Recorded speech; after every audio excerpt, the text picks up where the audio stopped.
till now. Please start, sir. You all are live. Dinesh, we can put it live. Yeah. Sir, you are live. You can start.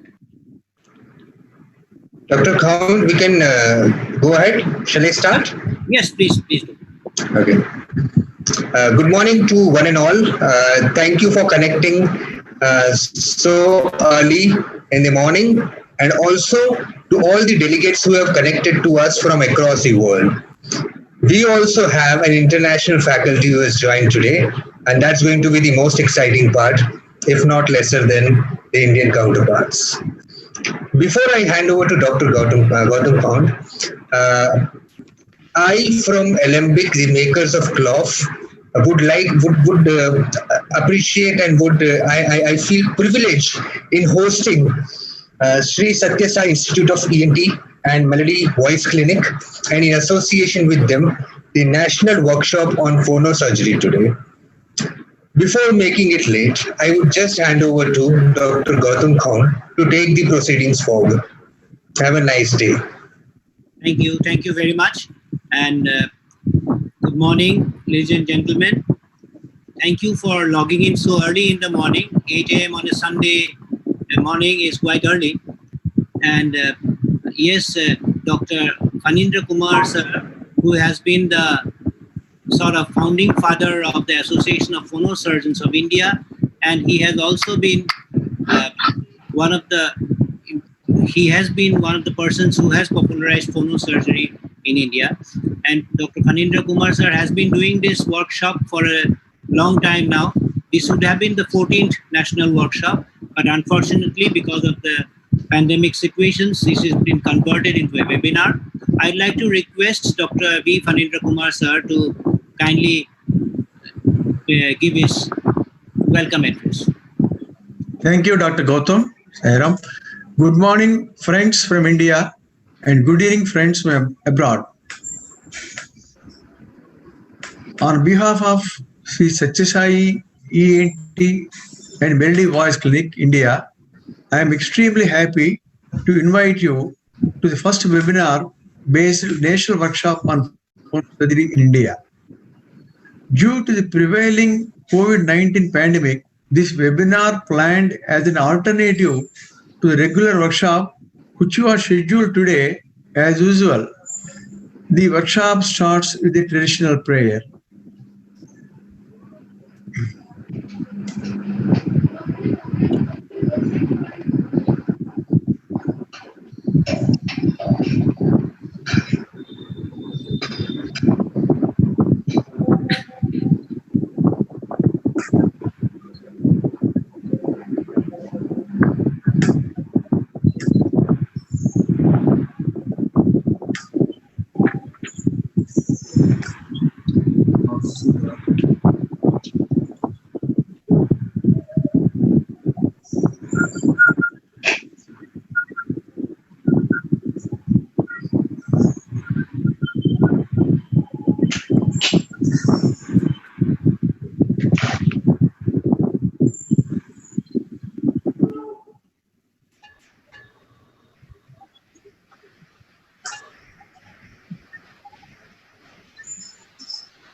Sir, the voice is not audible.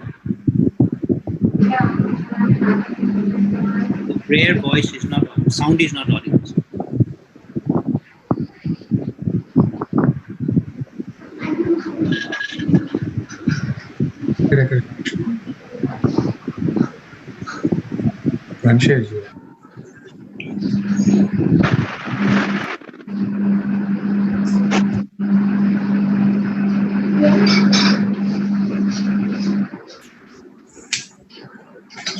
So now I will request Dr. Gautam to proceed with inaugural. Yeah, thank you very much, sir.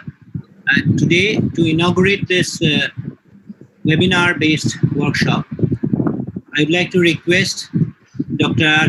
Jayakumar Menon, sir, who is a renowned laryngologist. Actually, he doesn't need any introduction in India because he's been such a popular figure Everywhere he talks, we have always a huge crowd in the meetings. Jayakumar sir, please, I'd like to request you to inaugurate this meeting.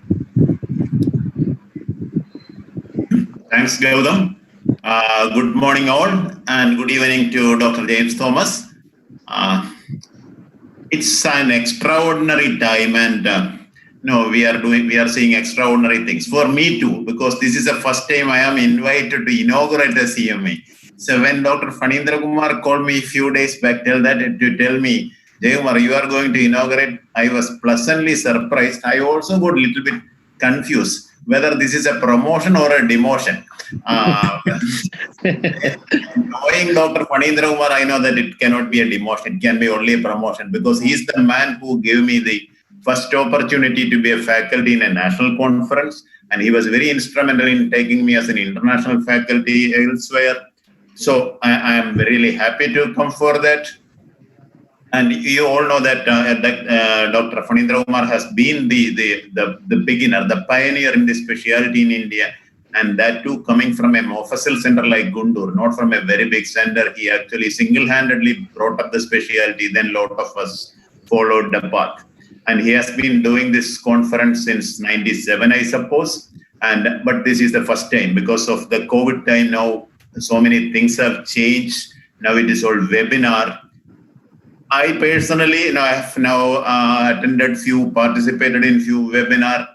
I got some difficulty with that, but I suppose all these things will be actually sorted out soon, because as the saying goes, the necessity is the mother of inventions. Naturally, I think all these technical hitches will disappear, and the webinars and this kind of presentation will become more common. But there is a danger in it too. I think if the COVID situation continues for 1 year or so, probably then it is the end of all the previous type of conference. We may not have that kind of conference many. Then people will get used to webinar, and we may be seeing each other only through the computer. That is not a very good thing to happen. But I think a balance will be stricken soon. Coming to this conference again, I know the emphasis is on the basics as well as the newer fields. Dr. James Thomas, we all know that he has been a great friend of our association from its inception, and I will call him the best laryngeal scanner in the world, because nobody knows this much just by looking at the vocal cord, just by looking at the endoscopy and making diagnosis. He always teaches something. Every time I listen to his lecture, I get a new point. So it is great to have somebody like Dr. James Thomas for this conference. Of course, we have other big names in the specialty. Dr. Unnikrishnan is there. Our president Amitabh is there. Gautam is there. Dr. Phanindra Kumar is there. Kabi is there. All are there. So we are in for an academic feast, I'm sure. And towards the end, I may also join the thing for the professional voice care when Amitabh is organizing doing this panel discussion on the professional voice care. I'm not taking much time because I'm not used to this kind of talk again. We will go to the real business. I formally declare it this first webinar, the National Conference on Phonosurgery by the Sathya Sai Institute under the guidance of Dr. Phanindra Kumar open. Thank you all. Thank you. Clap our hands together. Thank you very much. Now we shall get on with our academic activities. And the opening batsman today is none other than Unnikrishnan, who is also the secretary presently of the Association of Phonosurgeons of India. He is also a faculty at the AIIMS Kochi, the Amrita Institute of Medical Sciences. He shall be speaking on physiological basis for voice disorders and phonosurgery. Dr. Unnikrishnan, please. Thank you very much. I think I'll share the screen now. But at the outset, I would like to congratulate Phanindra Kumar sir on taking the initiative of not bowing to the pandemic and going ahead with the webinar based. So we now have we are proud to be part of the first ever webinar based phonosurgery workshop. And I'm especially thankful to sir to make me, as you all have said, the opening batsman. missing cricket a lot. It's good to have some cricket analogies. So good to see everybody on this early Sunday morning. I'll start share screen.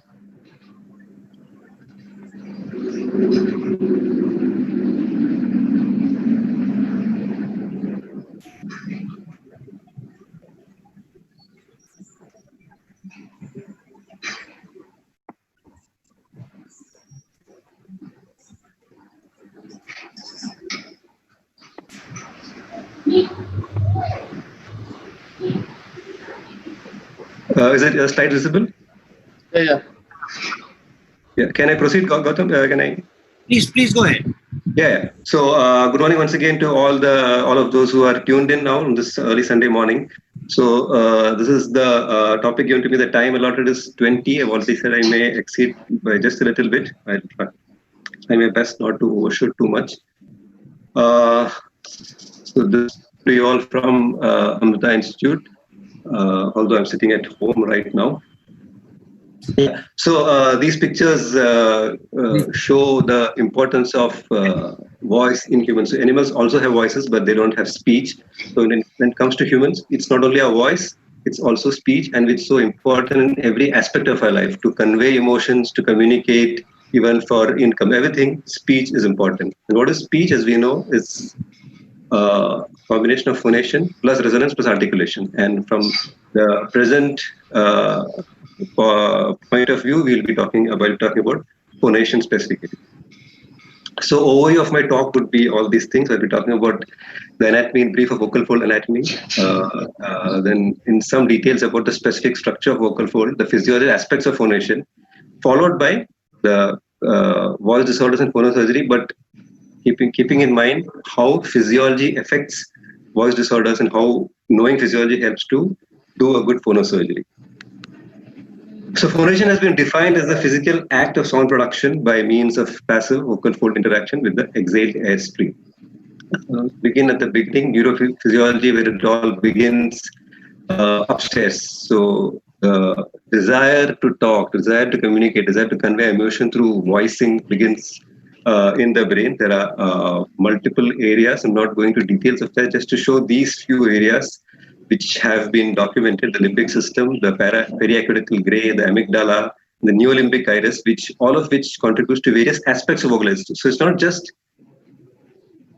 saying something or just phonating. It's about expressing emotions also. So some areas contribute more for negative feelings, some areas contribute more for happy feelings, some areas more for hiding your feelings. All these contribute to the way we talk and express through talk. And the importance, of course, is that if we have some neurological lesions in these areas, then we get different types of speech disorders, not necessarily hoarseness, mind you, not necessarily dysphonia, but some sort of speech disorders. We see that in stroke, we see that in many other disorders, specifically phonation, we see that in spasmodic dysphonia, which we know starts in the brain, although the exact location has not still been identified. Right, so these are the importance of the cortex, and then what begins there is the voluntary cortical control. So we decide to speak. It's a volution. So what all things we have the pre-phonetic preparation, the muscles that have to contract. And then this is followed by the passive involuntary actions, which happens in the larynx. And then lastly, the emotional aspect comes in, that is supposed to be at the subcortical level. So all these are the things that step by step happen when we decide to speak. This is again a sort of stepwise how things proceed. The decision to vocalize, the brain gets activated, sends signals via the vagus from the brainstem to the nerves are very well known, the recurrent and superior laryngeal nerves. And then what happens next is the typical physiology of neuromuscular activation, depolarization, etc., which leads to muscle contraction, which initiates vocal fold movement. And then that is the starting point of phonation. So this is actually an anatomy picture, but just wanted to add this here just to remind that the innervation of intrinsic laryngeal muscles is still a matter of debate and research. The fact that the branches of recurrent laryngeal nerve, the muscle supply varies, and this is important to keep in mind when you think of vocal cord palsy and the recovery, and also the reinnervation aspects. The fact that the branches are not always fixed to each intrinsic muscle.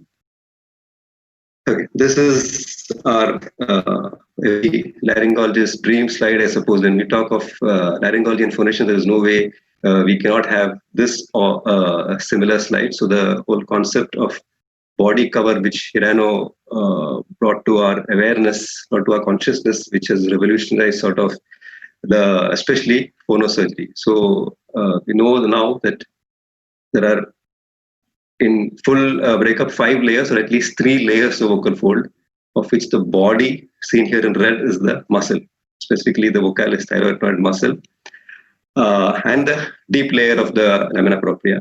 And right on top, right outside is the cover, the epithelium, which in these parts is respiratory epithelium, but on the vibratory, the so-called vibratory area, the medial contracting surface, it is stratified squamous epithelium, so that it can take the stress of vibration of contact more. The cover also consists of the all-important superficial layer of lamina propria, which is also called as the Rinke space. So these two together form the cover, the very, very important structure of vocal fold. Then the intermediate and deep layer, which forms the vocal ligament, and then the muscle. So body cover. And what is the importance of this body cover? We'll see in the next few slides. Yeah, so this one more small layer that is there at the junction of between the epithelium and the Rinke space, and it's called the basement membrane zone, and contains anchoring fibers. The importance of this is, one is the damage here is one of the pathophysiology of vocal nodules. And the other interesting bit of thing, although maybe slightly a matter of debate, is the issue of subepithelial infiltration before vocal fold surgery. So there's a school of thought which says that excessive infiltration can damage these anchoring fibers and so may not be so advisable. Right, so now another important concept is the biomechanics of vocal fold structure. So as you've seen, the vocal fold has got body and cover, and all of these together has these properties: mass, stiffness, viscosity, and viscoelasticity. And all of these contribute in their own way to the whole physiology of phonation.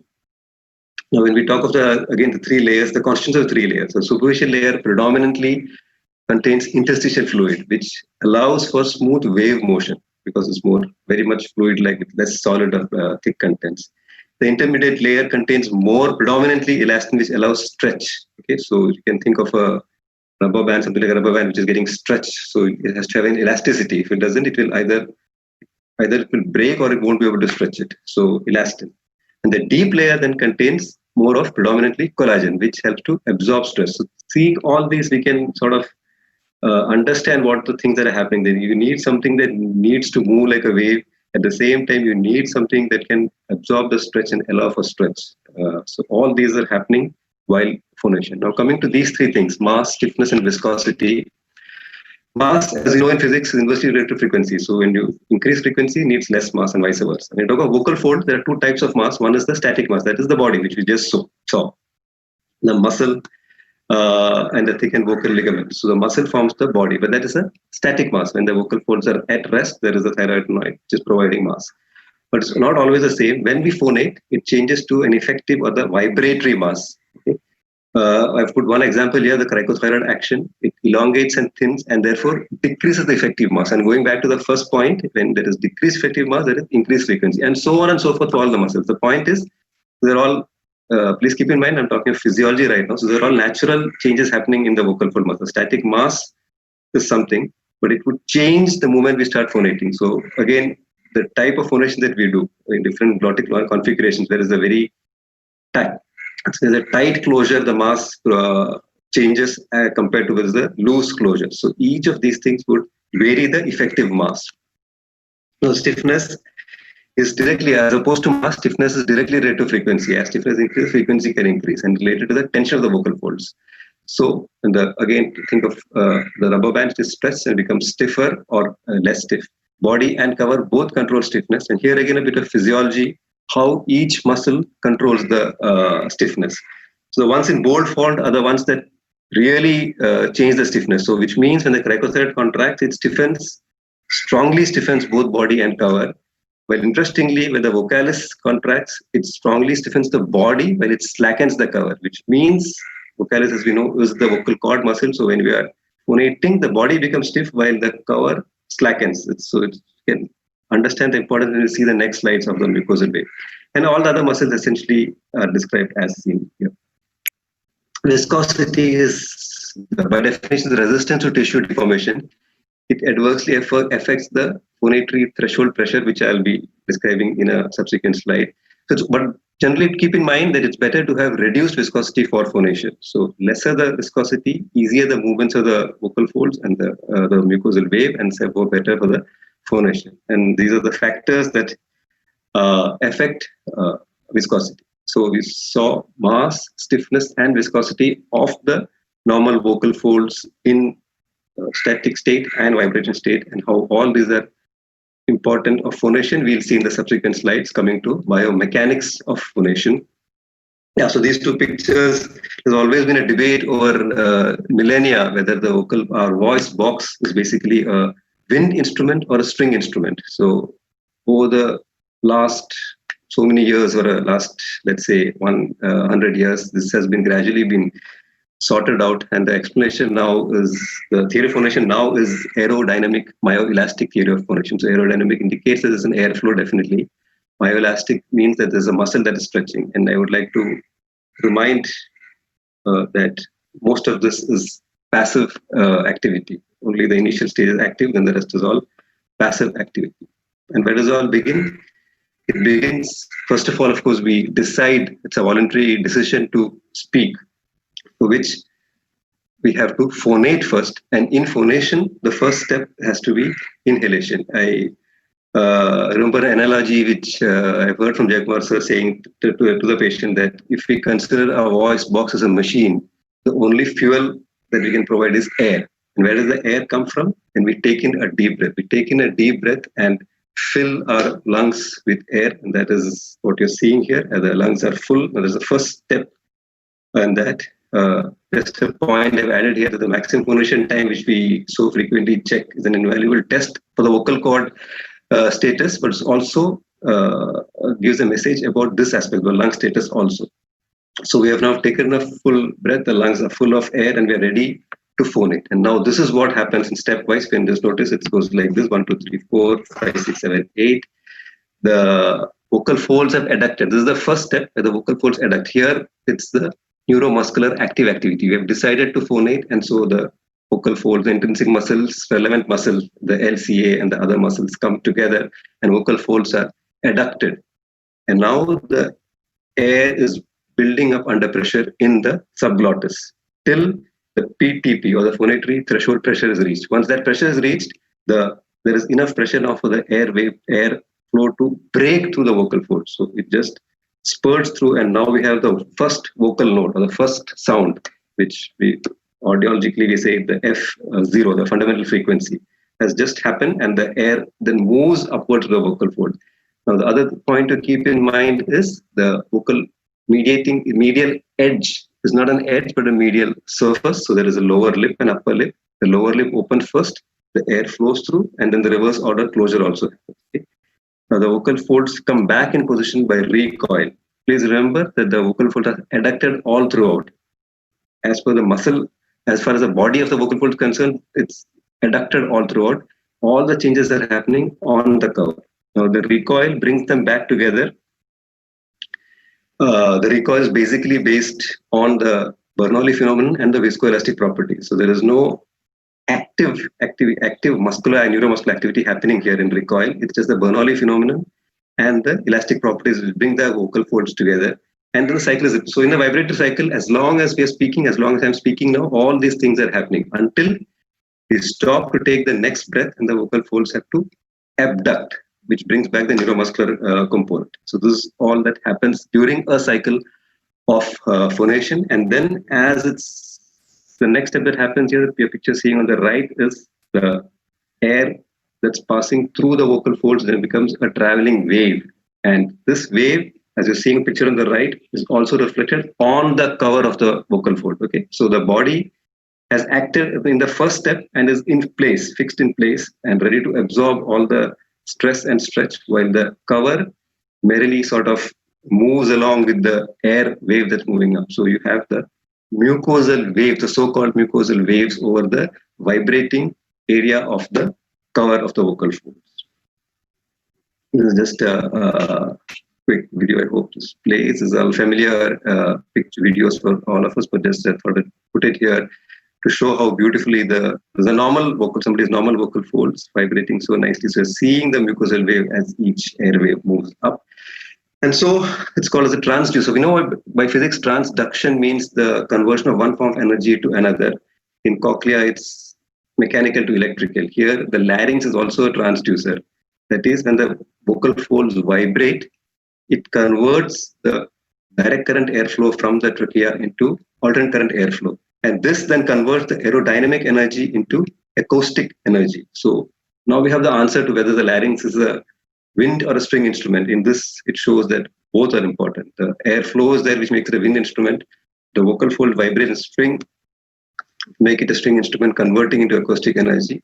But the larynx, the voice box, is so much more. As I think is Wagner, the human voice larynx is the most complex musical organ, musical system. So requirements for normal phonation is all these things. It's just a recap of all that is spoken about. You need to have good lungs, you need to have good neuromuscular activity, normal neuromuscular activity, and then all the properties of the cover, that is mass, stiffness, viscosity. There's something to keep in mind. We always have to consider those three properties when you think of voice disorders and phonosurgery. I'll keep coming back to those three: mass, stiffness, viscosity of the vocal folds. Voice, we think of normally, we talk of two parameters, pitch and intensity. So pitch is controlled by these four parameters, the mass and length. Again, when I say mass, please remember it is static and vibratory. And most of the time when you're phonating, it's more of vibratory mass and length, which are inversely proportional. And the tension and the subglottic pressure, which are directly proportional to the pitch, or the pitch is directly proportional to what's happening in these two parameters. Intensity at low pitch, when the vocal cords are not very tightly contacted, is controlled by the glottal resistance itself. But at high pitch, when the vocal cords are already maximally in contact, it's controlled by the flow of exhaled air, which means we have to exhale more forcefully. So pitch and intensity. Now, these are the parameters regulating the vocal for vibratory pattern. So the neuromuscular control, which has already happened as the first step. Then it's again just like a recap. We have the expiratory force of the respiratory muscles, and then all the properties of the vocal fold. And then last, of course, is the articulatory muscle, which we're not going into. Just to point out that amongst all these, when you talk of phonosurgery, what we will be addressing or correcting or attempting to correct will be those two factors in this slide: the vocal fold position, shape, and size. Now, the mucosal wave, which we saw, depends on a healthy layered vocal fold structure. When you say layered vocal, we mean the body and the cover all should be healthy and layered, and a soft and compliant lamina propria. And yeah, so when we talk of phonosurgery, most of the time what we are trying to do is to address or normalize these two aspects. Yeah, so we don't want things to go wrong. Especially, of course, we don't want things to go as horribly wrong as it's happening in these pandemic times. But from a laryngology point of view, when things go wrong, they might become interesting for the laryngologist. This is just one classification, which I took up from Rawson and Murray's classification, OCNA. There are other method classification too, but just to it gives a broad headings at least, that it's organic, movement disorders, non-organic, systemic. Organic, our focus, of course, from the present talk point of view, will be on lamina propria issues. That is the cyst, polyp, nodules, scar, etc., and the movement disorders, basically the unilateral vocal fold palsy. Although something like MTD is also an important component of voice disorders. Yeah, no, this is one important slide. I thought probably this is the slide that is probably a little different from what we have all until now. I've spoken about physiology, all of which we are quite aware about. But when you talk of pathology, when we say that someone has got a vocal fold cyst or polyp, what does it imply? It implies that these effects on the important parameters, that is cyst or polyp, or in case edema, would gently increase the mass. So we know that that will decrease the pitch. Cyst or nodule would locally increase the stiffness. That would probably increase the pitch, but only at that point. Viscosity is maximally increased in ring case edema. Therefore, it is really affecting the movements and the pitch. While as you go down the list, the other two, this I've just given as a prototype. So any disorder that you think of, you immediately try to classify in this way. What is the effect of that pathology on the mass? What is the effect of that pathology on stiffness? What is the effect of that pathology on viscosity? So this is how you would think in terms of voice disorders from the point of view of physiology, of course, and then the correct accordingly via phonosurgery. So with sulcus or irritable vocal fold paralysis, obviously we know there's a phonatory gap, which is a simple explanation, but when you talk in terms of mass and stiffness, both are decreased, which by definition then would tend to increase the pitch. So this is, I thought, a key slide. So whenever you think of a voice disorder, immediately, at least from a physiology point of view, our minds should try to classify into one of the changes that happen in MSV. I think the vocal nodule showing an increased stiffness. I think I'll go. This is sulcus again, which shows the changes that we know in sulcus. I think, in the interest of time, I just go fast. Yeah, muscle relaxation dysphonia. I'm just quickly talking about because nothing to do with in phonosurgery for this. So I'm just covering it here. So I just read this beautiful description somewhere that it can be called as laryngeal hypertension. So as we know about hypertension in the medical field, it's basically medical management. It's a multifactorial complex disease process, MTD. Causes can be psychological, vocal abuse, or secondary to something, and therefore the treatment would be all of these things. It would need active voice therapy, probably some amount of counseling, and in where indicated, the correction of the primary cause. There are also neurogenic causes which are not covering at all, which would be entirely the field of neurology and which probably have some amount of hoarseness, but also varying types of dysarthria and other speech disorders. So coming to theory, knowing all the theory helps to practice. And then from practice, we learn something and go back to theory. So this is how, so in our practice now we're talking about phonosurgery, which can be defined as a surgical procedure that restores, maintains, and enhances the restores or maintains or enhances the human voice as need be, as indicated. So it's an umbrella term which, as we are aware, covers all these things, of which I, in the next few slides, will be trying to cover the first three aspects. That is typical, the bread and butter of the laryngologist, the phonomicrosurgery for removing benign lesion, then augmentation and repositioning. So phonomicrosurgery, the principles, which are all we are all well aware of it, but just have underlined the first thing, just to go back to what we discussed. So please keep in mind the anatomy and the physiology and the pathophysiology. So what is the lesion and what is the effect on mass, stiffness and viscosity, and what can we do to restore these parameters? So when we do for a benign lesion, what are the things? We remove the lesion, which of course reduce the pathological mass. So first of all, we have a cyst or a polyp. This is a pathological mass which we remove, so we reduce that pathological mass. But at the same time, should take care that we cause minimal violation of the important area of the cover, that is the vibratory surface, which is squamous epithelium. Absolutely no violation of the deeper layers, vocal ligament or body, and avoid undue dissection because that would cause damage to the basement zone, causing fibronectin, which can lead to scar and stiffness. So these, in general, are the principles of phonomicrosurgery. Applying the knowledge of physiology. This, I thought, is an interesting diagnosis may be evident. There is a huge ring case edema, smoker and voice abuser, while a huge polypoid. And so you can see the changes. There is increased mass, there is viscosity greatly increased, stiffness may be less. And I did the phonomicrosurgery on one side, and then he stopped smoking and he was happy with the voice not come from the other side. We can see that the mass is reduced, stiffness is reduced, viscosity also has reduced.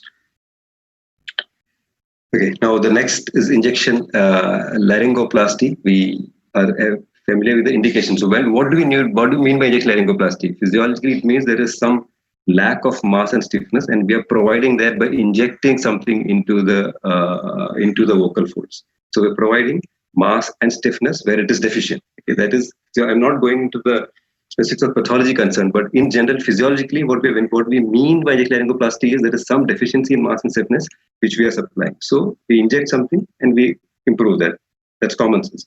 But I just found this one study by Tidze and group, in laryngoscope, which they looked at the viscosity or viscoelastic properties of the materials injected. And this is the order they put of decreasing viscosity. Please remember decreasing viscosity. And if you remember my earlier slide about viscosity, it is the inversely proportional. It's better for the vocal fold phonation to have reduced viscosity. So our idea is, apart from increasing mass and stiffness in gene tech, the idea also should be not to increase unnecessarily the viscoelastic properties. So in this order, Teflon is the worst and fat is the best in terms of viscosity. So we have to choose wisely, where we increase the mass stiffness adequately, but do not unnecessarily increase the viscosity. So I thought this is one extra point in injection laryngoplasty. Thyroplasty, or familiar or laryngeal framework surgery, described by Shiki, the familiar 4 types, which innumerable modifications now. The type 1 is the medialized laryngoplasty. The main indications are these. So we know that there is a so-called phonatory gap because of the vocal fold not being fully medialized. So what do? We push something, a prosthesis, which will help to restore the mass and tension. So we are, in a case of these 2 indications, we can put a prosthesis, elastic block, or whichever is vertex, whatever is preferred, which will help to increase the mass and restore the tension. That is understood. But probably there could be some other component also. This was one paper I found in which they looked at not only the depth of the implant, but also the medial convergence, medial effect of the shape of the prosthesis. So it was interesting point that they made, that there are various types of contact: convergent, divergent, and rectangular. So ideal contour is rectangular. So when we put in an implant, it's not only that it should be of adequate depth and adequate place of the true vocal fold, but also, if possible, to get it in this contour so that the contour is also replaced. So this is an extra point in thyroplasty, keeping the physiology in mind. This was unilateral vocal fold policy. You can see a nice phonatory gap and the dorsal effect. And the type 1 thyroplasty was done, and you can see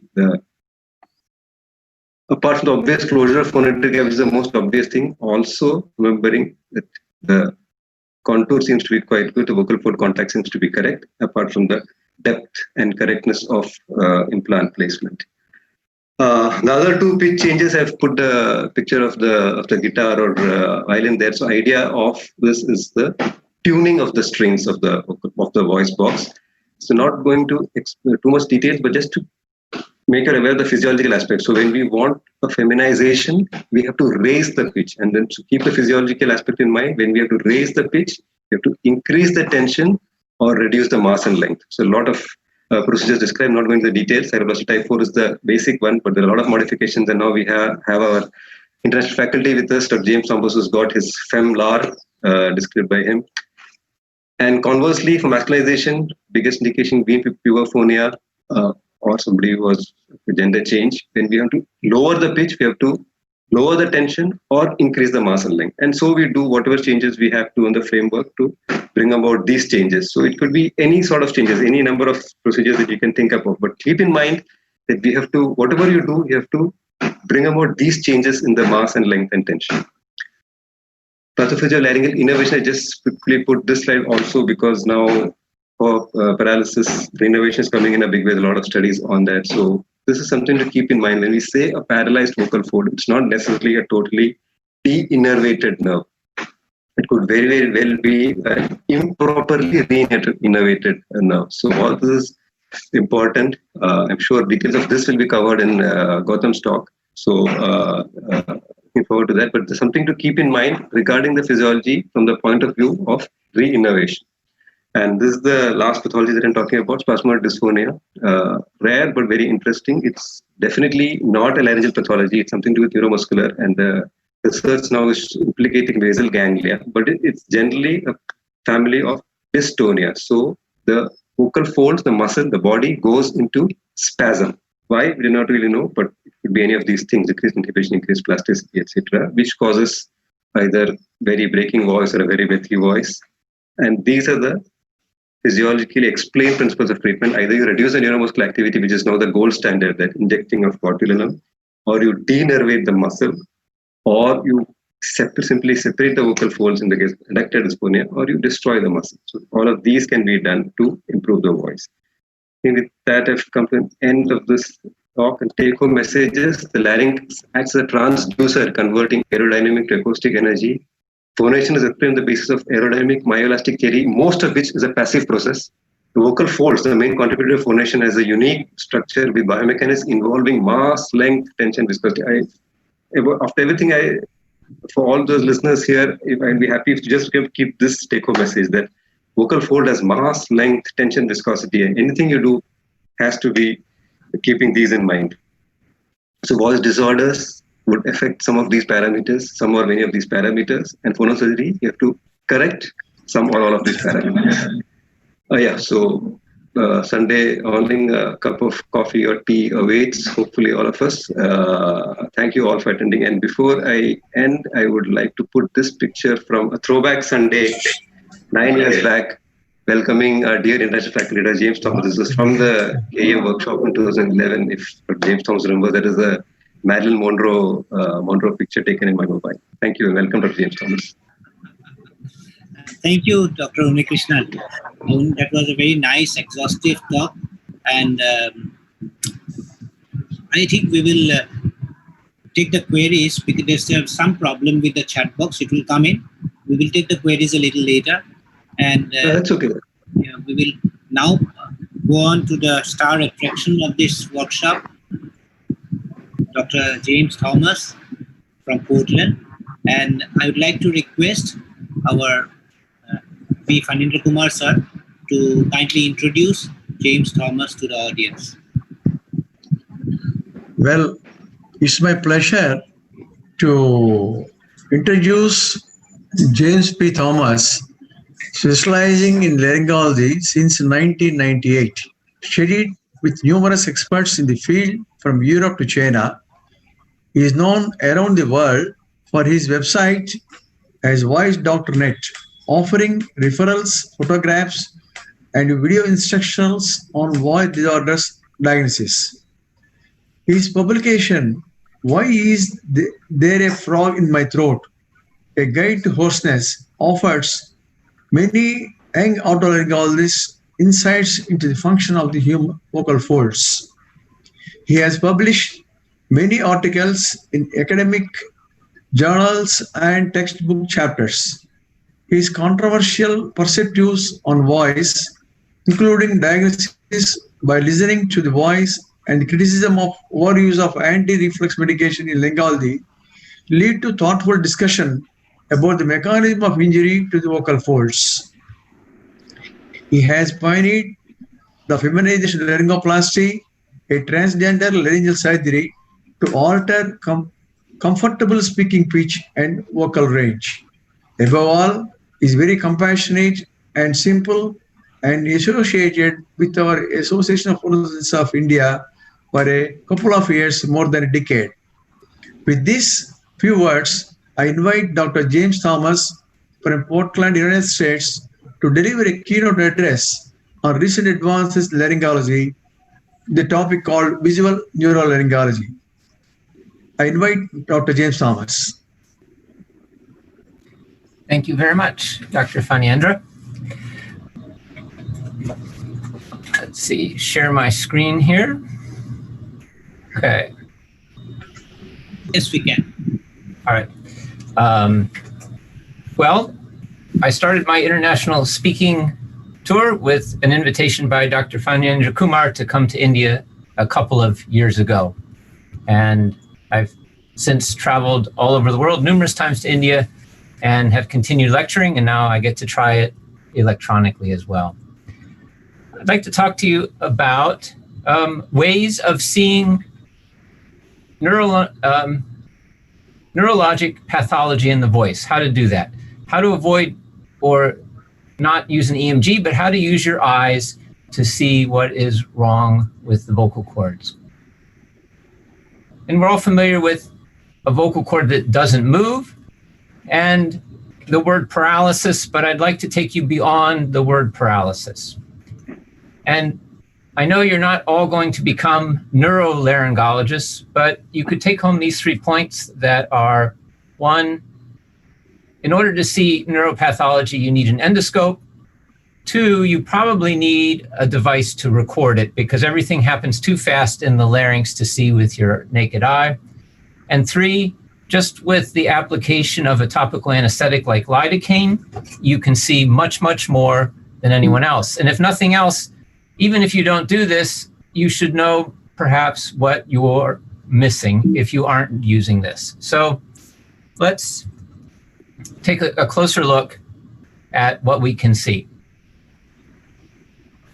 So neurolaryngology, we're basically talking about the 10th cranial nerve and what can happen to it. And I think of it in 4 ways. It can be completely cut, paralysis. It can be partially injured, paresis.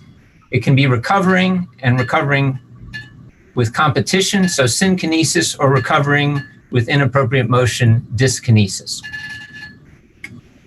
And in addition to peripheral injuries to the nerve, there can be central problems such as tremor or spasm, and there can be conditions such as scarring that fix the cord and make it look like a paralysis or a paresis. So how do I get to seeing something? Well, every muscle that you have only has one action. That's it. It can't do anything else. And as a neurolaryngologist, you can isolate that action, and you can isolate it by eliciting a certain sound and having your endoscope in the larynx when you elicit that sound. And one of the things you're looking for is the timing of movement, because every muscle has an appropriate time to open or close or tighten or stretch. And you have a control usually, because if one side's injured and the other isn't, you can compare the timing on one side with the timing on the normal side. And you can also compare it to what you expect to happen. You already know that at high pitch, the vocal cords stretch. So if you ask the person to do a high pitch and it doesn't stretch, then you know something may be wrong. And when you have something happening when you don't expect it, that inappropriate timing represents reinnervation by a different branch of the nerve. A third thing to remember is that the patient always tries to compensate. A patient hates sounding bad, even though they're coming to you about their voice. They do not want to sound bad in front of you. And your goal is to get rid of the compensation and make the patient sound bad, because when they sound bad is when you will find the pathology. So your goal is to remove compensation. So here's an example of a patient who had a vagal schwannoma. So I know the surgeon cut completely the nerve 6 days before I saw the patient. And if we look at motion, we can see that the left side does not move at all. So this is what we might think of as paralysis. We know the nerve is gone. We know nothing is happening on that side. But here's a 52-year-old male that also had his nerve removed. And this is 2 weeks later, so probably there's no innervation going this time to the right side. And if we watch, indeed, the right side doesn't move, but his voice is fine. So in one case, we have an open gap from an acute paralysis. And in another case, it's completely closed from an acute paralysis. So I have to say, I don't know exactly what an acute paralysis should look like, but it clearly could look like either of these things.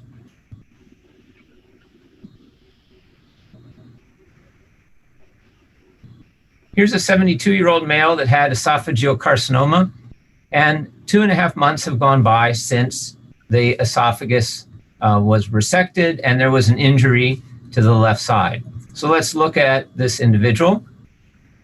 And we can see that the right side is opening and closing, and the left side, well, the vocal process is somewhere in the middle. We see twitching on the left side, and the patient has some voice.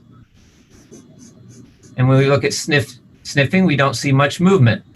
But as a neurolaryngologist, what you want to do is look at something repetitively so that you can isolate the function. So here, let's look at breathing, both inspiration and expiration. And the reason you record it is because it's hard to pay attention to both sides at once. So this way I can look at the right side, and I see that during inspiration,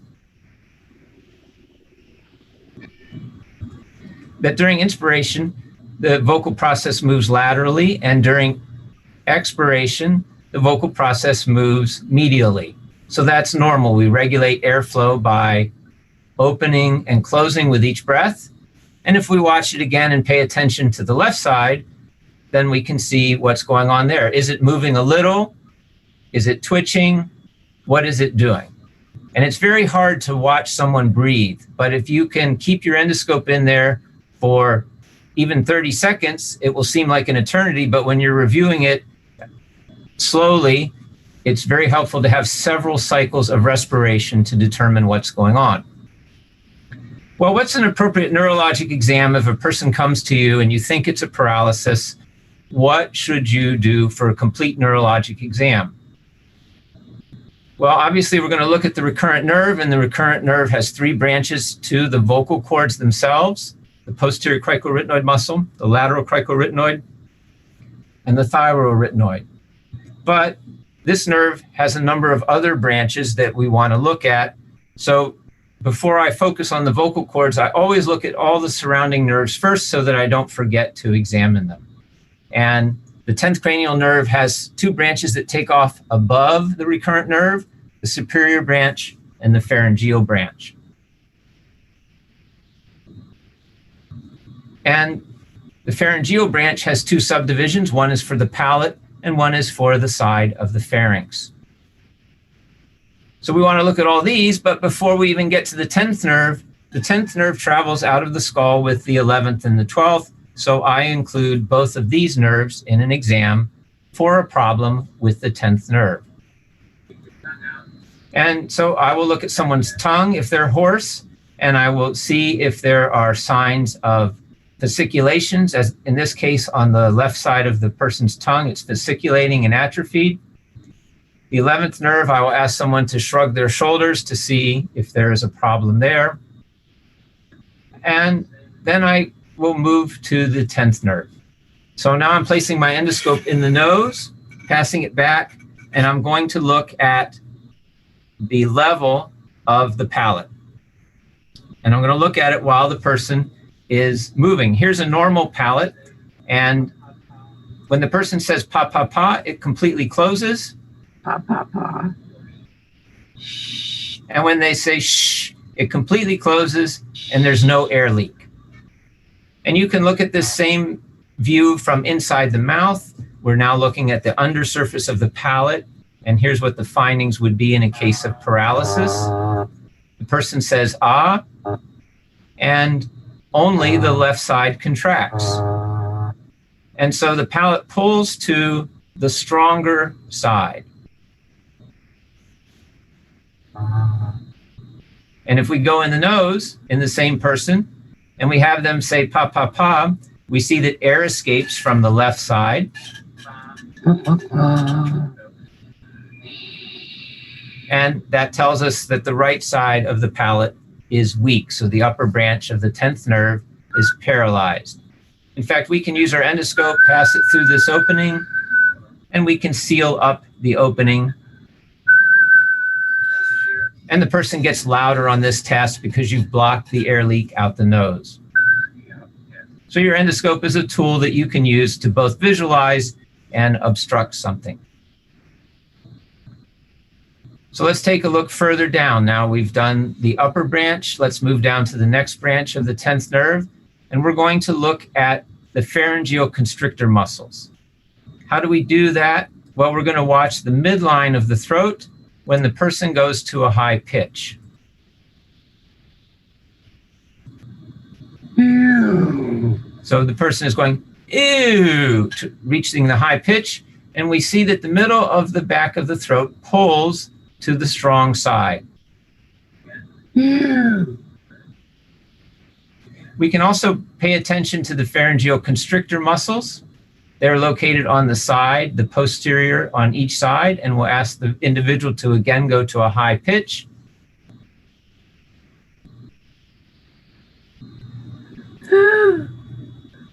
And the muscle. So that side is working. If we look over on the opposite side and we go to a high pitch, we get no contraction. So we can tell that the left side of her pharynx, the pharyngeal branch, is paralyzed. Well, let's look at the superior laryngeal nerve. This goes to the cricothyroid muscle. That's the muscle that takes the vocal cords and pulls them longer. And we look at that by asking the person to go up in pitch. And if the cricothyroid muscle is working, then the vocal cords elongate.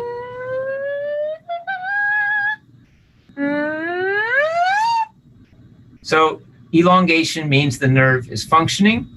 Here's an individual who had a total thyroidectomy, lost their voice, and it recovered some. And let's take a look at their exam.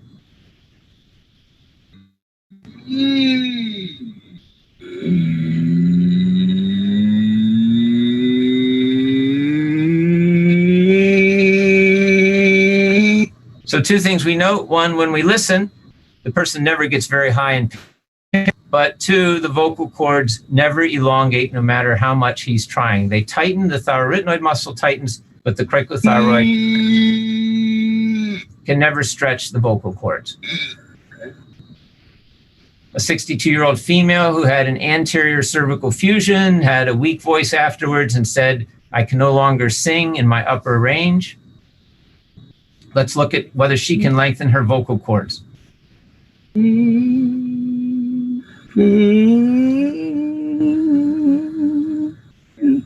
And one, she never reaches a very high pitch.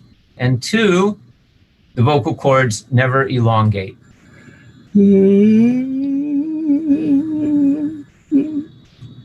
So we can see that the cricothyroid branch is not working. So to examine the superior laryngeal nerve muscle function, we want to examine both low and high pitch and compare the differences. And one of the other ways we can see what's going on is if we have a stroboscope and we watch how the vocal cords vibrate, whether they are in phase or out of phase.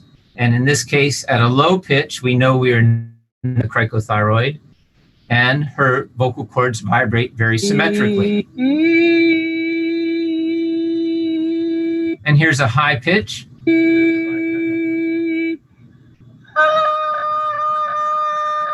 And a very high pitch.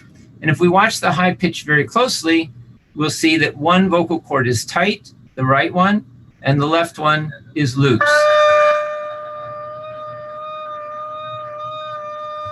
So if I stop it here, we see that the left one has oscillated further lateral, right one. So we can tell in her that the left cricothyroid muscle is not as strong as the right side. This is a different example. Here we are at a low pitch.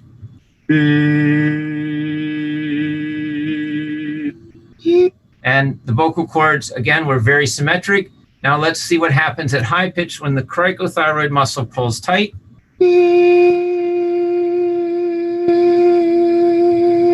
We can see that the tension is very asymmetric between the left and the right.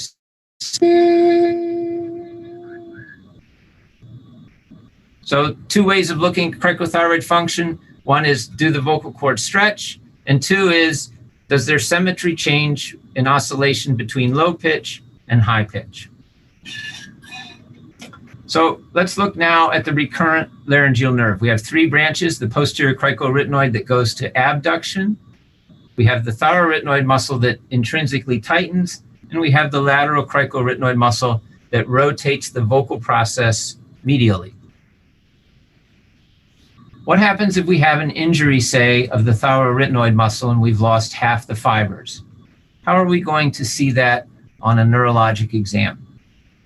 Well, one way is to get very close to the vocal cord. And if we look at this right vocal cord in the ventricle, we can see that there are fasciculations of the thyroarytenoid muscle. So even when the person is just breathing, the muscle is twitching.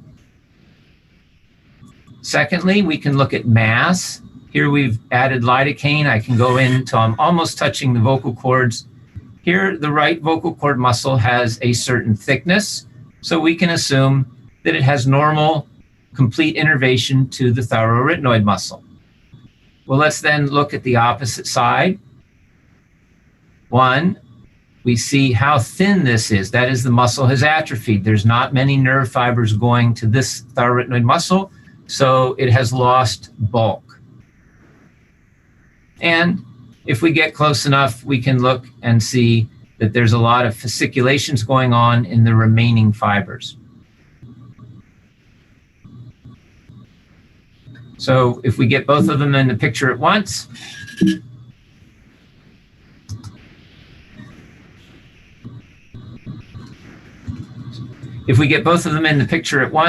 we can see the huge difference in mass between the right side and the left side.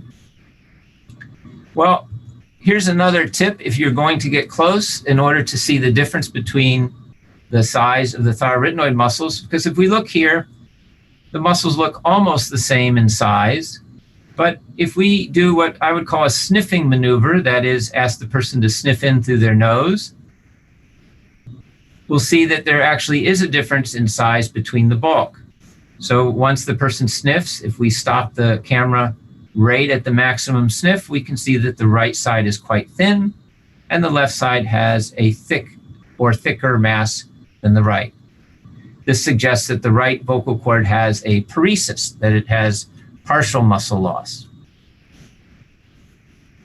So I want to reassure you that topical lidocaine does not impair movement. It only anesthetizes the surface sensation, and you can still get a neurologic exam after application, and it allows you to get pictures that are quite detailed. So here I'm in between the vocal cords, and when the person breathes in, well, when the person breathes out or phonates, everything looks the same. But when she breathes in, we'll see that there's quite a difference in mass between one side and the other. And it's really hard to see it sometimes because if the person sniffs, it all happens very fast. So if I slow it down into slow motion and very slow motion, and then I stop the camera right here, now you have a chance to look at the difference in mass between the right and left vocal cord and see that truly the right vocal cord is much thinner than the left. So this would be a paresis of the right thyroarytenoid muscle. Now the patient's always trying to compensate. They don't want to sound bad. So your goal, I mentioned, is to try to make them sound bad, to remove compensation. So here's a person trying to make a sound. They have a neurologic injury. It may be obvious even here that the right thyroidnoid muscle is weaker than the left. So how can we assess this functionally? Well, we want to get rid of any cricothyroid tensioning, and then what we have left is just thyroarytenoid muscle. We'll do that by asking the person to lower their pitch. So at high pitch, the vocal cords are being held somewhat close together, and we get some sound. And as we go to low pitch, we find that the right vocal cord flutters and has no tension at all. They're somewhat close together. And at low pitch, we can see that there's almost no tension, and the right vocal cord ends up fluttering. So in order to observe what's going on with the thyroarytenoid muscle, we want to record it, we want to slow it down, we want to isolate thyroarytenoid function. And we do that with low pitch. And our goal is to point our eyes towards the center of the membranous vocal cord because that's where the thyroarytenoid muscle is located. So let's take a look now at stroboscopy, something I alluded to earlier. And let's look at first the right and then the left vocal cord and see what's different about the oscillations.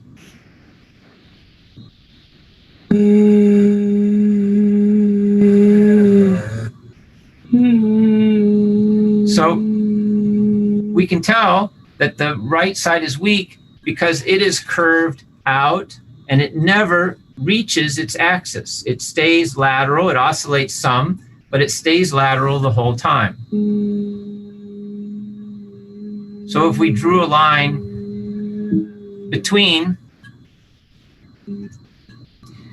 the anterior ligament and the vocal process, and we watch, we can see that the center of the right vocal cord never reaches the axis. But if we pay attention to the left side and we draw the same line through the anterior commissure and through the left vocal process, we can see the center of the left vocal cord oscillates lateral and medial, and so the left side has normal tension on the thyroarytenoid muscle. This is a person who has an injury on the left side, and we can watch the oscillations again, both the left and the right side. The left side stays lateral. The right side oscillates through its axis, completely going medial and lateral. So we know that the left thyroarytenoid muscle has some weakness. It has some tension, but has some weakness.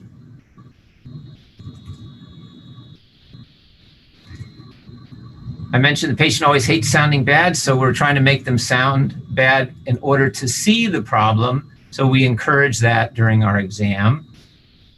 So here's an individual. We want to focus on the thyroarytenoid muscle. And one of the ways we can do that is increasing the subglottic pressure. If there's a weak vocal cord, we'll see the relative weakness as the person tries to get louder. So if we just looked at these pictures, we would say, look, the vocal cords close completely. So there's no injury, you would think initially.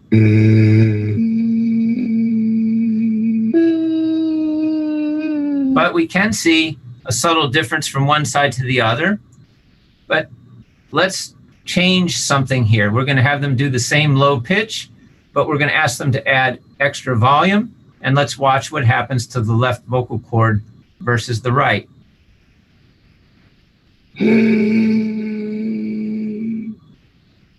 So let's watch in slow motion, and we'll see that the left vocal cord ends up oscillating in two parts, and that is what generates flutter in the voice.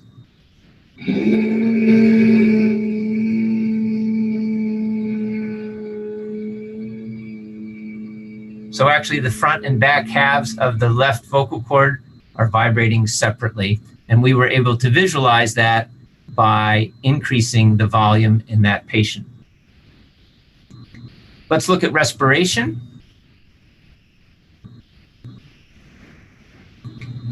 So we're just going to watch breathing here, and we're going to focus on the thyroarytenoid muscles. And if we go in close, we see that the mass looks the same on both sides.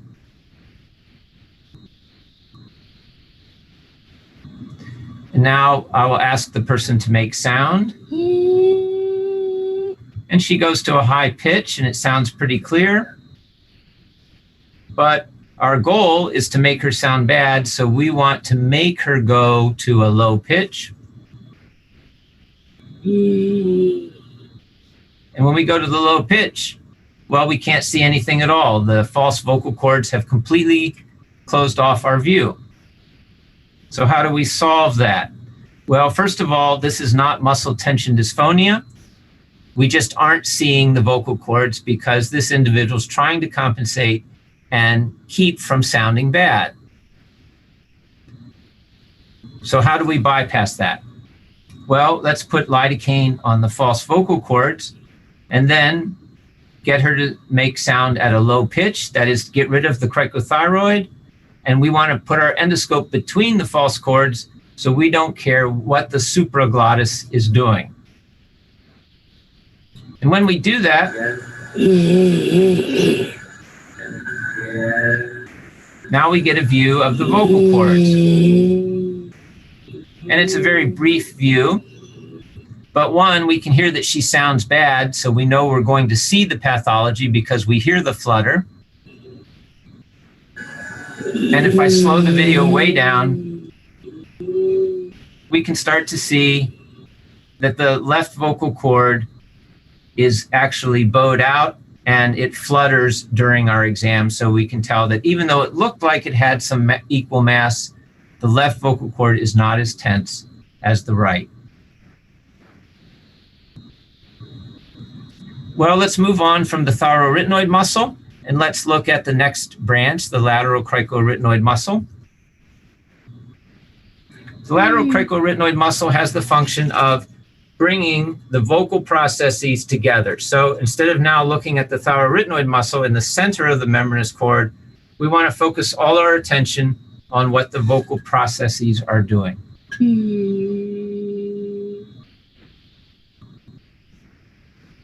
So let's watch this individual breathing. There's expiration, inspiration, expiration, inspiration. So we can see that the left vocal process is not rotating during respiration. Play that again. Left vocal process does not move hardly at all with inspiration and expiration. So we have a hint that there's a problem with the left lateral cricoarytenoid muscle. Let's observe the sound being produced. But instead of looking at the membranous cord, now we're looking at the vocal processes. And one of the things we can see is that the left vocal process is canted laterally. That is, it's pointed outwards. It did not rotate to the midline. And you often won't see this because the arytenoids are in your way, so you have to use topical anesthesia, slide in under the arytenoids, and then you can see the angle of the vocal process. And in fact, one of the things that happens is the good side, the right side, that vocal process is actually going beyond straight and it's pushing over. And so it makes it look like the vocal cords are closer together than they actually are. So the compensation is from the right side. The left side is extremely weak in this case. And we'll get the best picture of this at low pitch. So there's the right vocal process pushing past the midline, and there's the left vocal process quite lateral. So if we look at this exam at 3 different pitches, low, medium, and high, high, medium, and low, we can see that we get wider as we go to a lower pitch. So what happens to the oscillations on stroboscopy when we have a weakness in the lateral cricoarytenoid muscle? Well, here at low pitch, the vocal cords appear very symmetric.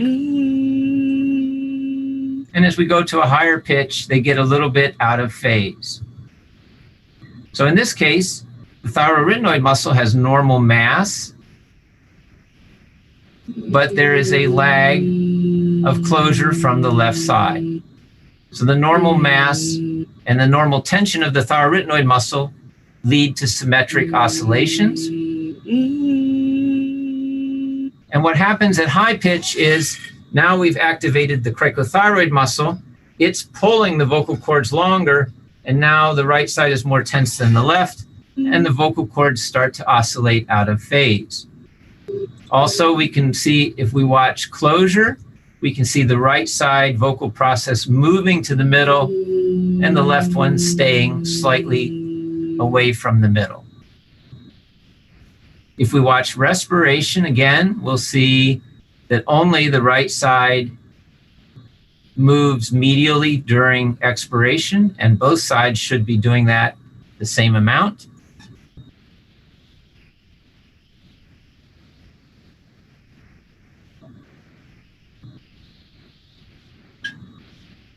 So this is a weakness of the left lateral cricoarytenoid muscle. Let's watch during sound production, and we'll change the cricothyroid tension. And here we are. The person pushes in. We can see that the left cricothyroid muscle pushes way over.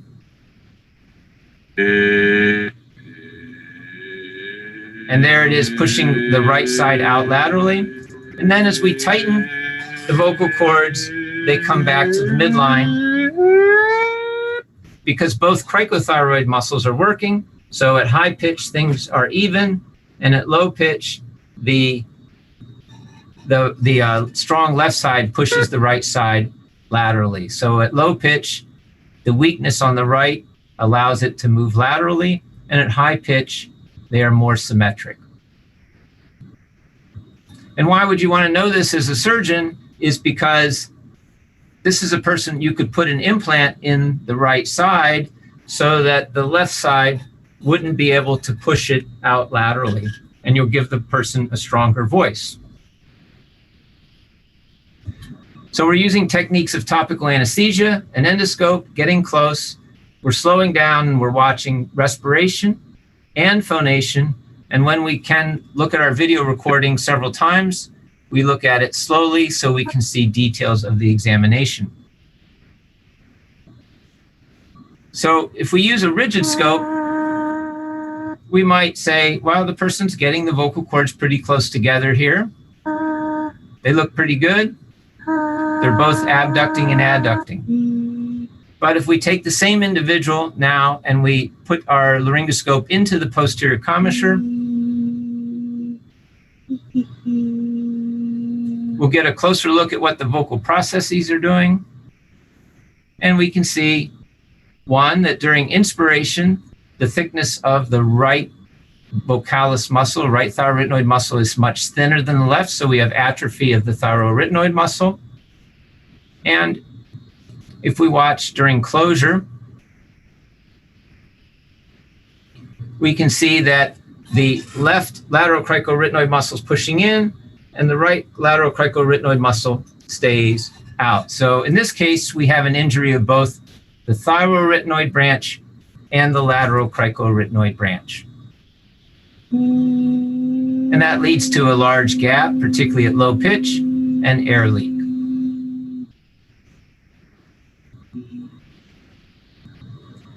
And what happens if the entire nerve is paretic? Well, the posterior cricoarytenoid muscle, we can see the effect of it when it's not working. The arytenoid tends to tip forward and cover up some of the vocal cord. So that's one sign that the posterior cricoarytenoid muscle is not working. And if we anesthetize the larynx and get close, we can see that during respiration, the right vocal process does not move laterally or medially. And we can see that the thyroarytenoid muscle itself is so thin that Bernoulli effect makes it just flutter.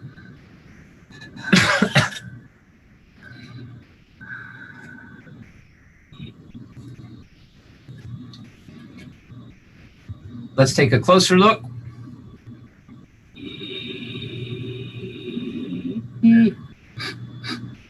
And we can look at sniffing. And when we watch the arytenoid body, we can see that the left one moves laterally and the right one stays tipped forward during sniffing. And we can also look at the body of the posterior cricoarytenoid muscle. So the arytenoid stays forward. And if we look where the arrow is during sniffing, we can see that the posterior cricoarytenoid doesn't have any mass. It's actually caved in on the backside of the larynx.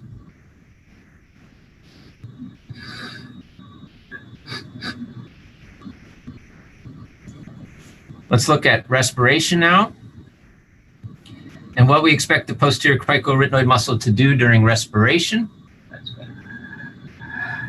It should open the vocal process completely widely. One, we can see fasciculations of the body of the arytenoid and fasciculations over the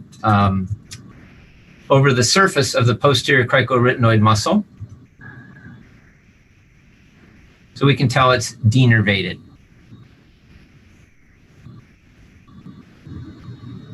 Now, one of the things is sometimes there are exams that look neurologic, but they are not. So this particular case, let's look like we're going to assess the cricothyroid muscle. And we know that the cricothyroid muscle should stretch the vocal cords, so we ask this person to go up and pitch.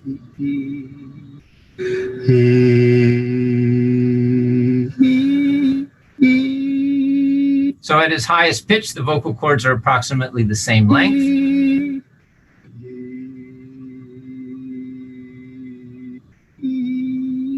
He cannot lengthen them. And in this case, since I didn't have a reason to think neurologic, performed a CAT scan, and we can see that his has an ankylosis of the cricothyroid joint.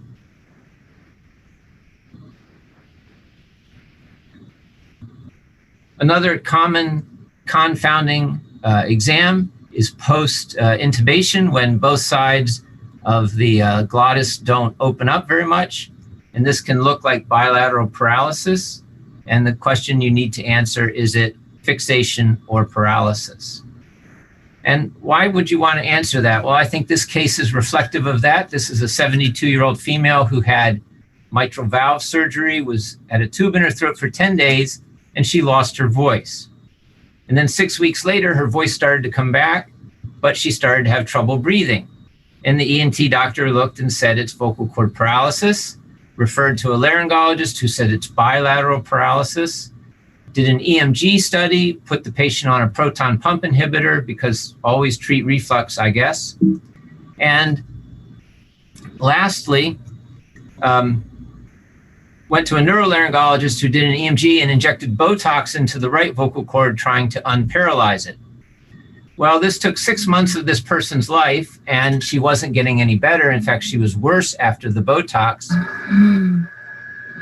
because now the right thyroarytenoid muscle after the Botox has no tension and it sucks inward when she breathes in. And let's put lidocaine on her and take a look at her. So now I put my endoscope into the posterior commissure and I look at the subglottis and she has a band connecting the two vocal processes.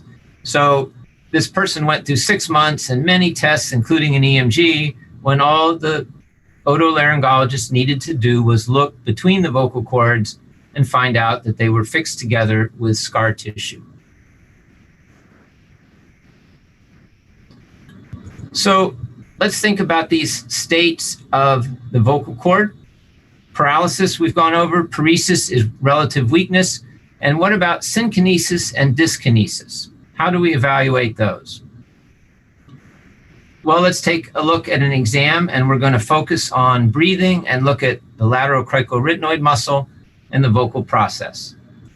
So first of all, is this paralysis or is this paresis or is this one of the crossed reinnervation problems? Well, we can see there's fasciculations on the right side. And during breathing, it moves a little bit, but it does not move at the right time. During inspiration, we expect opening, and during expiration, we expect closing. And if we watch the right side, we'll find that it moves at the wrong time. So we want to watch the right vocal process.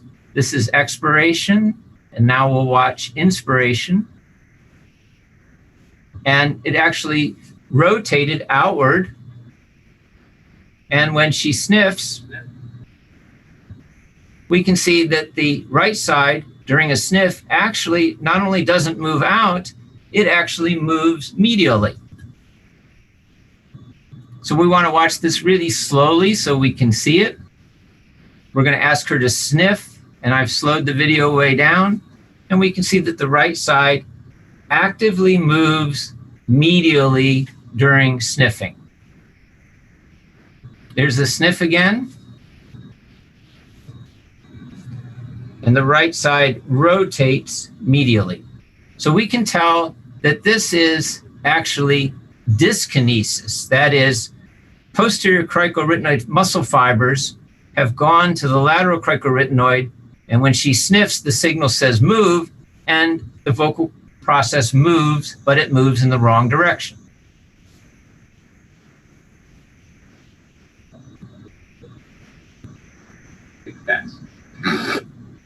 And the stronger her sniff, the more that side moves medially.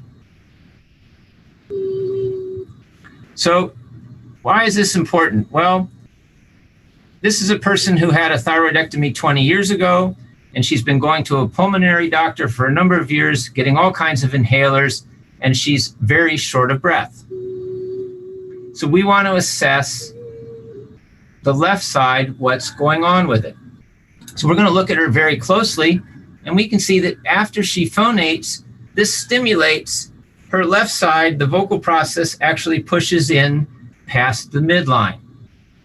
So this is left lateral cricoretinoid hyperadduction because inspiratory fibers are going to the lateral cricoretinoid muscle where they don't belong. And that gives her a very narrow airway. Well, how do I know that I'm correct? One, I get really close, I make her talk, and I see the angle of the vocal process.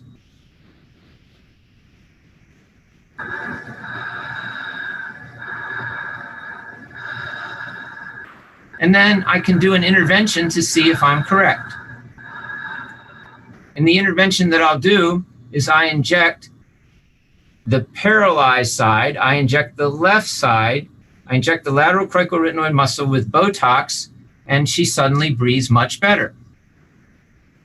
And if you look at it, you can see that she has a much bigger opening.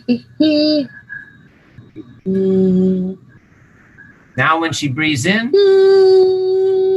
the left lateral cricoretinoid stays in the same, so we can now look at the before and after, and we can see how active the lateral cricoretinoid muscle was during inspiration before. So in fact, I did a denervation procedure on the left side and hooked her ansa cervicalis up to it. And here she is several months later.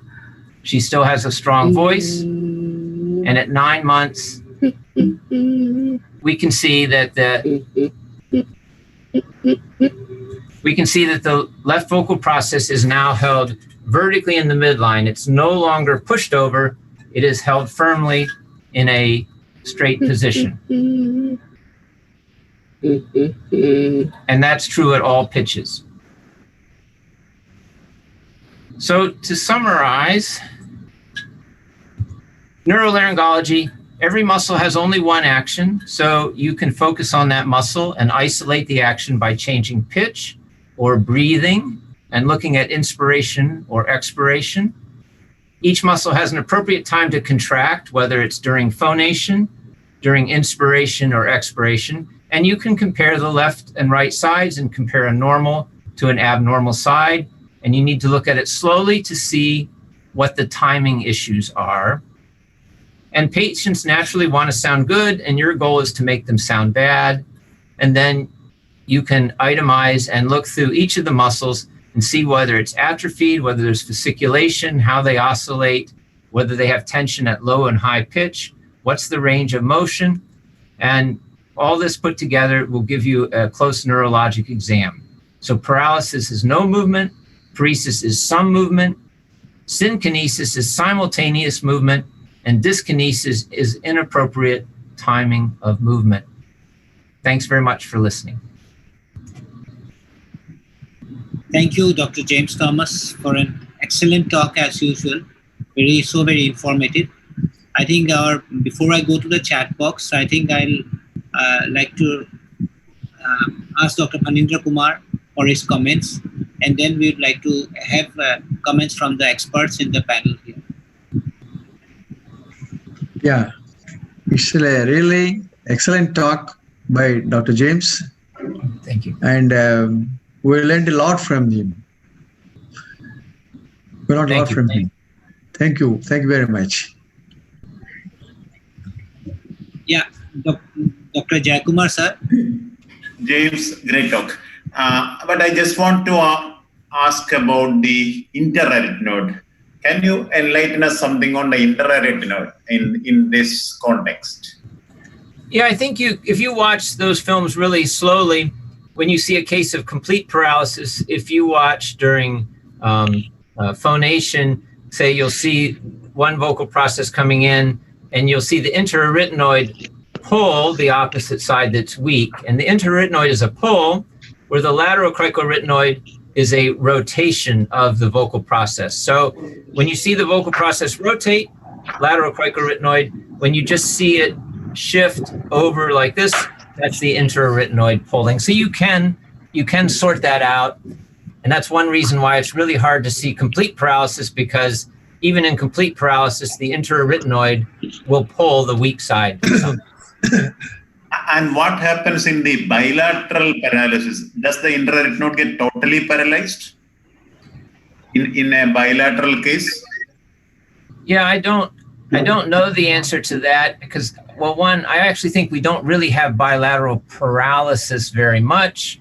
We almost always have a bilateral dyskinesis. That is, we have active closing because the PCA fibers are so many that when we reinnervate, they go to the LCA and TA and really push together. So I think it's hard to separate out the interarytenoid, but the issue is really PCA muscle going to the adductors. And that's why in Rouen, France, Dr. Jean-Paul Marie, his surgery where he cuts the PCA and then sticks another nerve into it works because the muscles are there, the fibers are there, and you just have to direct the appropriate input to them. Thank you. Dr. Amitabh Roy Chaudhary, any comments or any queries from you? Just spellbound, that's all. As usual. No other comments. Thank you, James. Wonderful. Learned so much. Actually, I want to talk to James regarding his visit to Odisha. I think that the 6th Phonocon and Dr. Phanendra Kumar introduced me to phonosurgery first time. And we called Thomas a guest, and I tried him best to enjoy Odisha. What are the temple, Konark and sea beach? I think I can remember those memories those time. Yes. And every time I used to get a booklet from his writing. I don't know whether you are writing this book or not nowadays. And that's beautiful book. We are getting some copies now. Thank you very much. I remember that very well, arriving in Orissa the first time. That was quite an experience for me, yes. Nick Krishnan, do you have any comments? Oh, it was fascinating. What a Sunday morning breakfast session to have. Probably the best Sunday breakfast I've had in a long time, probably. Thank you, James Thomas. It is also interesting, one point that I noted, that how we disregard the supraglottic activity. We always tend to complain, or at least I tend to complain that, oh, there is so much of anteroposterolateral movement happening. We're just closing off the view of the true chords. So you've shown so easily how to bypass that and actually get a view of the total course. Thanks. Great. Yeah, I think it's nice if everyone takes home even just one little point or technique. It improves your own exam. Yeah. Dr. James, there are more actually congratulatory messages than queries, but there's one query which is from Biswajit Gogoi. He would like to know whether you use local anesthesia every time you do a neurological examination of the larynx. I would say the answer is I frequently do it because a neurologic exam often needs such a close look. It's not every time. If I can make out all the details with my endoscope farther away, then sure, I can make it easier for the patient. But if I don't have the answer, then I want to do more and I ask the patient for permission to do it. And then I get the close looks that you saw in these various examinations. And it offers a great detail to you. And then, of course, you can help the patient more often. Yeah, thank you. Thank you very much, sir, for the excellent presentation. Now we move over to the next presentation by Dr. Phanendra Kumar. It will be on office-based injection technique and surgeries by Phanendra Kumar, sir. Yeah.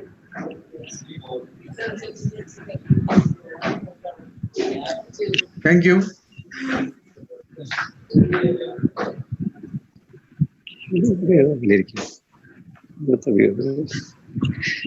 Thank you, Gautam.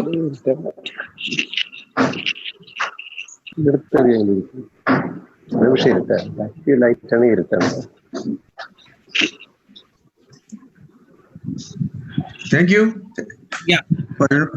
Actually, just before going before the lecture, I want to check my share screen audio because there's some problem. Please check.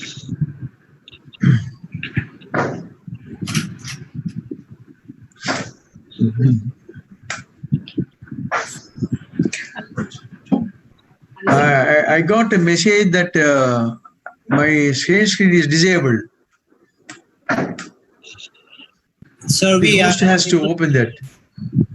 we have not seen your slides. No, the share screen is disabled by the host.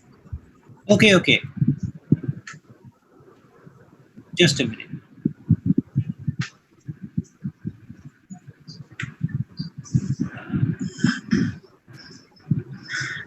Just a minute, sorry. Mr. Charlie, could you come in? You have to make sir a whole co-host or a host.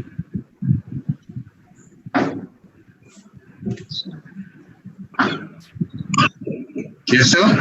Yeah, sir is having problem with sharing his screen. I think you have to make him a co-host. Dr. Phanindra Kumar, sir.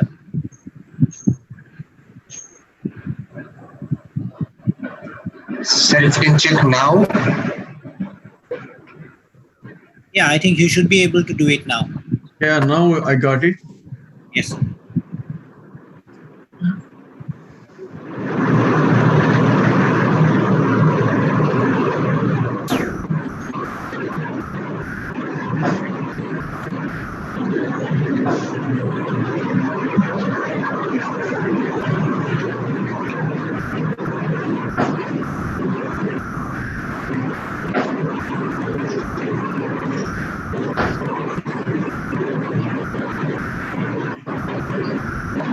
Yes, I want to check the audio.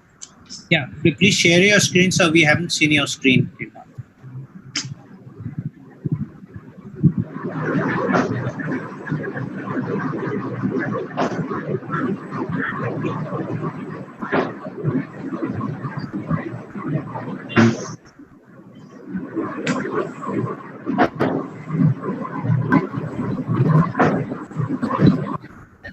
Yes, we can see your screen. Yeah. You can check your audio.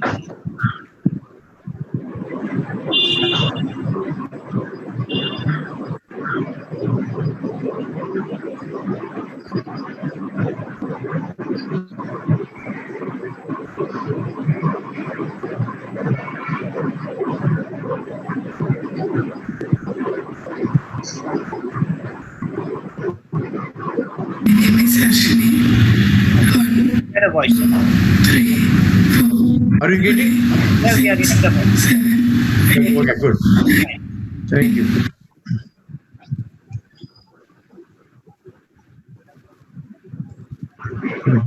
I just can.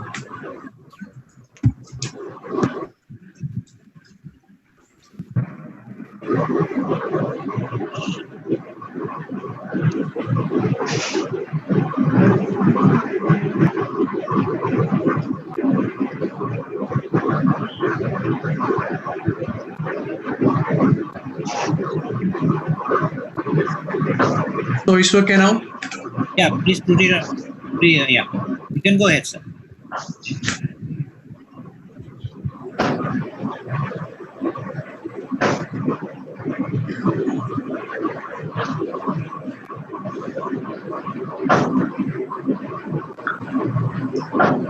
Good morning, everybody. Awake or office-based laryngeal procedures. Awake laryngeal procedures done using flexible laryngoscope under local anesthesia in the outpatient setup are called as office-based laryngeal procedures. Here,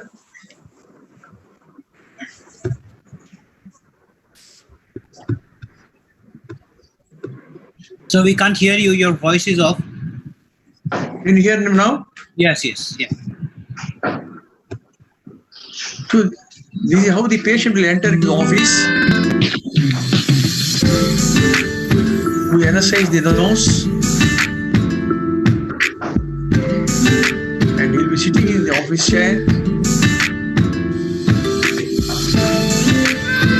And we arrest his throat.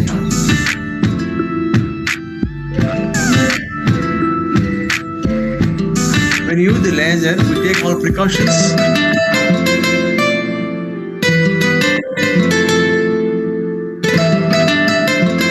So this is the usual procedure we follow for office-based laryngeal surgeries. most of the cases, we do it in the sitting position, most of the patients. Going to historical aspects, it was in 1872, Jacob Collis Cohen performed the first office-based mirror gate surgery at his home. In 1897, Christian performs the office-direct laryngoscopy with assistant using electronic headlight.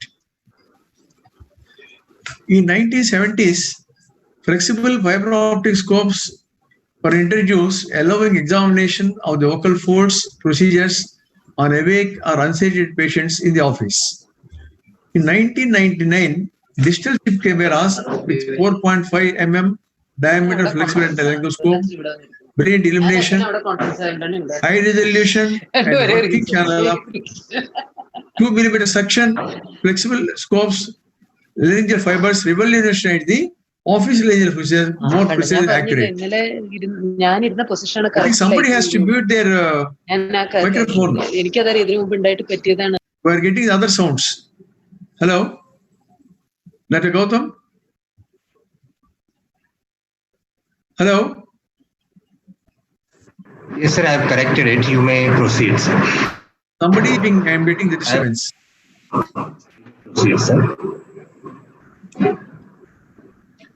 So 2004, Jetils performed the office-based pulsed dye laser or thulium laser treatment for glottal papillomatosis and dysplasia.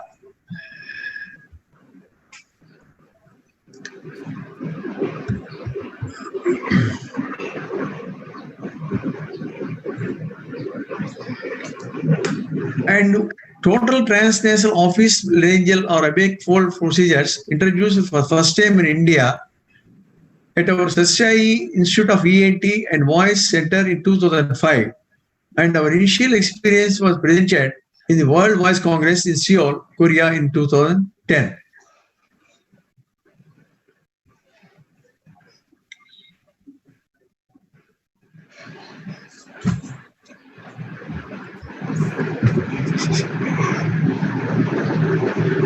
Why awake vocal fold procedures? Safe in cases with high risk for general anesthesia, saves money as office procedure, saves time as walk-away procedures.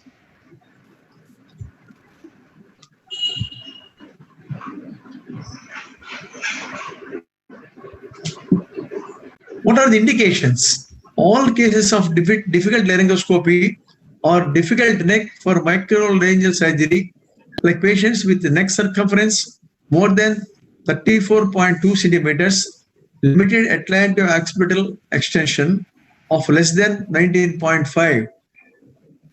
Similarly, contracted mouth or trismus or extreme degree of cervical spondylosis and very anteriorly placed vocal fold lesions. You can see here one small video clipping where the patient you have with such a bulky neck and very anteriorly placed vocal fold. So our colleagues tried to do a microlaryngeal surgery, but they could not do this patient. So his neck X-ray also showing a stiff neck, cervical spondylosis changes. Similarly, high-risk cardiopulmonary patients. So these are the candidates or these are the indications for these office procedures.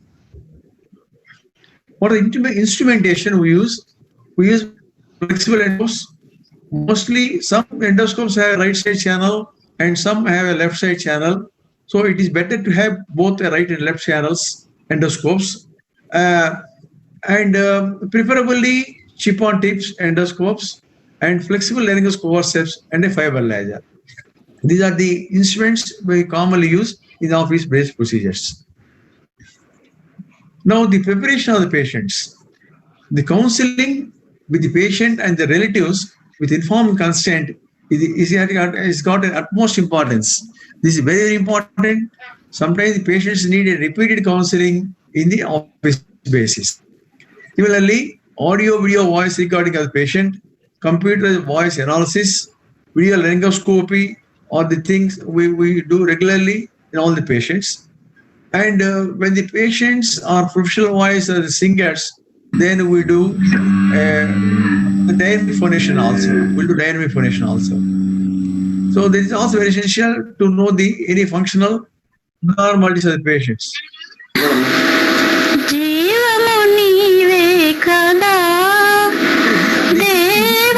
follow regularly in almost all the patients who have to undergo these office procedures. Patient selection is the most important.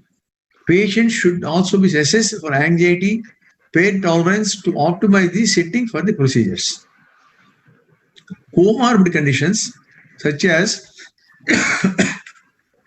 cardiopulmonary diseases, movement disorders, and use of anticoagulation therapy must be assessed by taking a detailed history from the patient. In patients with large, and most of the times we prefer to do the procedures in the lying position, as you see here. In the most of the patients we do in the sitting position. Traditionally, all the office procedures where we follow, the sitting position is traditionally followed for all the office laser procedures, as you see here. But sometimes we prefer lying position in the following patients. Number one, in patients with a large vocal fold masses, which need a longer laser procedures. Number two, in very old people with high risk for cardiac risk and very appearance to patients. We observe that in lying position, patients feel secure, more comfortable, even for longer procedures with good hemodynamic.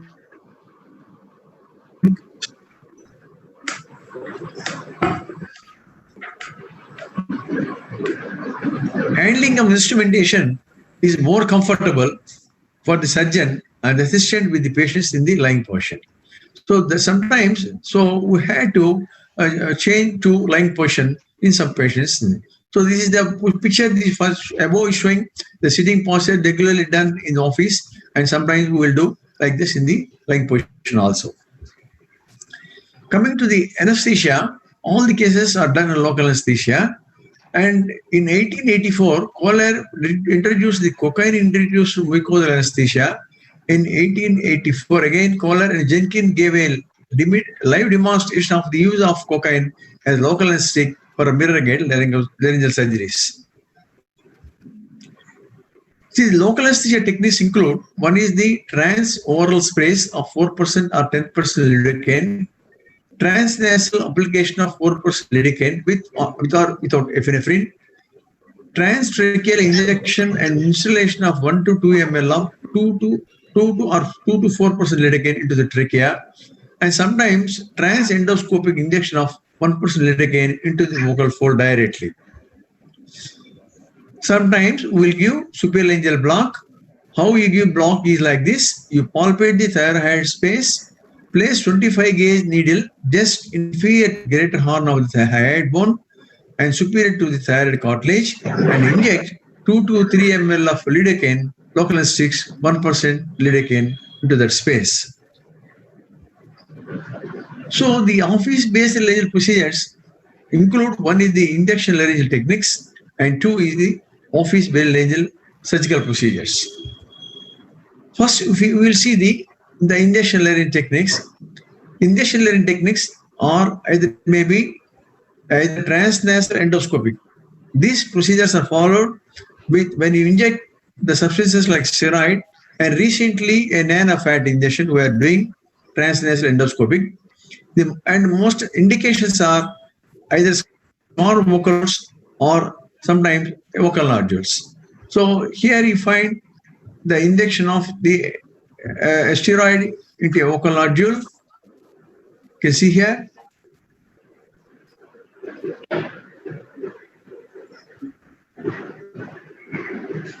So when the patients don't get much relief with voice therapy, and if the nodule is little harder, then you can give steroid injection, which is followed again by voice therapy. So these people, they have very good results. And similarly, we have one patient here.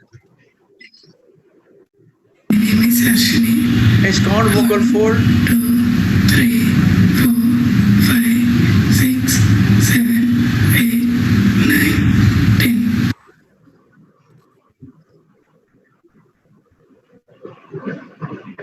We can find here scoring on the both vocal folds. You can see here. So this patient, we did again in 2 stages. One is injection of steroid directly into the vocal fold, and also injection of Nirofat in different stages.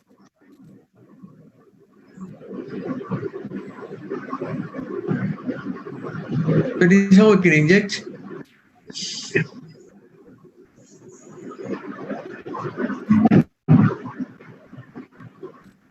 And this is usually followed by the regular voice therapy, and most of the patients, they do very well. So you can find here, the patient has recorded her voice. I can show you now. This is injection. Harshini 1 2 3 4 5 6 7 8 So 9 this is a 10 approach, what you call transnasal endoscopic approach. The other approaches are transcervical approaches. They are transcricothyroid approach, transthyroid approach, and transthyroid approach. The indications are unilateral vocal cord paralysis, unilateral vocal fold paralysis, sulcus vocalis, or vocal atrophy, or sometimes bubbling of the vocal folds. The material we usually use are either Reedase, gel foam, but we can inject fat.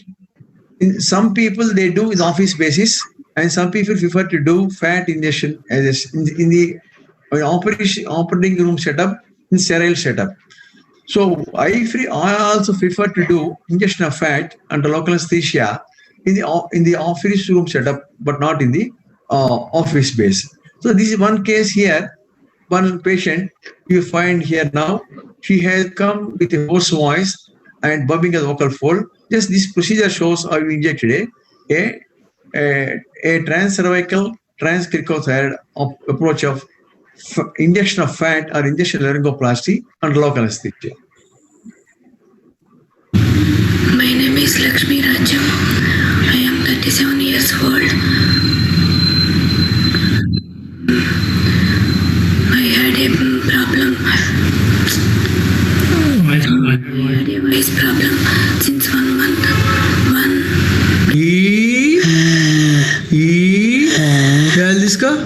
Galdiska, animal,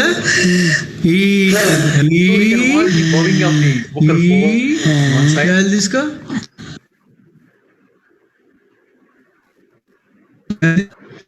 Where fixing the fat, I prefer to take from the gluteal region, local anesthesia. That is more comfortable patients who want to undergo the injection of local anesthesia. So the fat is taken as usual, the orvation from the buttocks. I usually take from buttocks.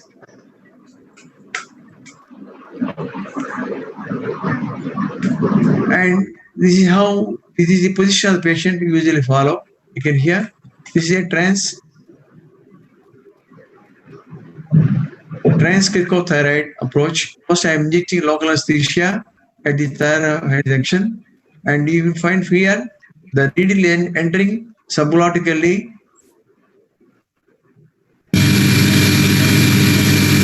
and then reaching the vocal fold. And you can find here this, once you inject, the bobbing is corrected immediately. You find there will be sudden bulge at the vocal fold here. You can see.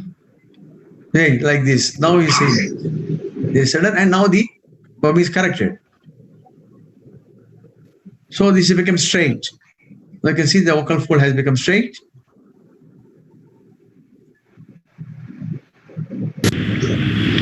My name is Lakshmi Rajam. I am from Guntur. I had voice problem last 2 months after fat injection by Dr. Phanindra Kumar. I am getting better voice. 1, 2, 3, 4, 5, 6, 7, 8, 9.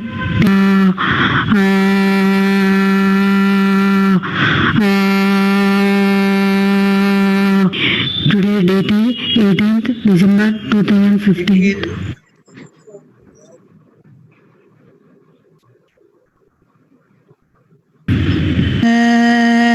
It is customary and very usually, traditionally, most of the fat injections or injection laryngoplasty are done in the operating room setup under general anesthesia. But here, the advantage of doing under local anesthesia is you can immediately find results on the table, and also you have control the amount of fat, how much you can inject, and judge on the table. That is another advantage. So this is what has shown is the trans-cricothyroid approach. Now this is a trans-thyroid approach. How the needle comes here, you like this, you can find.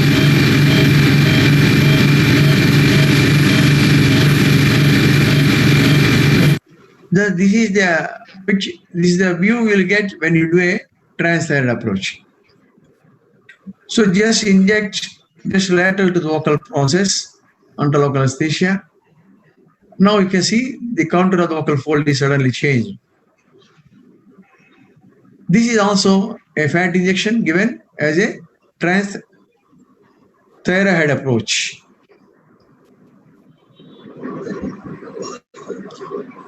Now coming to the office-based laryngeal surgical procedures, they are done in the office-based mostly, and you can use the closed instruments like a simple forceps, or sometimes you have to use the laser to debulk the lesion. Now this case is a small nodule which you remove with a tiny forceps here. Very small nodule here.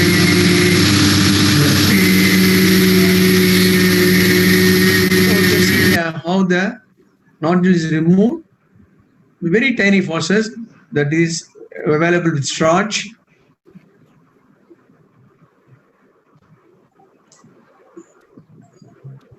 Under local anesthesia.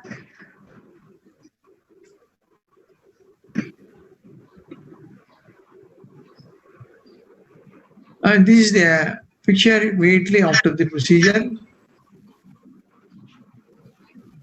And you can also see the stroke on the table. Now this other video showing now a simple angiomatous polyp is removed under local anesthesia with the forceps.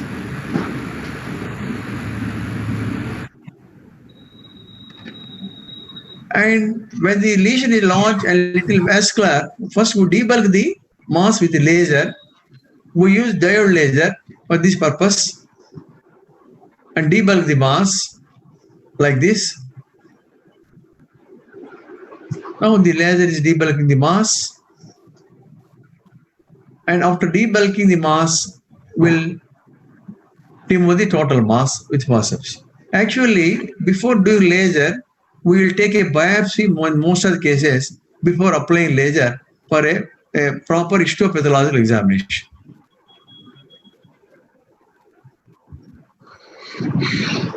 And similarly, when you have masses, then we follow the injection of something like your injection of saline and with normal saline injection to the vocal fold. Like you do a 4 microsurgical techniques, we inject below on the subepithelially and remove the mass. You can find here some of the cases where we are able to remove the masses using laser. You find a keratinoid mass, so I am fixing. Like you do injection for 4 microsurgery, then you put the laser along the margin of the along lateral margin of the mass, but not going medially.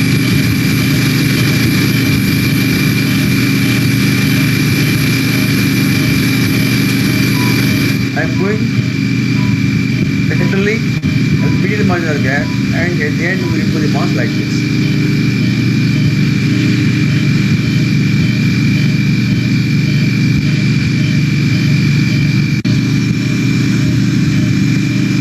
Surprisingly, you don't find any scoring in these cases. No, sir, no scoring at all. And similarly, another case. So he has come, is the patient high cardiac, so had to apply this office procedure. Again, we injected Dilaken with a 1 in 1 lakh adrenaline, and then exercise the mass along its lateral aspect.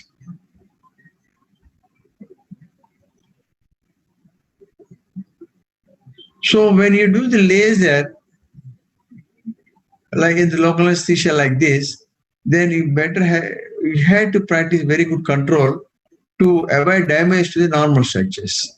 So we try to be very close to the mass. After injection of this non-muscle line, like a flap, they will raise the lesion so you can remove the mass perfectly. So if you do a stroboscopy about 1 month or 2 months later, you will find a normal wave pattern most of the cases, even with the laser.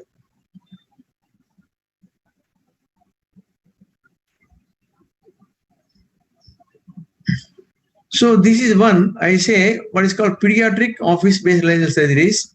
So we got one child who has got a small fibrin mass lesion on the vocal fold, but he has got a problem with his pulmonary function. So when the anesthetist explained high risk for the parents, they are not willing to get operated. So they approached me. So what I did is I had a counseling with the child for about 3 to 4 times in the office, and also we did a trial endoscopy with a flexible endoscope and and explained to the child how you are going to do the procedure. And to our surprise, he has cooperated so nicely, and you can see now this youngest child so far in the office procedure I operated.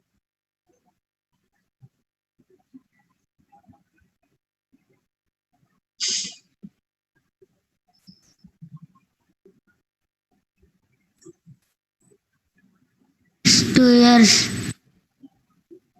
3, 4, 5, 6, 7, 8, 9, What is the mass you can see here?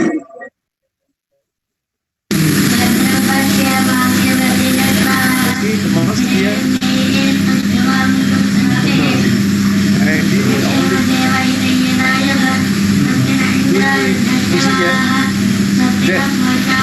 first we remove the mass with small tiny forceps, and surprisingly the child is cooperating so nicely and without any problem. Then we started using laser and applied over the superior surface of the mass, and he has surprisingly cooperated with us so nicely and without any problem. He's just 10 years old. So of course, we may not expect all children can do, but in some cases it's possible. So he leaves the office like this. And this is the picture taken or stroboscopy about 1 month later. You can sign that normally you can go to the and voice. Hi, I am Saket. And voice surgery, my voice is good. I am comfortable during voice surgery. 16th June 2015. So this shows if you can do a very good counseling and convince the children, it is possible to operate in the office basis. So we have been doing this. My office position I started in the year 2005. So total number of cases operated till are about 2,600, of which injection techniques are 1,600 and surgical procedures come around 1,000. Voice outcomes are excellent with pre and post operative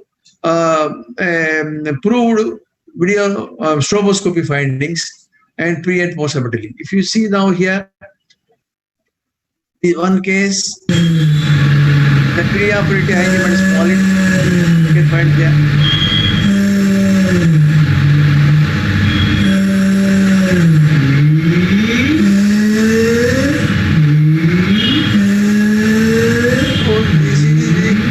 In the post-operative period, 2 months later, after thoroughly rehabilitation, find the vocal cords normal with good glucosilary pattern and no scarring at all. No scarring.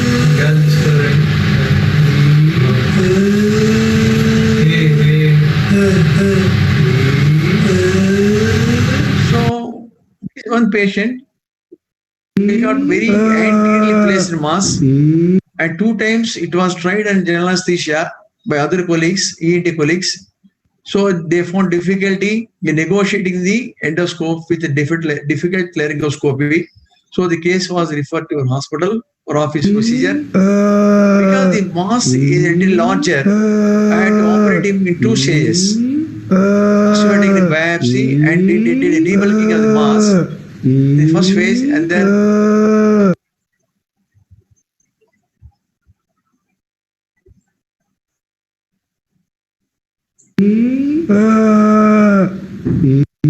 good.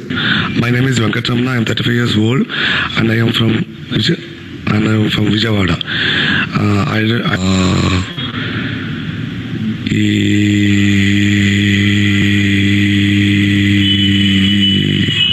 Today's date is 31st October 2016. So this is the picture taken after the procedure, the office procedure of 2 stages completed.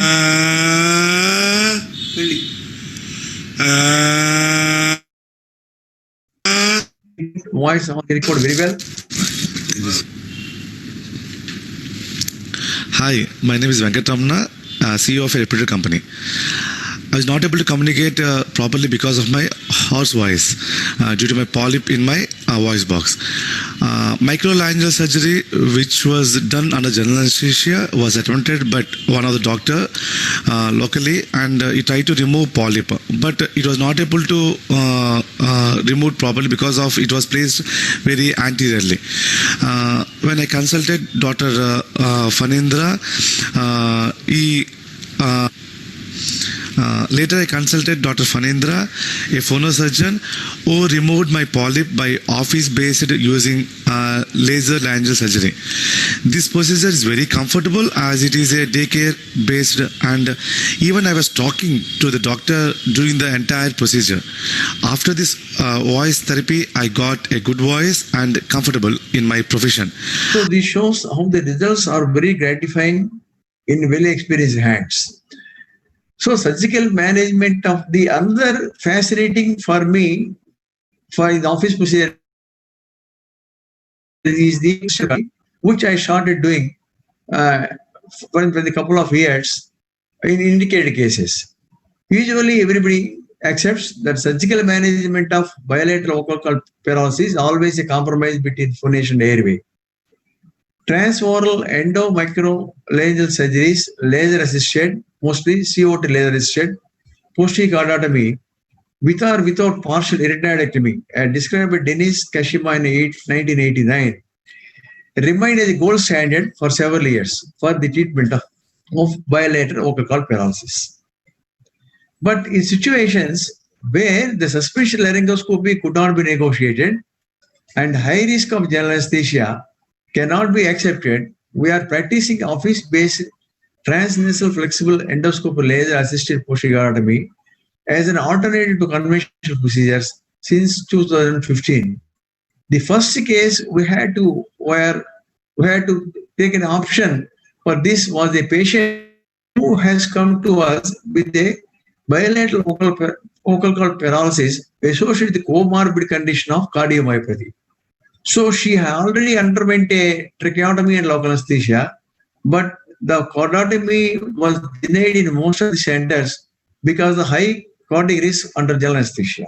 So this made us to think an alternative, and when you're thinking, then we thought we want to try this office procedure. So that was the first case we started doing, and since that time we have been following in cases in patients of bilateral vocal cord paralysis particularly associated with comorbid conditions or of either for general anesthesia or in cases with defect laryngoscopy. Now I show the procedure now, how you are following the cordotomy in office basis. So this is the patient who has come to us. He is aged about 70 years with high cardiac problem. He was underwent tracheotomy and local anesthesia in another center and referred to us. So these type of cases we do in the lying portion in the office basis. Because of his age and the convenience also for the manipulation of the instruments in the posterior aspect of the larynx, it is much better for us to operate in the lying portion. So like this, we pass the endoscope, and then this is the procedure, how you are cutting the, using the laser, we are doing the posterior cordotomy. It is similar to the cordotomy done under anesthesia.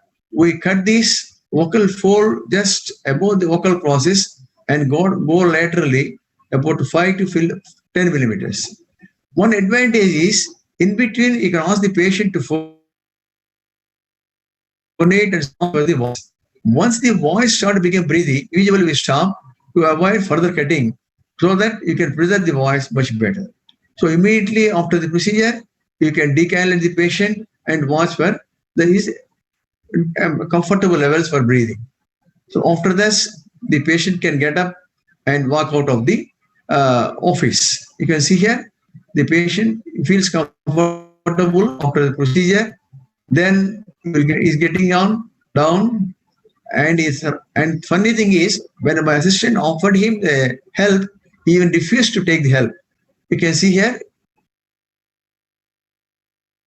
he's the old man to get down from the coach. When he coming close to him, then he says, "No, I don't want any. No, not necessary. I'll get down myself." So he's getting down by himself and leaving the office. So this is how sometimes the patients can enjoy office procedures. On the day of the operation, you can watch the patient was sleeping comfortably with this closed. So this is the picture taken after decannulation and 1 month after the procedure, the position of the vocal fold and the airway that is established by this office cordotomy technique. So the advantages of this procedure, one, not only the other aspects of the cost and other things, the safety is one, and cases where you cannot do as the regular procedure. And third thing is, you can watch or monitor the voice on during your procedure, and also limit the extent of cordotomy, which is not possible in conventional surgeries under general anesthesia. So this I has almost started and have been doing with good results. And these results are, most of the patients have comfortable voice before and after surgery, because we do. This is the patient.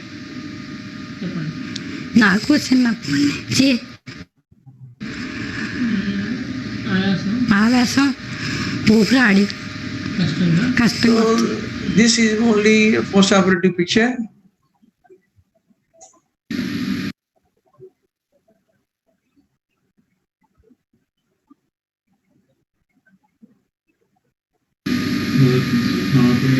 నా పేరు కుమారి, మాది పశ్చిమ గోదావరి జిల్లా Palamuru.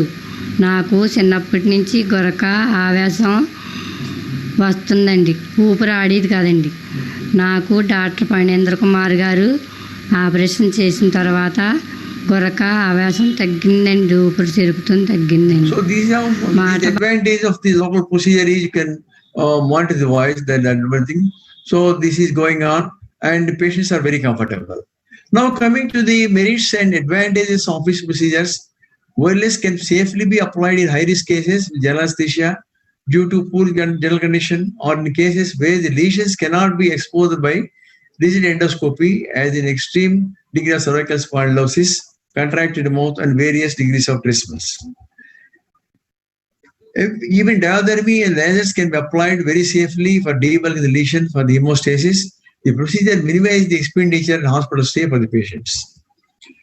But we have limitations. Its use is limited in professional singers, very nervous individuals, patients with severe gag reflex. In cases of large vascular subepithelial vocal fold lesions, the instrumentation cost and maintenance is high and forbids the usage sometimes in the clinical practice.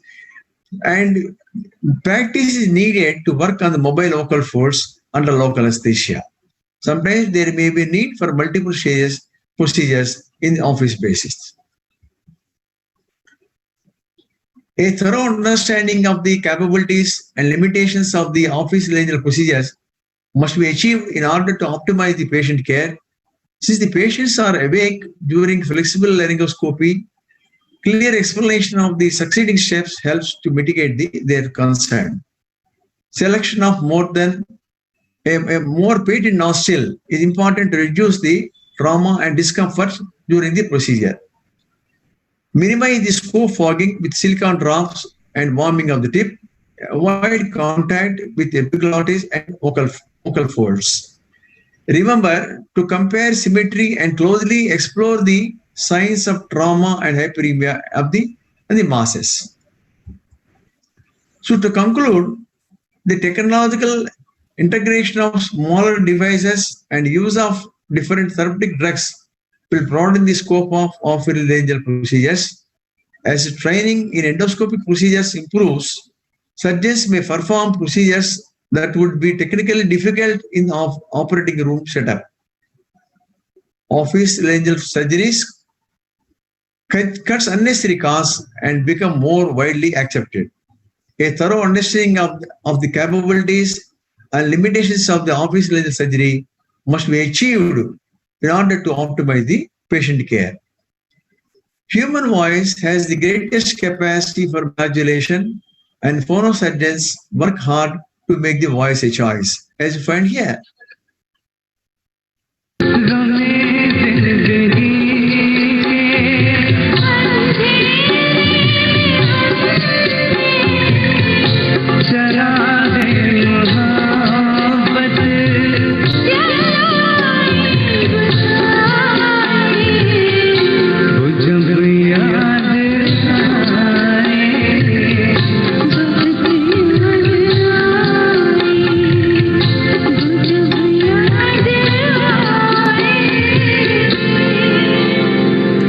Thank you for kind attention.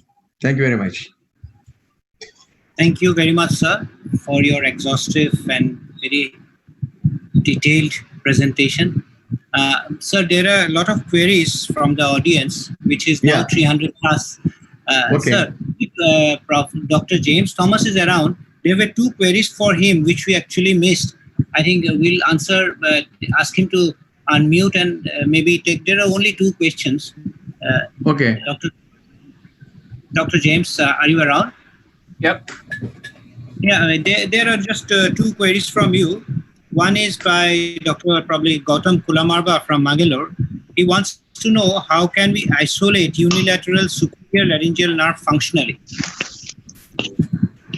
I think I alluded a little bit to that, and that is you would look at the vocal cord's position at low pitch and then high pitch. So it's not necessarily easy to isolate, but you can look at low pitch when phonation is there and high pitch when phonation is there, and you'll get a sense of how much thyroarytenoid muscle, lateral cricoarytenoid muscle, and cricothyroid muscle are all contributing. It's a little hard to separate out, but you can do that, and you can compare it by the lengthening, which is hard to measure, but more importantly, you can do it by the change in the oscillation from left to right side. Yeah, thank you, sir. The other one is actually not a question. Sorry, I thought it was a question. It's more of a comment. Dr. Phukan, SB Phukan has said, I've never seen such an informative talk. So the larynx can be understood by sound as well as movement. That's what he said. Okay, thank you very much. Thanks. So I now pass over to Dr. Phanindra Kumar, sir. So the first question is from Sanjeev Golhar. He wants to know, does the NPL scope has a laser resistant tip? Dr. Phanindra Kumar sir. Dr. Sanjeev Golhar, he wants to know whether the flexible scope has a laser resistant tip.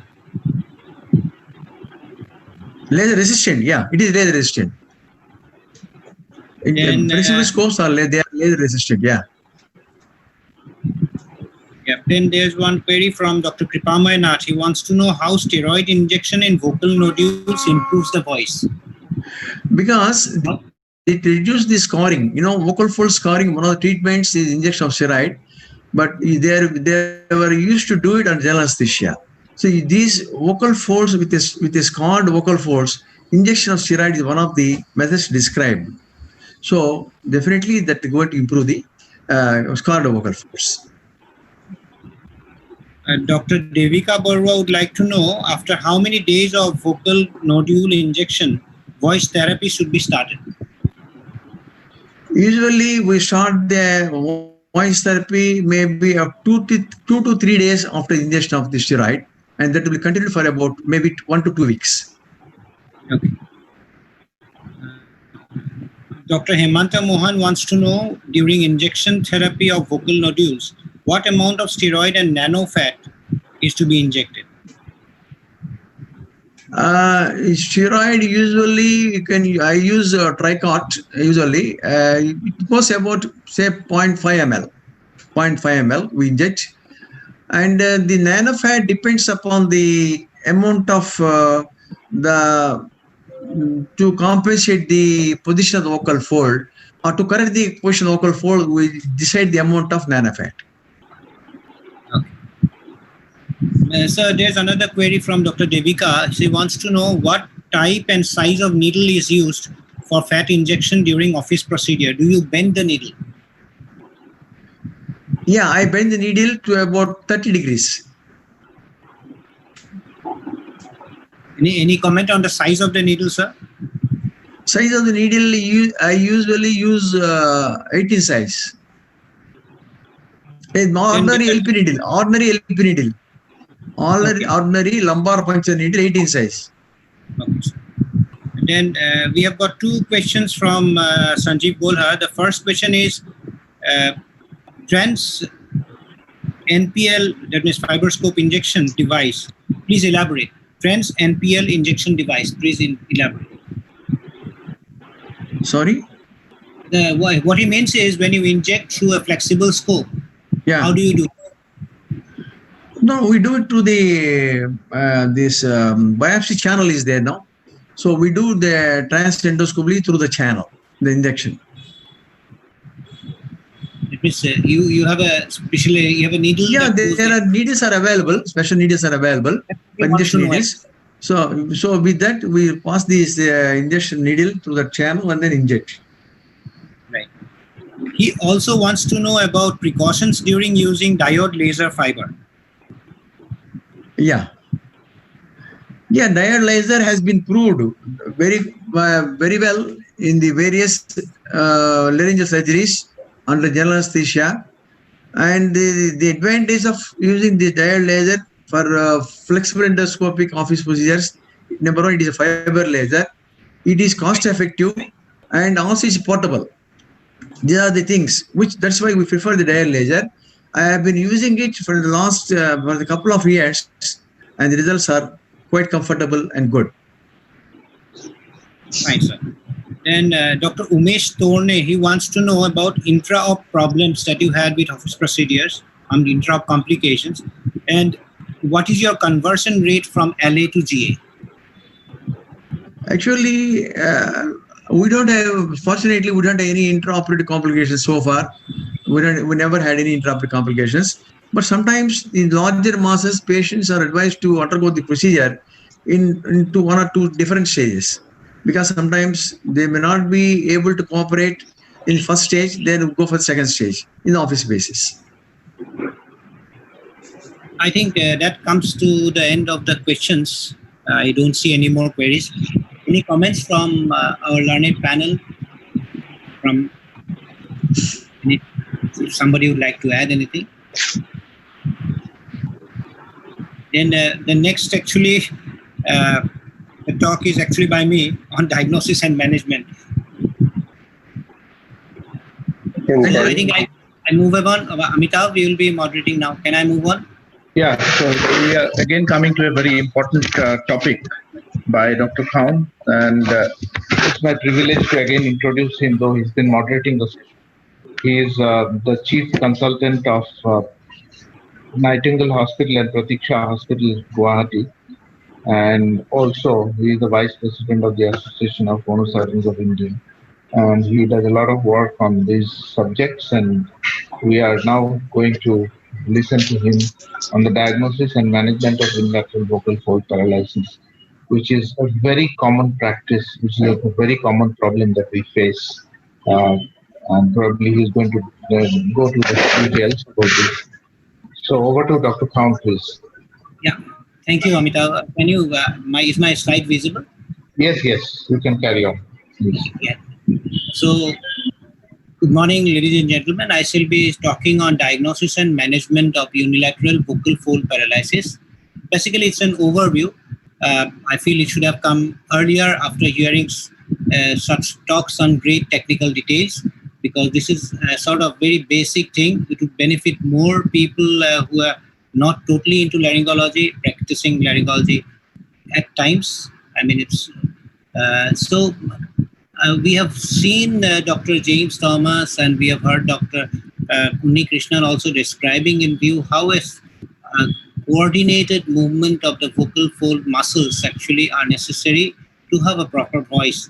We have a proper tone between the abductors and the adductors muscles. So, but the larynx also functions primarily for airway protection, for breathing, phonation. It helps in the cough reflex and also in Valsalva for micturition, defecation, and persuration. So we need to have the vocal folds moving not only for our voice, but also for the other aspects of its functions also. I'll briefly take you over to the anatomy. We know that the vagus nerve, the neurons originate in the nucleus ambiguous in the reticular formation of the medulla. In experimental studies in monkeys, it has been seen that the more superior neurons are for the pharynx and the esophagus, then the inferior ones for the cricothyroid muscle, then the abductors, then the adductors, and then we have the nuclei for the 9th, 11th, and 12th cranial nerve. As the nerve goes down, the pharyngeal branch actually appears at the jugular foramen, the inferior ganglion. It passes between the ICA and external carotid arteries to pass through the middle constrictor muscle into the pharynx, where it anastomoses with the branches of the 9th and 11th cranial nerves to supply almost all the muscles of the palate except the tensor belli palatini. And then the superior laryngeal nerve would pass into the neck and divide into the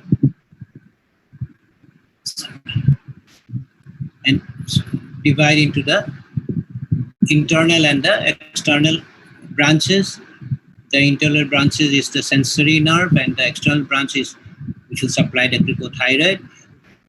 Whereas the recurrent laryngeal nerves are going down into the thorax on the left side, looping around the arch of the aorta, on the right side on the subclavian, enters the tracheoesophageal grooves and runs up and enters near the cricothyroid joint. So when we have different lesions of the affecting the nerve, we could have something at the brain stem which could be bilateral, and it will affect the soft palate movements, the cricothyroids, as well as the rest of the intrinsic muscles of the larynx. If you have a lesion at the level of the inferior ganglion, it would be unilateral, and you could have again the soft palate on the one side, the cricothyroid, and the recurrent, the rest of the muscles of the supplied by the recurrent also affected. Could have a lesion below the level of the pharyngeal branch, or you could have a lesion below the level of the superior laryngeal nerve. And what happens actually? So what we see in this chart is that when we have a lesion which is high above, sorry, my cursor is not showing up when you put it on slideshow. So if you have a lesion high above, you have a vocal cords which are in the totally abducted position, and so you have a lot of aspiration, breathing, there's breathing problem, aspiration and cough. Then as we go down, when we have a level where something happening at the level of the superior laryngeal, then we can have similar situations, but we won't have the palatal paralysis, which would happen in a higher up lesion. Then we could have something which is below the level of the superior laryngeal nerve. Then we can have a vocal cord that is in the, if it is unilateral, then it is in the paramedian position. But when it is bilateral, then we could have breathing problems because the glottic chink becomes much narrow. So with that idea in view, we go ahead with the examination. Well, there are a lot of semantics involved. People like to talk about vocal fold palsy or versus immobility versus vocal fold impairment. If you look at the causes, there's a huge chart of, list of causes that could be cited. But mostly we look at causes like trauma, it could be surgical, it could be intubation related. We look at tumors, or which could be from the brain stem in the skull base, affecting the nerves, lower down because of a growth in the esophagus, as we saw in one of Dr. James Thomas's videos as well. Or you could have a lot of patients which could be idiopathic as well. There are a lot of meta-analytic studies actually. This is one where it compares the etiology rates of unilateral vocal cord immobility. They have done gone through 4 studies where they have found that surgical trauma accounts for a large amount. In one of the studies, thyroid was very high, but non-thyroid surgical damage has also been shown to be an important cause. Non-surgical trauma can also cause a lot of vocal cord palsies. You could have neoplasia, we have CNS lesions, intubation-related problems, and idiopathic is significant even now with a lot of investigations that we can do.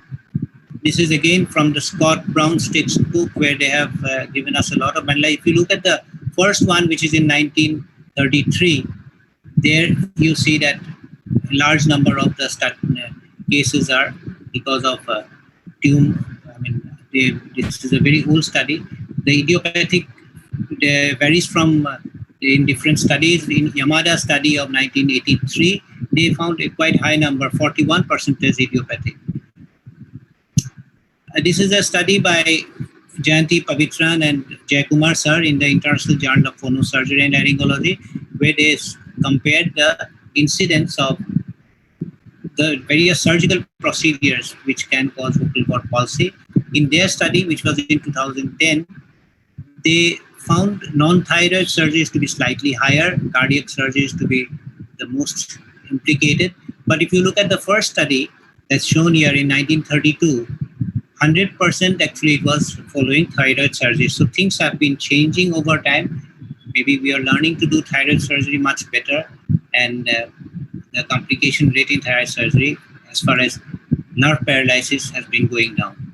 So this is another comment from Crumbly RL, where they have found that injury to the recurrent laryngeal nerve in thyroid surgery ranges from 0.3 to 13.2 from center to center, and to the anterior cervical spine during the anterior cervical spine surgery, which has a wide range from 2 to 21.6.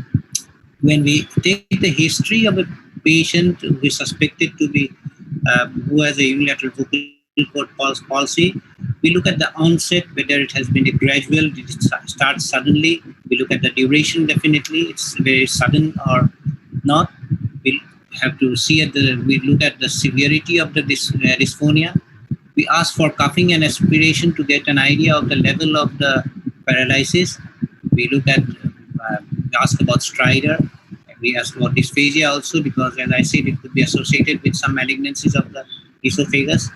And we definitely want to know about previous surgery, about prolonged intubation, trauma, and the rest. When we examine the patient, a complete head and neck examination is definitely warranted. Cranial nerve examinations can be done very quickly. We can see all the cranial nerves very quickly. We look for the gag reflex once we open the mouth.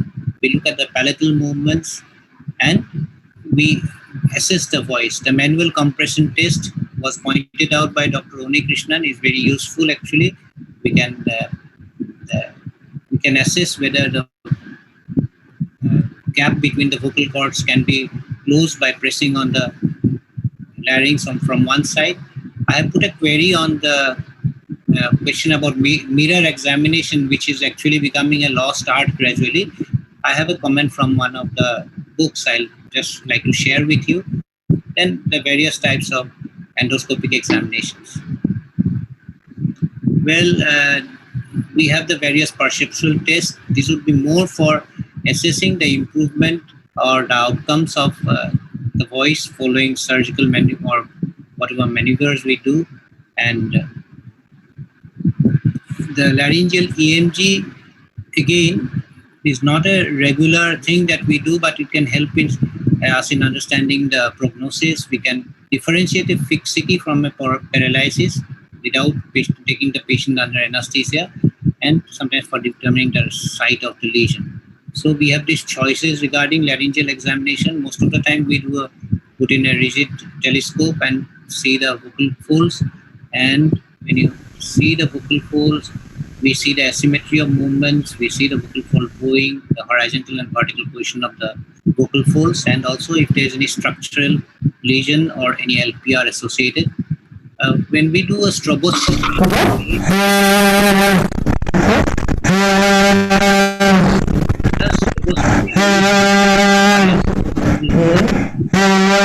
is concerned. Well, it's not a routine examination. It does not really alter the management of a patient with a unilateral vocal fold paralysis. Aperiodicity, very poor voice quality, breathiness, and an inability to sustain phonation make it difficult for the stroboscopic unit to accurately detect the patient's acoustic source, which is used to base its output. Well, this is the point I wanted to make, this small arrow that you can see on the screen. In this, the larynx, they have said that it may be easier to evaluate signs such as the vertical level of the vocal folds using the mirror instead of the endoscope, as their perception is better. So I think this is mainly for the youngsters who actually probably don't use the mirror that often. I think we should keep on practicing that art. Radiology, earlier there was a time when we had patients with vocal cord palsy, unilateral vocal cord palsy. We used to do a chest X-ray, a barium solo, ultrasound of the neck, a combination of these three, and we still used to miss out, and the idiopathic list would go up. Well, nowadays the CT scan, skull-base to thorax is almost a routine thing that is done. At times we need to think about the MRI. Rheumatological investigations would not be a very routine sort of thing. We may need to do when we specifically think about rheumatoid arthritis or things like that. There are various algorithms given in various books. I'd just like to take you through some of the algorithms. As you can see here in this algorithm given here, which is, I did not find it very convenient. If we take the history and do a physical examination, if we find the antecedent cause, we try to manage accordingly. If there's no antecedent event and we have a suspicion for a thoracic neoplasm, we do a chest X-ray. If negative, we even have a suspicion, then we go for a CT or an MRI. Then we may consider laryngeal EMG if there is no diagnosis. Well, I didn't find it very convincing. In this larynx textbook also, they have said the basic examination would be the head and neck, which we have talked about, including a fiber optic laryngoscopy, and radiology and direct laryngoscopy, and of course the other tests.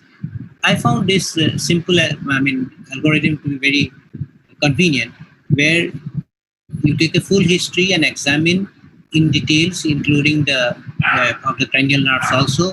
If signs of proximal vagal lesion or other lower cranial nerve involvement is there, then we should do a MRI posterior fossa and skull base and side appropriate. So side appropriate means if it's isolated right-sided, we can do it up to the thoracic inlet. If it is up to the left, if it's on the left side, we may go to the aortopulmonary window. So most of the time, actually, we generally write as from the skull base to the thorax. But when we have a bilateral involvement, when we think of a brainstem lesion, an MRI would be much more beneficial.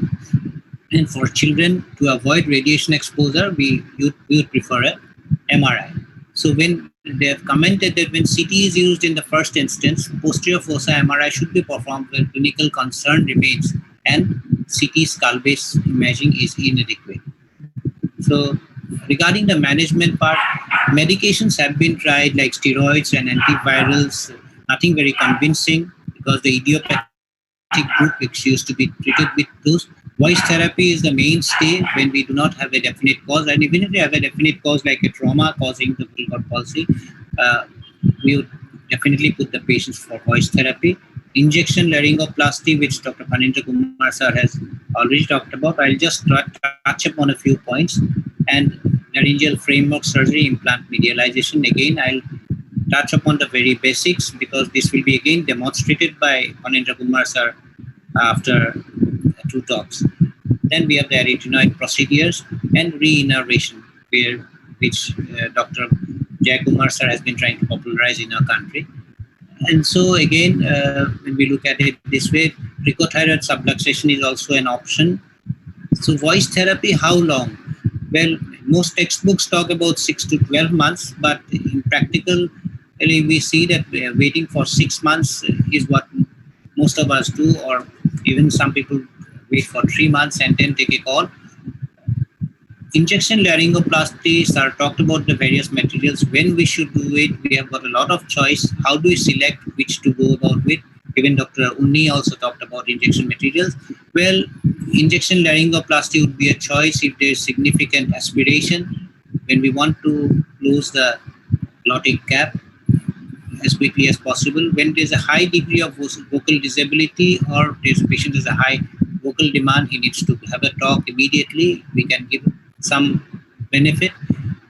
Small glottic gap of 2 to 3 millimeters and no posterior glottic gap. And when there's a short life expectancy, like in maybe a bronchogenic carcinoma with a vocal cord palsy, we can think about giving a relief by doing an injection laryngoplasty. Well, these are some of the properties of the materials. The material should not be causing an inflammatory response. It should be non-carcinogenic over time.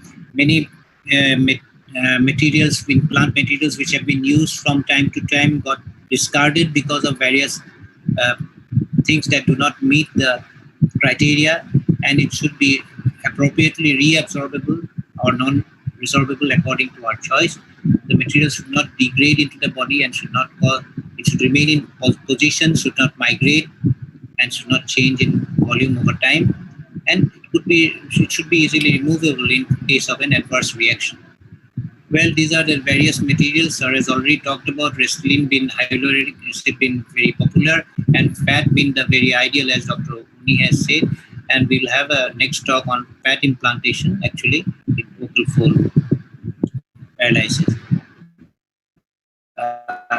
Except for hyaluronic acid, we have to remember that we have to inject deep lateral to the muscle, because if it's too superficial, there could be scarring in the superficial lamina propria. So again, type 1 thyroplasty, when do we use? We have a lot of materials that can be used for type 1 thyroplasty that we have to look at. Well, this is a textbook picture which shows in the first one where there's a medialization using the silicone. Then we have Gore-Tex or TVM FI, the titanium implants, which is also popular with some. These are some of the steps which will be again showed in the surgical session by Dr. Phanindra Kumar sir. We make a window in the thyroid cartilage, try not to damage the inner perichondrium. We measure it again so that the implant measurements are correct. The shape of the implant could vary from person to person, but most of us prefer to have a boat-shaped sort of implant where the posterior midline part would be more prominent, and then we put the implant in place. Sometimes we may need a arytenoid adduction where the posterior glottic gap is much more. Laryngeal reinnervation surgery is becoming popular now. Well, I looked at some of the literature. This paper actually talked about medialation versus reinnervation for unilateral vocal cord paralysis, and they came out almost in similar times. This is 2011. The other one, as you can see on the right side of your screen, which actually talks about answers to recurrent laryngeal nerve anastomosis, which is the commonest thing to do for unilateral vocal cord paralysis. Here they have clearly written about the advantages. It provides the vocal fold tone, bulk, and tension. It does not actually create any movement if somebody doesn't know that. It is technically simple and does not preclude other medialization procedures. So it's not a question of medialization versus reinnervation. It's the procedure within our armamentarium which helps to maintain the tone of the vocal folds. This is another good paper by Dr. Chetri, which you could look up. Then we have ricothyroid approximation for voice and swallowing rehabilitation.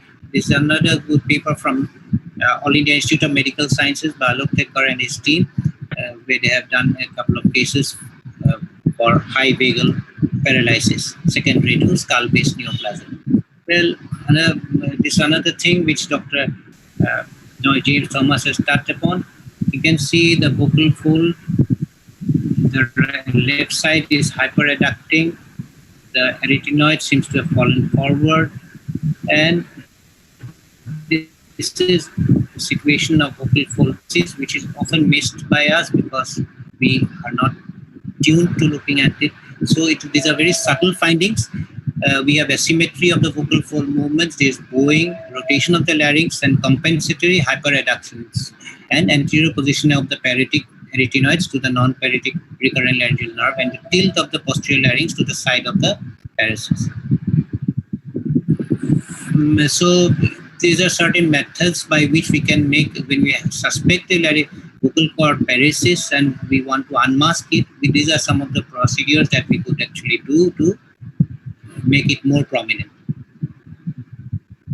Unilateral vocal fold palsy in pediatric age group, not too many papers or literature is available. Congenital vocal cord palsy could be picked up when we are assessing a child for a hoarse cry by doing an DNFL, but I didn't find too much of literature regarding this.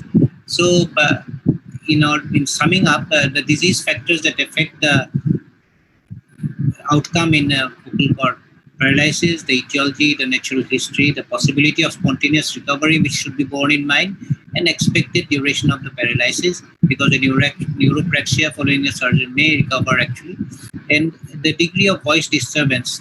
Sometimes there might be people who may not be complaining too much about their voice disturbance, and if the vocal demand of a person is very high, we may need to actually go in and do something very early. We have to look at the general health of the person, the expectations, the presence of aspiration, and personal preferences also. This is again finish off an algorithm again by Dr. Abir Bhattacharya, which again I found very convenient because it's very straightforward. We assess and evaluate in a multidisciplinary voice clinic in presence of a otolaryngologist and the speech therapist. And after that, we find that a vocal cord palsy, which tends to compensate after an initial course of speech therapy. Then if you have received an adequate compensation, then actually what we would do is we just review the patient. If the adequate compensation is not achieved, if voice is suboptimal, we can go for a medialization procedure as an injection or a medialization laryngoplasty. Where we have an uncompensated vocal cord palsy, then if the vocal folds are at the same level with adequate posterior glottic closure, we can go for injection laryngoplasty or a laryngeal framework, type 1 thyroplasty. But when we have the vocal folds at different levels with inadequate posterior glottic closure, then medialization thyroplasty with arytenoid adduction or maybe with a glycothyroid subluxation procedure. I think that brings me to the end of my presentation. Thank you very much from Guwahati. This review from the place where I stay. Thank you very much.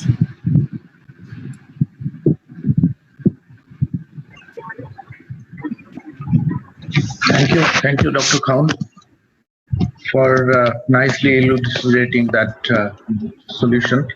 And I'll give some time for Dr. Khan to look at the question because he's got the link to the question. And what we have learned from his talk is basically, firstly, to confirm the diagnosis if there is a cause for that unilateral vocal fold palsy, because we do not want to stick an implant into the neck and find out later that he has got a disease in the lungs. That's the first point.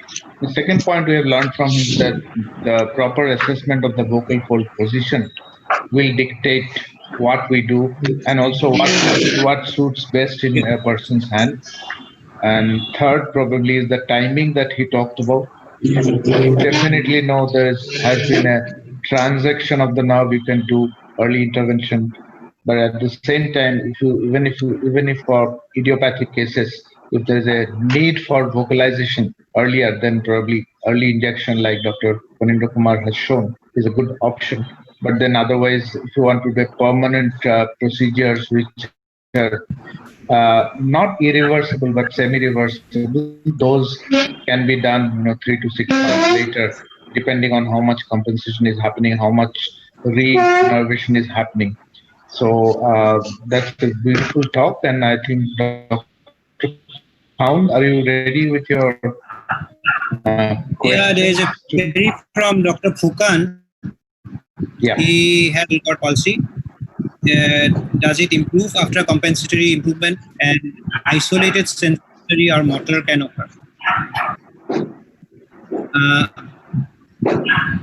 I mean, the most common clinical thing about aspiration comes with that history. We only suspect that there might be, the patient might be having some loss of sensation or aspiration. When we do a scopy, when we touch the posterior pharyngeal wall, when we find that there is no gag reflex, the patient, or it is a reduced gag reflex, then also we have a suspicion of a, aspiration. And such type of a patient can actually aspirate. That is one. And if I may just add to that, yes. Gautam. Yeah. Obviously, you can do fees or fee and sensory testing. So you can just confirm the aspiration.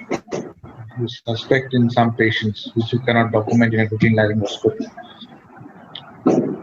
He also wants to know if the aspiration improves after compensatory improvement. Yes, of course. If the gap closes, then definitely the chance of aspiration will be less. And isolated sensory or motor, can it occur? Isolated sensory, yes, it's not impossible. It can definitely happen.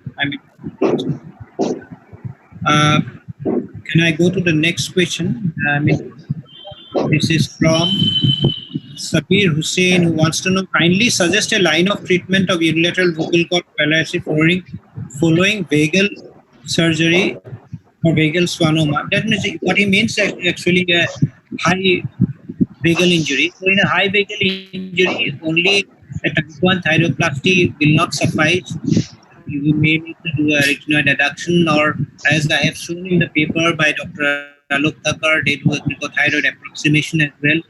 And any points from Amitava? No, I think you have covered. You already covered it very well. Then there's one question from Hemanta Mohan. Personally, what do you prefer to do?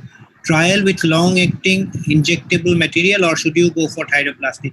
See, Dr. Mohan, we have to wait. We cannot do a thyroplasty upfront immediately. yes, there have been instances when people have said that there's a lot of aspiration, so we did a thyroplasty, which is a reversible surgery.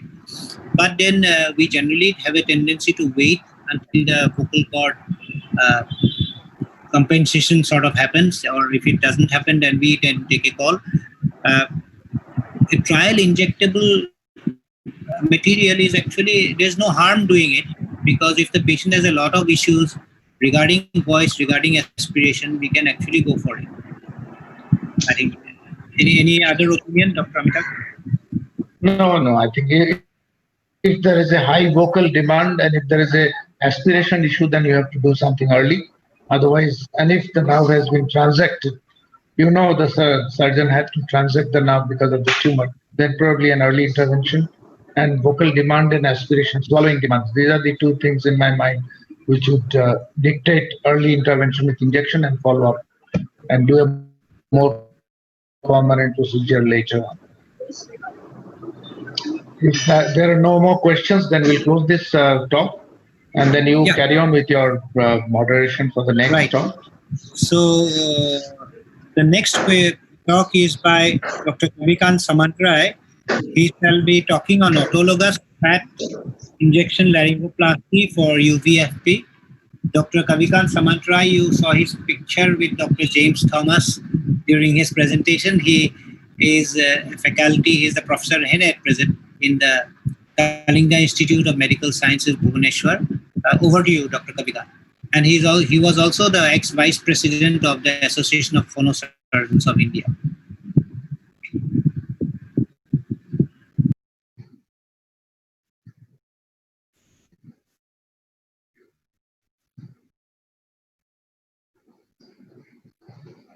Good morning all, and thanks to Dr. Phanendra Kumar.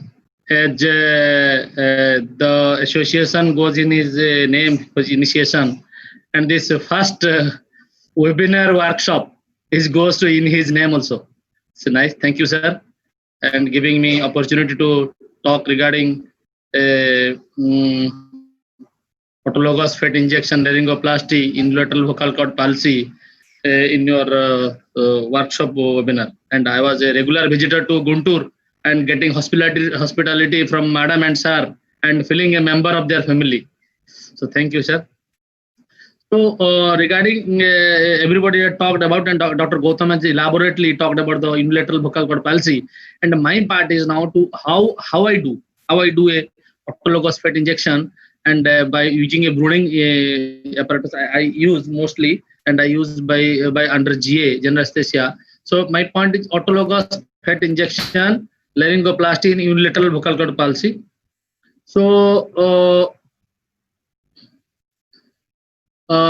vocal fold injection laryngoplasty was first introduced in 1911 by Bruning, and in renaissance has occurred in vocal fold injection due to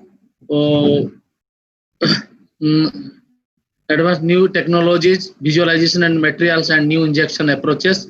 This versatile technology provides advantage for the treatment of glottal insufficiency. It may be vocal fold paralysis, it may be a paresis, it may be vocal fold atrophy or a scar. So we use a different type of insufficiencies, glottal insufficiency, this technique, and other techniques to manage glottal insufficiency include, as you know, Dr. Gautam has elaborated very nicely, pedalization thyroplasty, arytenoid adduction, then arytenoidopexy, and variety of reinnervation procedures nowadays it is emerging. And so among these, fat injection laryngoplasty is one of the simple and effective procedure. So if you don't want to do a thyroplasty or giving a scar to a person who is not interested, he's an actor or somebody else, because one of my patient was an actor, he's a TV actor in Odia TV actor, another was a politician, so they don't want a scar. So among of these injection, simple and effective procedure is treatment of unilateral vocal fold palsy. So so what are the indications? So this is like other palsies like vocal fold paralysis or paresis and sulcus vocalis. So another indication. Then presbyophonia, the old age atrophy, presbyophonia, and thick scar or vocal cord scar maybe due to some surgery or old surgery, even if we can try this type of injection and or trial before permanent metallization. If somebody wants that I don't want a metallization now, so you can give a trial. You can show him because this is not a permanent procedure like a framework surgery, but it works for a certain period of time which is significantly a patient can enjoy. So a surgeon can enjoy, a patient can enjoy, and without giving a scar and giving a surgery, and with a simple apparatus. So how to choose a patient? How to choose a patient? A patient who can tolerate the procedure, who is not on anticoagulant. If he is an anticoagulant, stop him for 7 days. Like somebody is taking clopidogrel, you can stop him for 7 days. Small to moderate membranous phonetic gap, or a tone on vocal folds, symmetry of arytenoid. You have to look. You have to degree of hyperfunction, differentiate between vocal fold immobility and arytenoid joint fixity. You have to differentiate. You have to rule out the malignancy. If there's the malignancy, you should not do this type of procedures. Duration should last neck surgery, if any.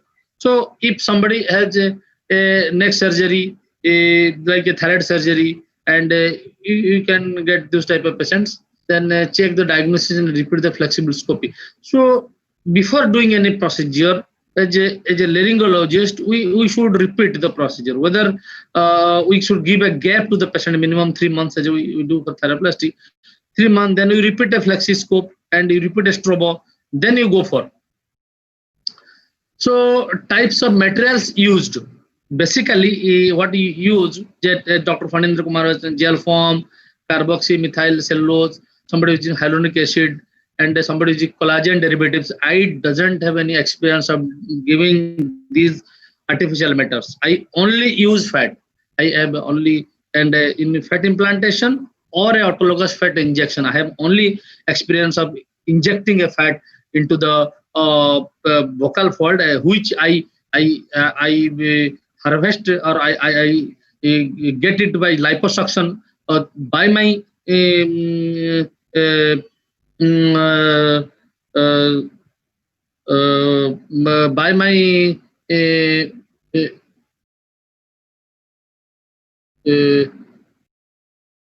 plastic surgeon or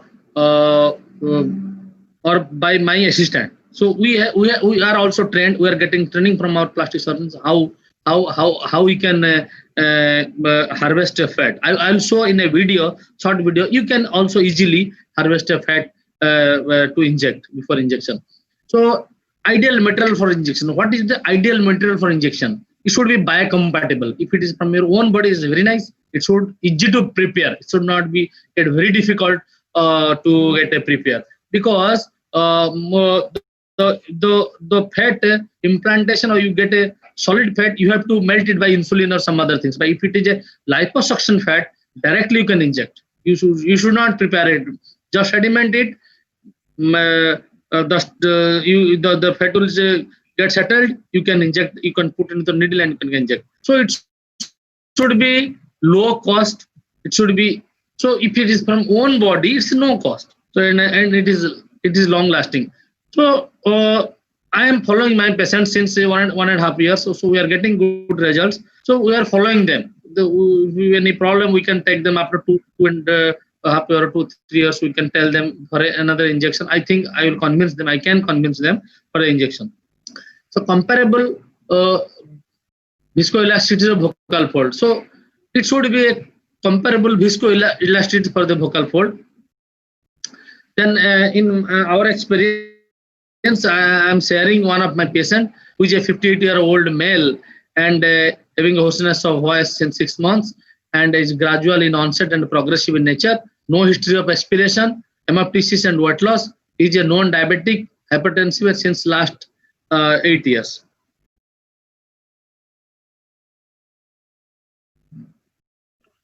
So this is the pre-op voice of the patient.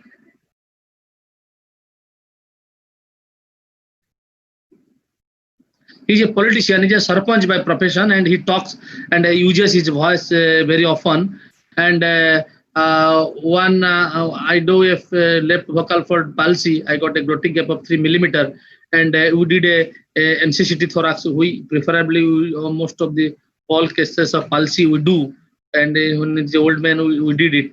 So this is a pre-op. You see there is a left quad palsy, there's a right quad is a mobile nicely, there's a left quad palsy, the same patient.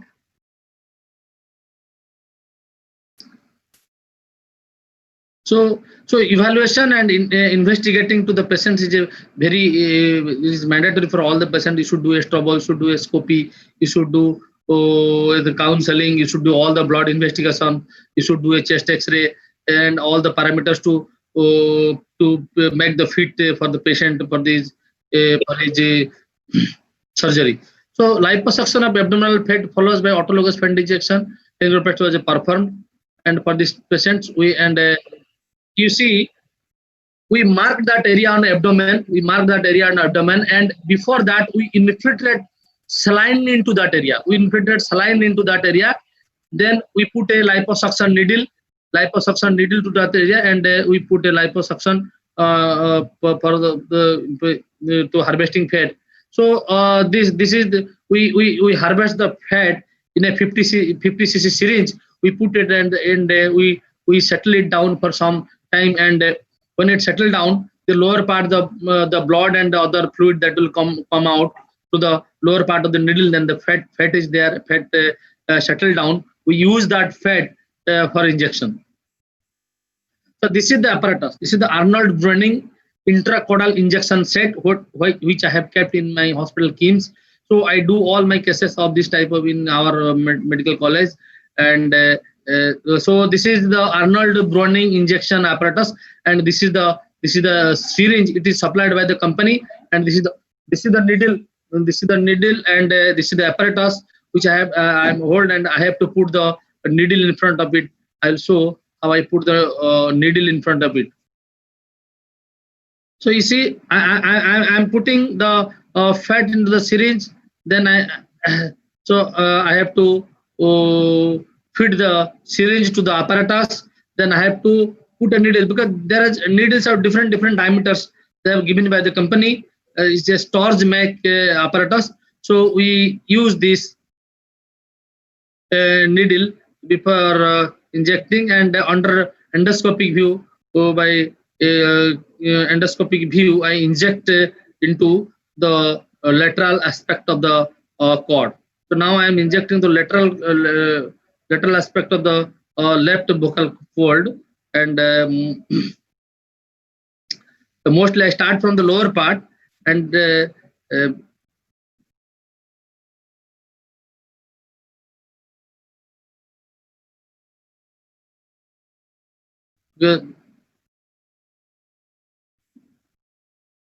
so you have to look for the that swelling and that blanching, that the cord. You see, now I injected the cord swell up medially. So this is the procedure. You have to look for that. And what I analyzed my results. Some of this is in this case there is a glottic gap of 3 mm pre-op, and post-op 1 month it is 1 mm, and post-op 6 months there is no glottic gap. So there was a maximum phonatory time 7 seconds. Then it increased up to 13 seconds. Then now it is 20 seconds. That then VHI, we calculated the VHI that was severe before surgery at around 64 score. Then after 1 month it is moderate 36. Now it is mild 28 VHI, voice handicap index. We have given a thesis on this to one of our PGs. So we are giving some of the. This is the patient after 6 months. I did a scopy. You see now the left cord is stable.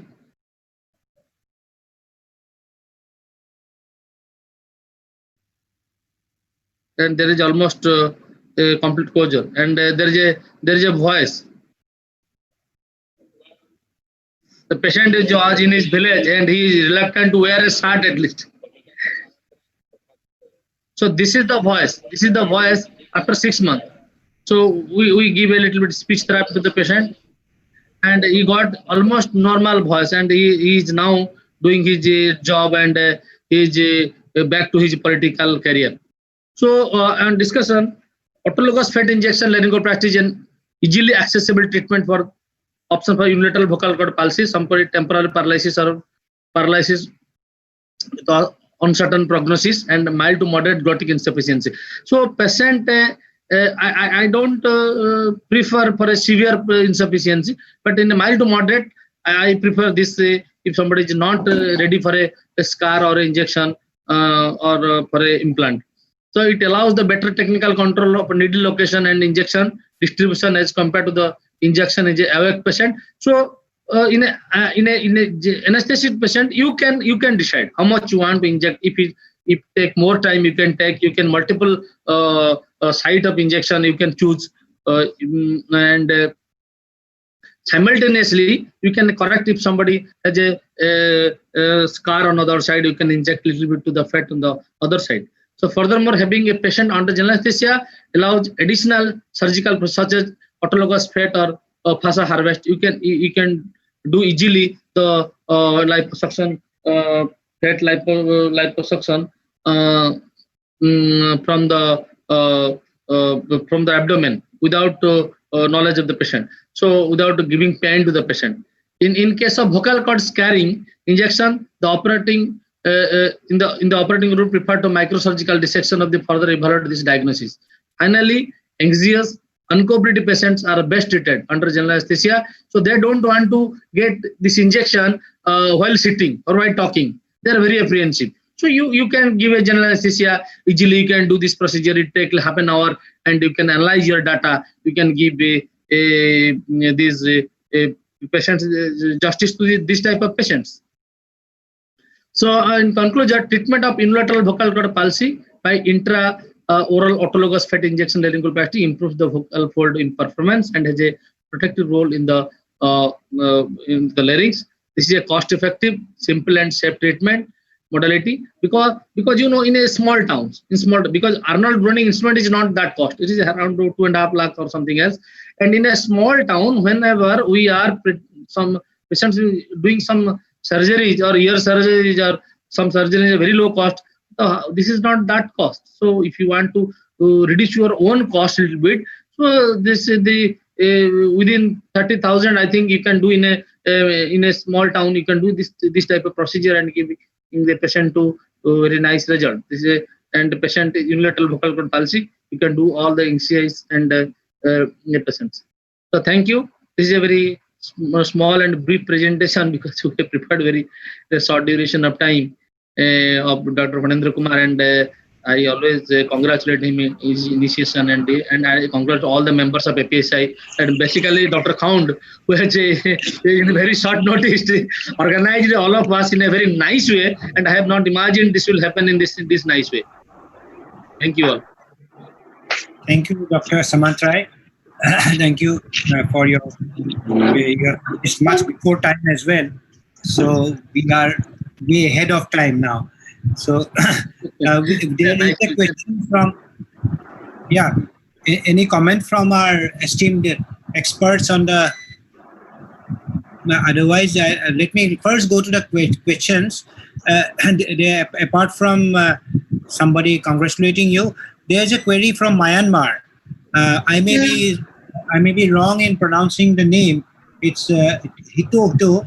He is a ENT first-year doctorate student from Myanmar. The question is that I want to know about liposuction, about cannula, site and length, and best technique for liposuction. Please instruct me, sir. So actually, this liposuction part, they have different cannulas. So these cannulas are multi-perforated cannulas, and we use normal syringe. We use normal syringe. Because first when I saw my plastic surgeon, I called my plastic surgeon. What he did, he marked the area in the abdomen, and he highly inflated some saline to that area. Then he put the liposuction needle, and the liposuction needle, there's a normal needle. We put another 5 cc syringe in between that, so that the needle will not come out.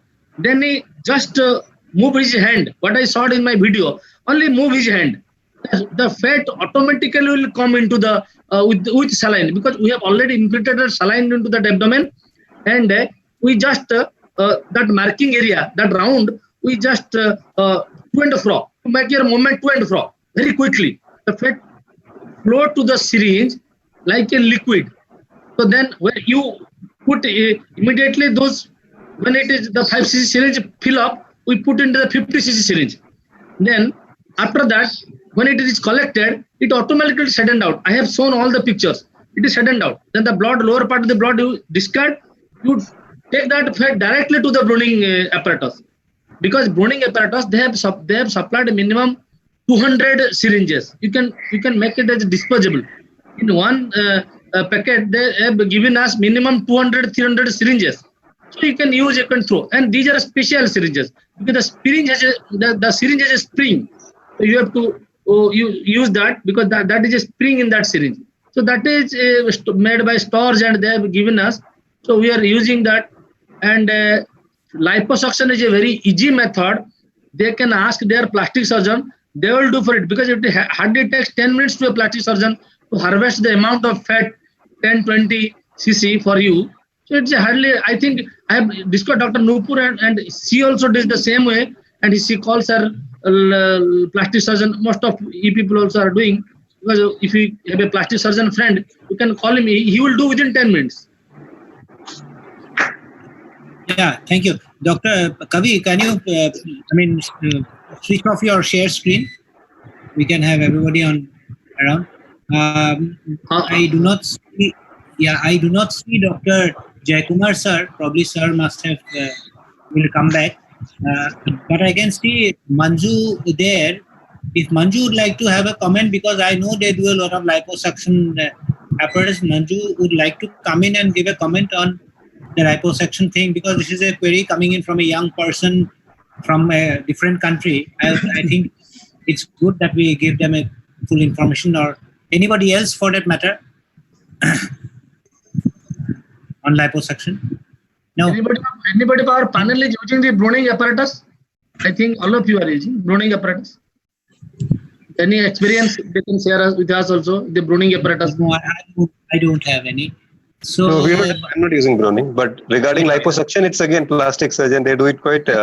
It's very fun to watch them doing it actually. Of course, it can be learned by us also, but in institutions like I know where Kabi is working, the same temptation for me also. It's far easier to just place a call the previous day. No, just please come and do it. No? So they will give you, in 10 minutes, they will give the fat. Yeah.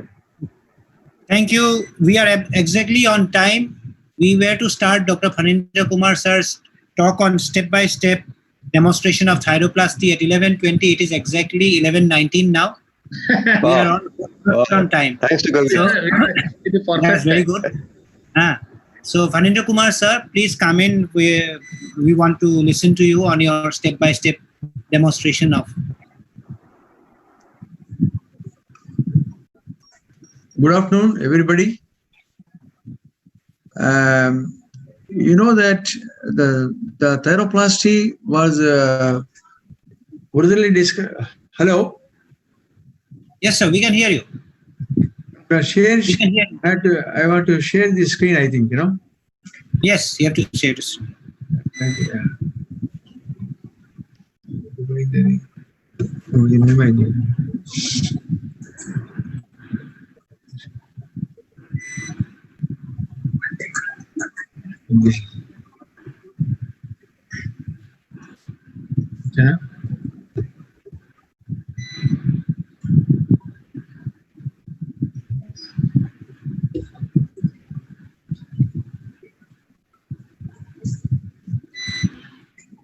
It's okay? Yes, sir, we can see. Yeah. Good afternoon, everybody. Thyroplasty was originally described by Professor Ishiki of Japan in 1974. He is the pioneer in describing the technique, and he has described 4 types of thyroplasties, and out of which the type 1 thyroplasty is most commonly practiced surgical procedure.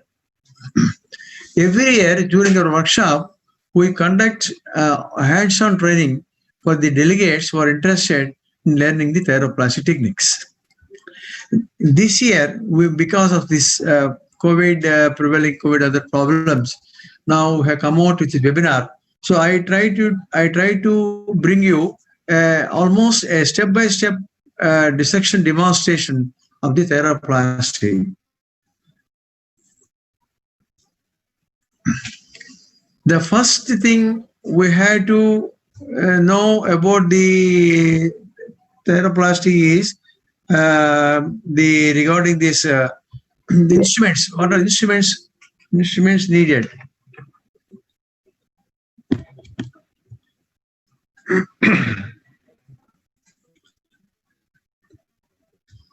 And if you see the instruments that are needed, one is the shots with the specimen. You will go back. Yeah. And this is the first we have the specimen here. This is the sheep larynx.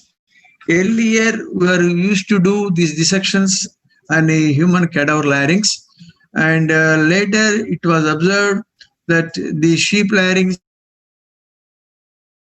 is almost structure, and the dissection techniques were practiced in different parts of the world.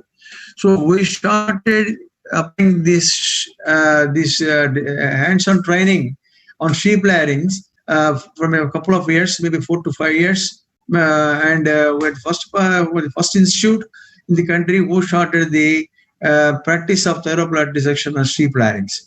Okay, now coming to the various instruments we need, we'll see. Oh, the first of all is the specimen. Here we have, and the next is the small calipers. You can take the calipers here. You can find here the calipers. So this is essential to take the measurements by the thyroplasty dissection. And next you will go to a surgical big handle with a 15 size blade. We'll use it here. You can see here. And after that, we need a small tooth of forceps, as you find here. And then you take a small bit of, you take a marker or a sketch pen also can be used to mark the anatomical landmarks. Next comes the small bit of ruler for taking the measurements. So these are the common things. And of course, you can also use a small pericardial elevator, which is sometimes necessary. So these are the common things and common instruments usually we do in the thyroplasty dissection.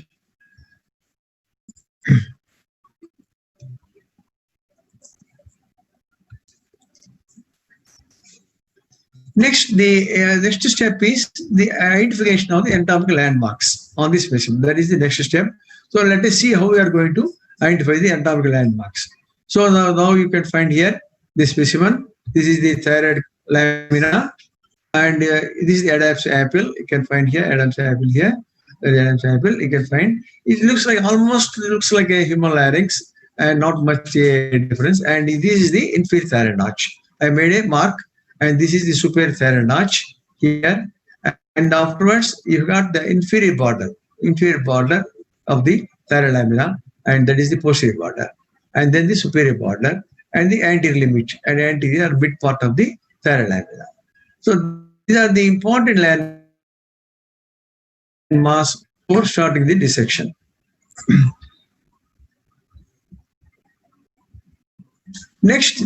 Next step, important step in the dissection is the marking of the thyroplasty window. There are several methods to mark the thyroplasty window, but I usually follow the half to half rule of PICO. Half to half rule means what do? We take a measurement from the superior thyroid notch to the inferior thyroid notch. And from this, we take half the distance, either from the inferior thyroid notch or superior thyroid notch. We take half the distance, that midpoint of thyroid lamina. That is this half of the distance we take it off. And the next half comes, I will tell you. Now first let us see how you take the measurements. Now you see, you have seen already how this is inferior thyroid notch is marked here. You can see here, is marked here. And now we are going to take a small bit of ruler and take the measurement. from the superior thyroid notch here to the inferior thyroid notch below.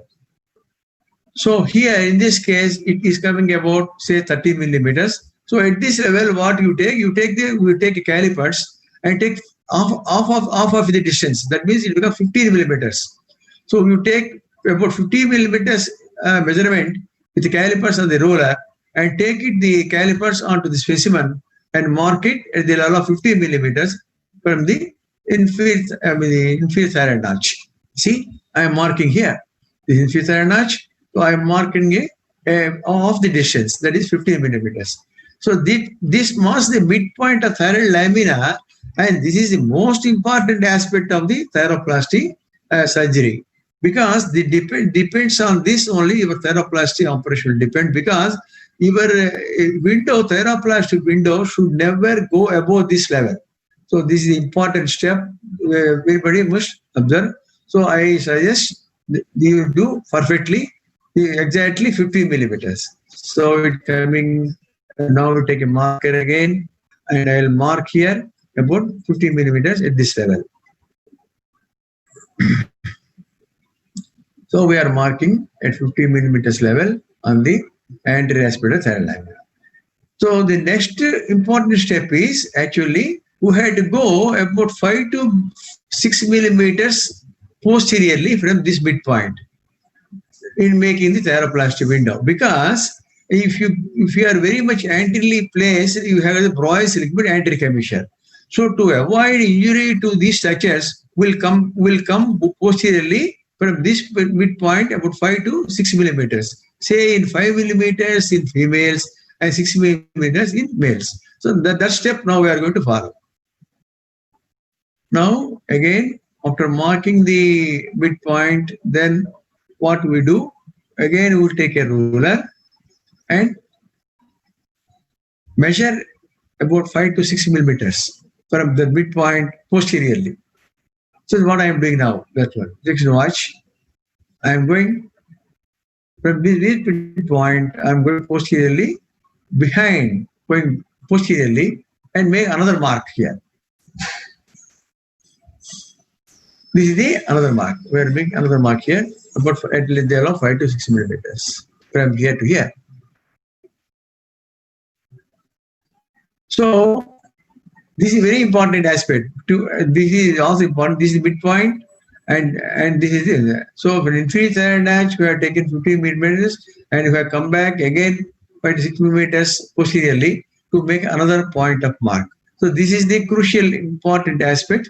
So this becomes the first landmark for making the thyroplasty window.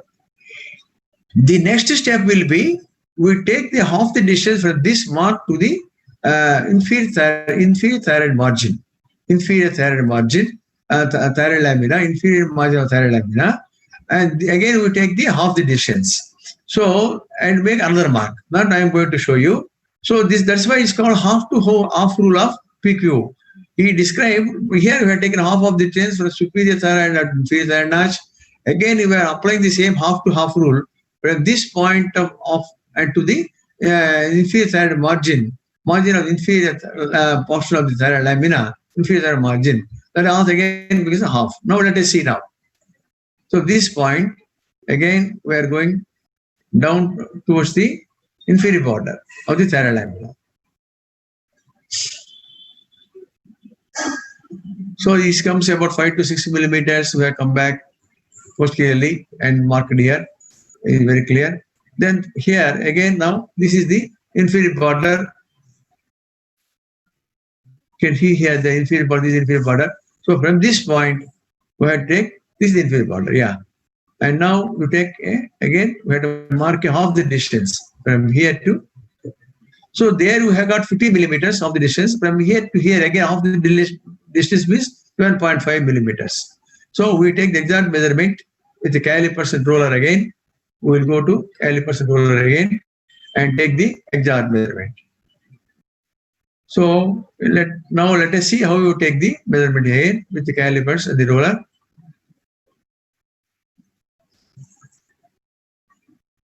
Now we take the calipers and take it to the roller and take a distance of a measurement of 7.5 millimeters. We're taking about 7.5 millimeters. See, we're taking about 7.5 millimeters. Now take these calipers with that measurement, and from the inferior border to the anterior mark we made, you take the measurement and fix them. See now how we are doing it. Now we take the measurement at 7.5 millimeters and see, like this you can do. So we make another mark. Right? So this becomes the inferior most point of your thyroplasty window. So what next we are doing is we are going to join these two lines. These two spots or the two markings are joined to form the anterior limit of the thyroplasty window. It becomes the anterior limit, and the other part of the margins of the window are made like this. Usually we have to make another mark from this anterior most portion. We go posteriorly about you go posteriorly about 11 to 12 millimeters in females and 12 to 15 millimeters in males to make the posterior limit of the window. Now we can see that now. So from this anterior limit of the window, first we join these two points to define the anterior margin of the thyroplasty window. This becomes the anterior limit of the thyroplasty window. So from here, we have to come posteriorly. From here, we are going posteriorly here. And in posterior aspect, we will take about 11 to 12 millimeters in females and about 12 to 15 millimeters in case of males. So it depends upon the sex of the patient, we will decide how far posteriorly we will go, and then we will make a mark on the posterior aspect. So in this case, we are taking a measurement of about 15 millimeters and mark it over the ruler again, and take the calipers with that measurement and mark the posterior limit of the thyroplasty window. Not what I am going to show you now. Now I am going to mark the posterior limit of the thyroplasty window.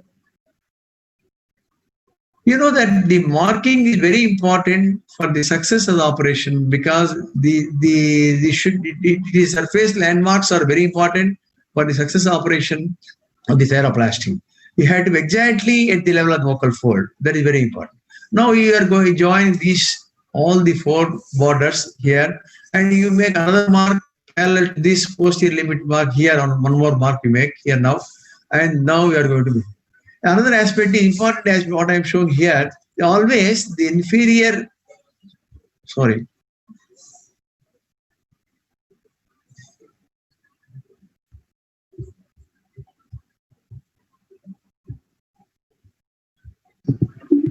Sir?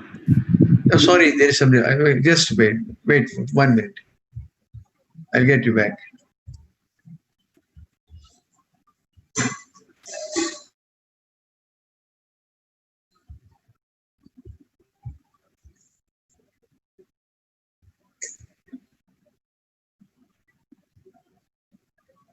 Yeah, now we are here actually. Now you can see I'm joining the four borders here to make the window, a rectangular window. Now you have got the rectangular window. The inferior border should be parallel to the inferior border of the thyroid lamina. That is very, very important. It should be parallel. See, you can see here the inferior part of the inferior margin of the window is very much parallel. This is the anterior, inferior, posterior, other things.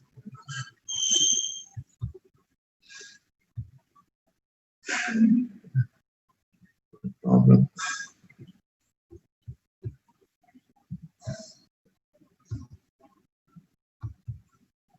So this is how you make the thyroplasty window. You have seen next, we'll go to the next step is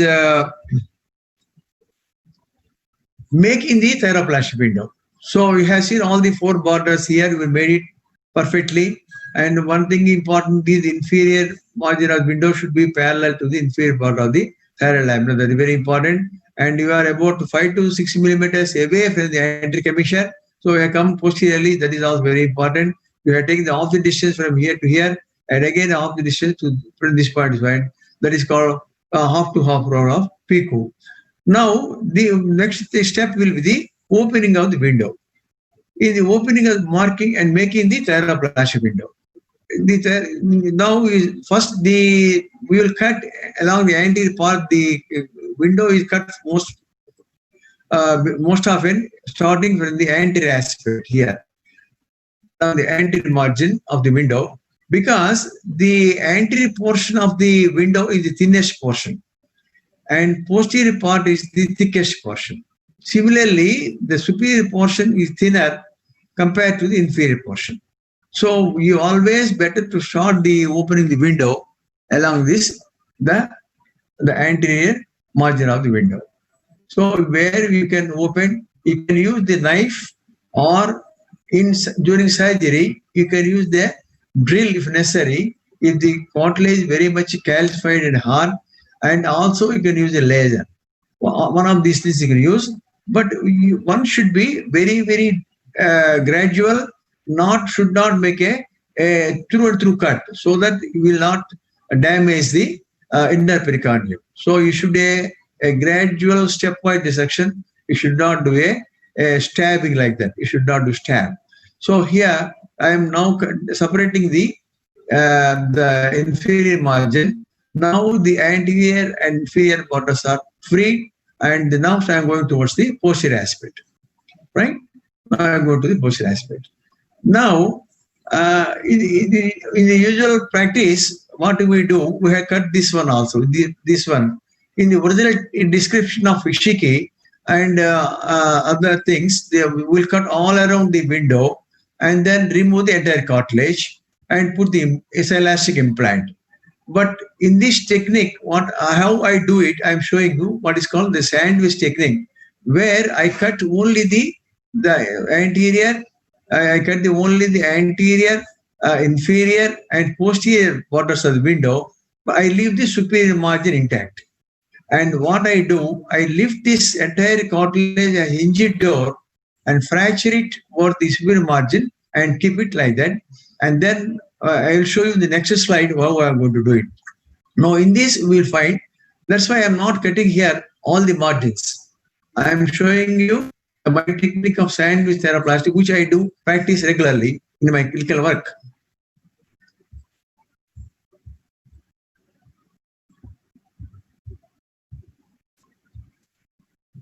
Now you can see here,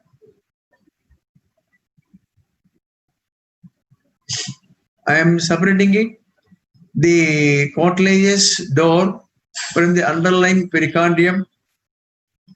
I will cut it. I'm cutting all the three sides and then lift it up as hinged door. So you must be very careful here not to injure the inner pericardium during surgery. And that also you should practice during dissection also. Why I am telling you, if you injure the inner pericardium highly vascular, so if it starts bleeding, then hematoma formation occurs. These procedures we are doing at local anesthesia. So we had to monitor the voice of the patient on the table. Suppose you damage the inner pericardium, what will happen? There will be collection of blood or hematoma, which give a false orientation of improvement of voice. So the voice orientation will differ. So we must be careful not to be injured in the pericardium. So be gentle while removing the cartilage from the inner pericardium. Now you have seen I am separating it gradually from the underlying inner pericardium. That is very important. So at this stage, in the conventional techniques, you can, if you want to do conventional technique, you remove the entire cartilage and you can expose the totally inner pericardium. But here what I am doing, just I am lifting the cartilageous part of the window and lift it up and then fracture. I am fracturing it over this superior margin of the window. I will tell you why I am applying this technique and why I designed this technique in the next slide. Now here see, I fractured it and made a hinged door. Now this is called hinged door. So this is the inner pericardium. Inner pericardium has been clearly been separated. So this is hinged door. So in my technique, I call it as hinged door sandwich theraplasty, because I put the implant here and then close this door to fix the implant in position. Now the next thing we are going to discuss about the insertion and fixation of the implant. That will be the next step in the theraplasty resection. Next we are going to the next step. Now, before going to the actual dissection here, I would like to show you some of the surgical clippings here and what the Eshiki was doing earlier in the description of his theraplasty was, he used to cut the window all the sides, and he was never removing the cartilage. He was never removing his cartilage, but pushing the same cartilage fragment inside, and over the cartilage fragment, he used to keep the elastic implant and fix it with the sutures. That's what he was doing. And the same practice I was doing maybe about a decade before, or even earlier, I was also doing the same technique. You can see here,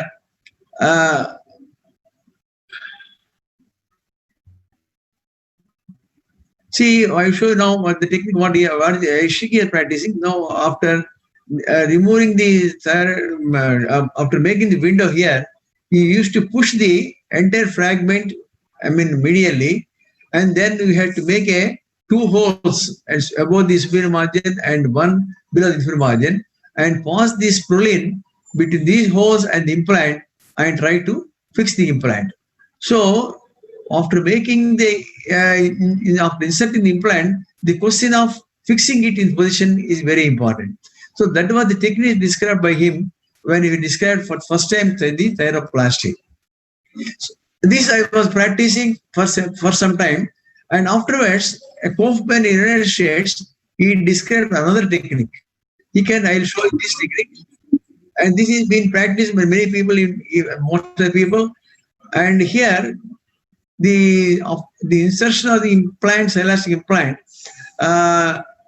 it depends in different ways. Now you find here it is being cut with a dental auto drill, because during surgery you find sometimes the cartilage is very hard. So why I'm showing before and now to know the various differences, techniques available.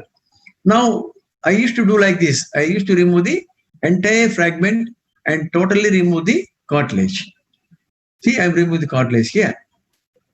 Then what I had to do is I had to undermine the margins of the window along with their borders, so that to fix the implant with the flanges.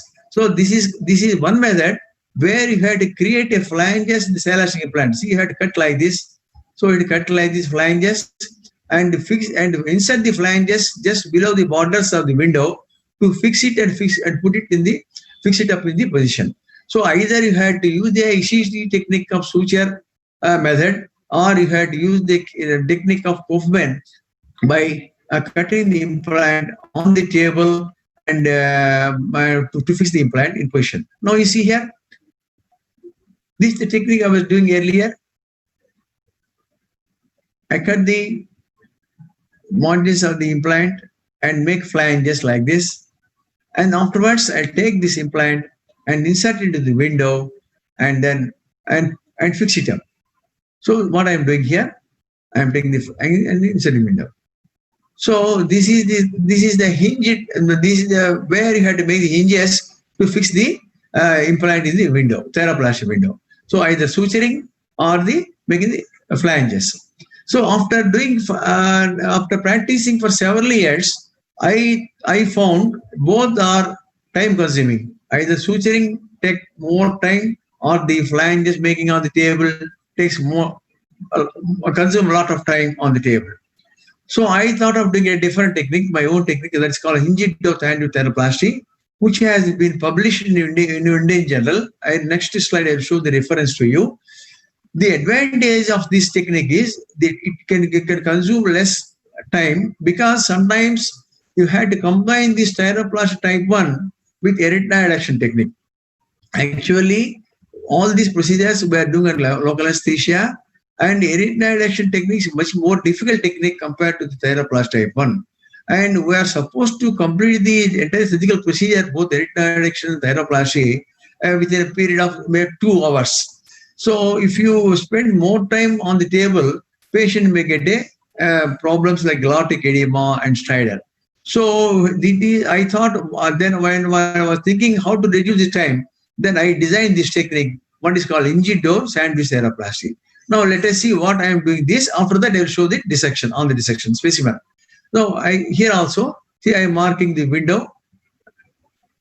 Here, after marking the window, the thyroplasty window. So I cut first with the knife here.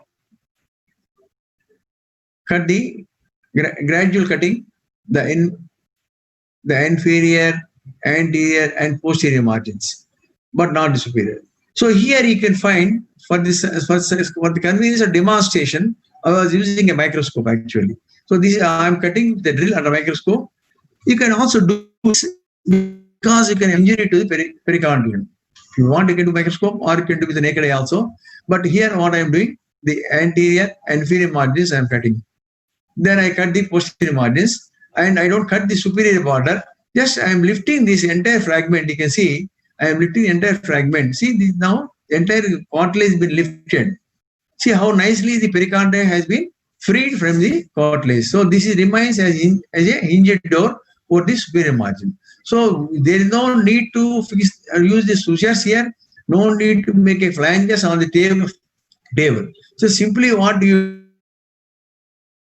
do is to and close this hinged door and fix it up in the thyroplasty window. So this is the technique which I have been practicing several years and I have found it very convenient. So people who practice thyroplasty may also try this technique. So now if you go to, now I will go to the dissection where now let us see now here what exactly we are doing here in the dissection. So I am taking the implant here similarly as you do in surgery and insert it into the thyroplasty window. At this level, what we do, we observe the patient's voice. See, during surgery, we observe the patient voice. He is phonating.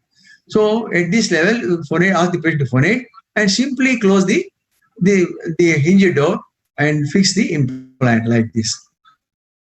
So this is the hinge door thyroplasty which I have been practicing. So people are interested can also do the same practice.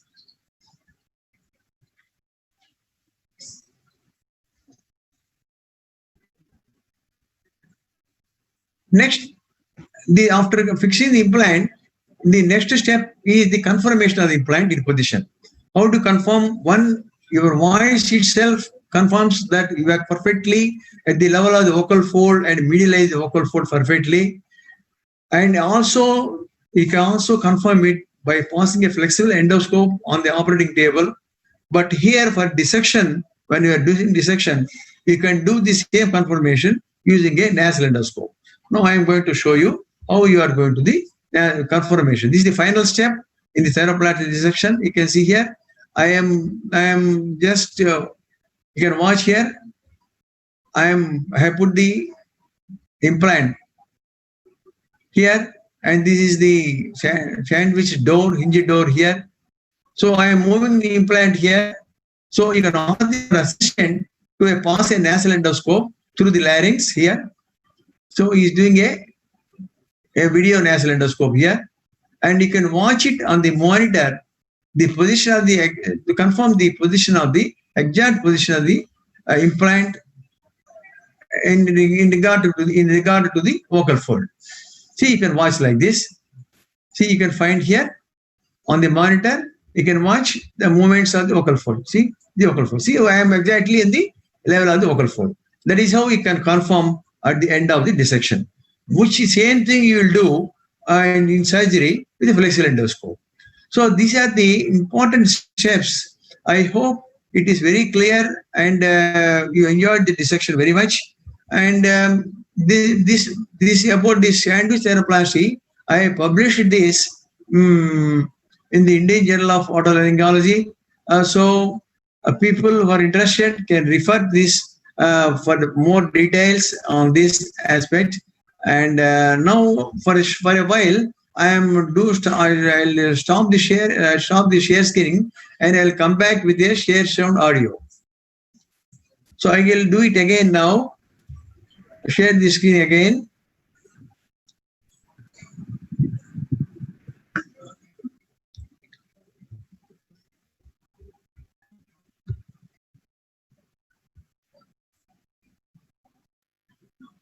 Now this is only to show you how the results of theraplasty. I can appreciate this.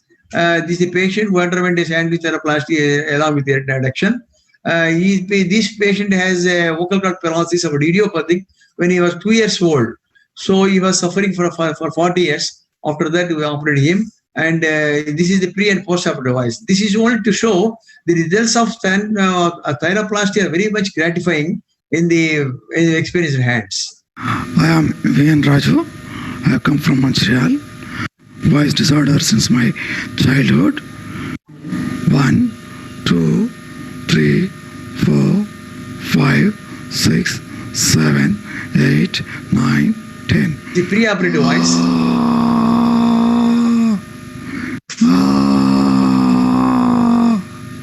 Today is 27th November 2005. I'm V.N. Raju from Montreal. During my childhood, my left vocal cord got paralyzed. I got it operated by Dr. V. Fanindra Kumar at Guntur. After the surgery, my voice is better. 1, 2, 3, 4, 5, 6, 7, 8, 9, 10. 25th December 2005. In the 2005,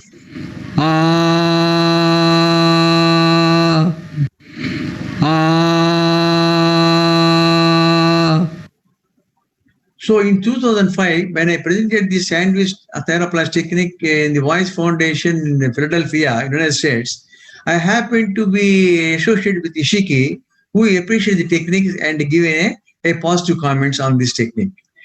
So people are interested also can try this technique. So those people are interested to have hands-on training also can contact me. Even now I can tell you how I can help you for hands-on training from your places. So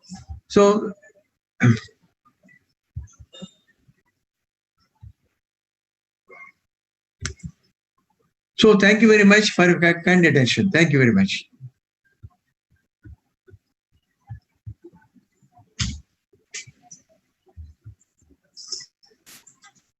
Thank you for kind attention.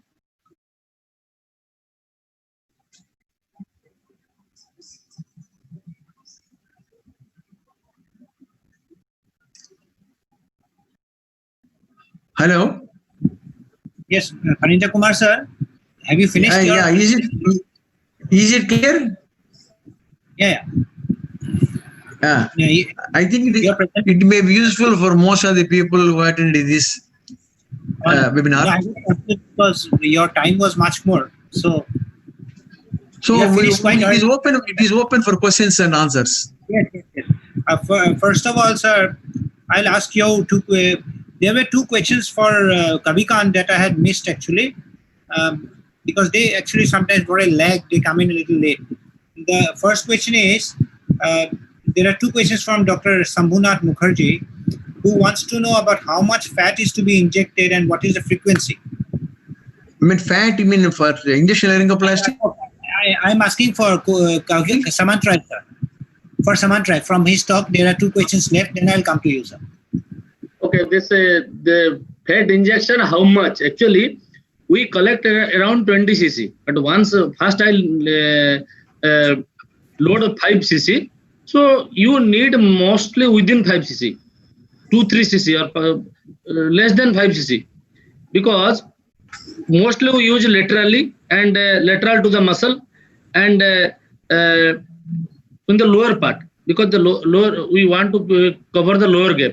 Then less on the upper part, less in the upper part.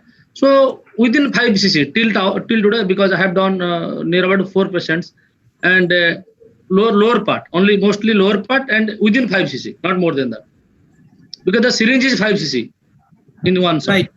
So, Dr. Phukan wants to know for liposuction, do you take consent? Is there a danger of fat hemorrhage? No. Because liposuction is a very regular procedure by the plastic surgeons. So before that fat injection, because previously we were getting, you remember, Dr. Gautam, because we are in an implantation, we give a cut, we harvest a fat, we process by insulin. So there is a cut. But in liposuction, only a needle prick. So this around needle prick, because you have to identify that abdominal area, you have to mark that, and first thing is you have to infiltrate some saline, because for that the skin will not get damaged. They infiltrate around 300 ml of saline to that area, very high pressure to that area. Then you can put that needle and the fat will suck out. After that, nothing will happen, because these are the common procedure they use to reduce the abdominal fat, the fat from the other part, because that is the procedure they are using for their surgery. Right. They are using a surgery. So that extra fat we are using for our operation. So that is no problem, because I got it is a very safe procedure for harvesting, because liposuction, and they are using only syringe. There is a liposuction needle and the normal 10 cc 5 cc syringe. You have to movement. The only thing is your movement through the fat septa in the abdomen. So very safe. Kavi, there's the last question for you. The last question for you is this, from Dr. Hemanta Mohan. He wants to know whether you give the injection at one or more sites, or what is the best site to give the injection so that you don't have to give two? Because as I told, we are also doing our thesis and experiment. So mostly I told you on the lower part, posterior part, because there is a gap in the more in the posterior part. So I want to cover the gap first in the posterior part. Then, as I prefer to give little bit, let 0.5 cc, 1 cc in the upper part, little bit. So I am giving minimum now on the 3 sides, lower part, mid part, and little bit upper part. And I avoid to give the upper part. So mostly in the lower part of the vocal fold. Right. Thank you, Kavi. Sir, the questions for you. Going. Yeah. Sir, Phanindra Kumar, sir. Yeah. Phanindra Kumar, sir, there are questions for you. Yeah. The first question is from Dr. Phukan. He has asked, he recollects that Ishihiki came to the Cuttack AOI-Con in 1996. The question is, Ishihiki technique is replaced by removing the piece of cartilage and then put the block. What is the advantage? No, actually, in the originally Ishiki's procedure and his technique was he is not interested to remove the cartilage fragment. He said the natural contour of the thyroid cartilage should be maintained. So he used to keep the cartilage fragment intact, but pushing the entire cartilage fragment medially only. He was not removing the cartilage. He was against removing the cartilage. Sir, Sanjay Golhar from Nagpur, he wants to know, how do you prepare the prosthesis? No, in this, when I told you 2 methods. If you want to do a Kaufman technique of using a flanges, you take the small bit from the silicon block and carve it and with the flanges. And the thickness of the implant depends upon the amount of mediation that is essential. On the table, you watch the patient's voice and decide the thickness of the implant. So you carve the implant with flanges and fix it up with the thyroplasty window.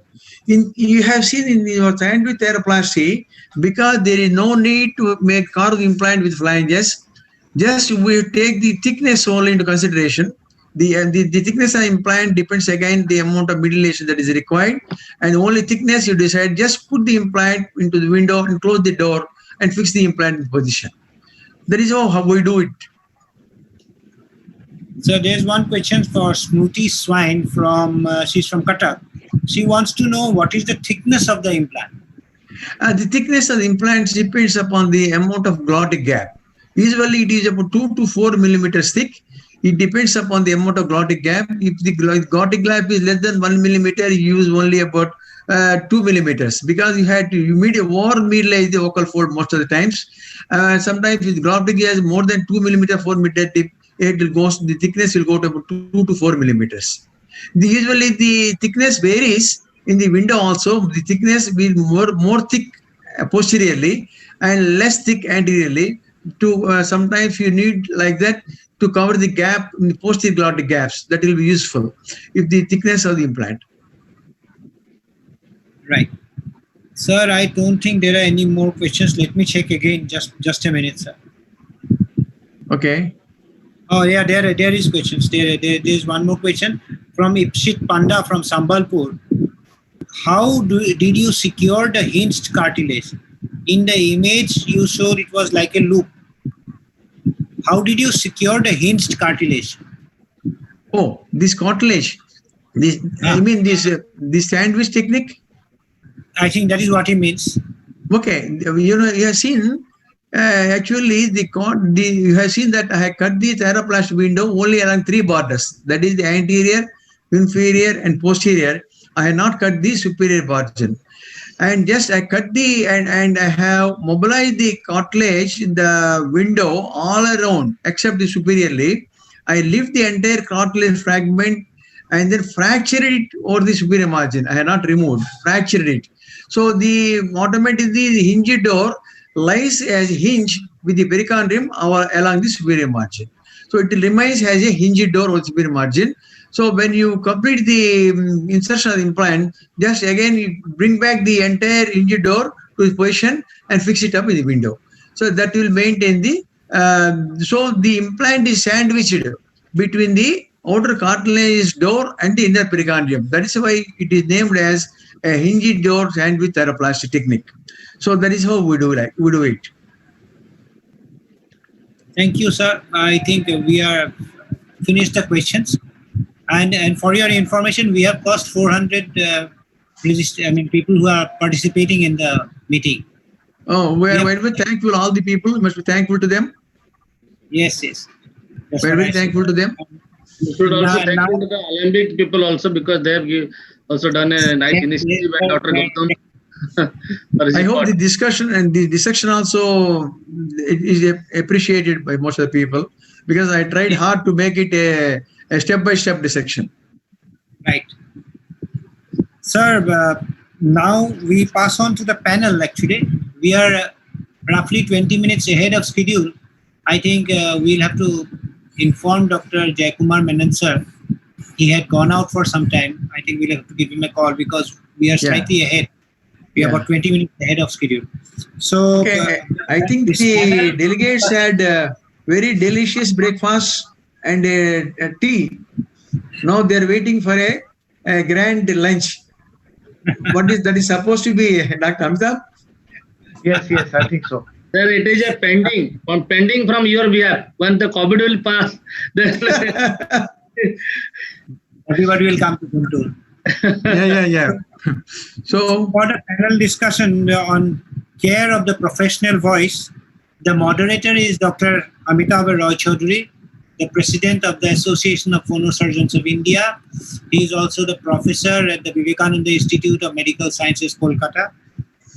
And the panelists are Dr. Jayakumar Menon and Dr. Unikrishnan Menon again, Dr. Kavikant Samantrai, and myself, Dr. Phanindra Kumar. Sir actually excused himself. Sir, you could also be there in the panel. Why not? Yeah, if you wish, I had to be there. But sir, I think. What about the moderator, sir? Amitabh, you are please unmute. Amitabh, please unmute. Yeah. I'm Amitabh, I have said that Phanindra Kumar sir can also be in the. Obviously. Okay. As you wish. We'll just wait for Dr. Jayakumar to come in. Yeah. Of course, you had to wait for it. In the meantime, let me it flipped my mind. I was too preoccupied. So I should have actually thanked Amitabh. The operative photographs of the thyroplasty surgery was actually from Dr. Amitabh Roy Chaudhary. His photographs were good, so I borrowed his photographs to show in the slide. Nice, nice.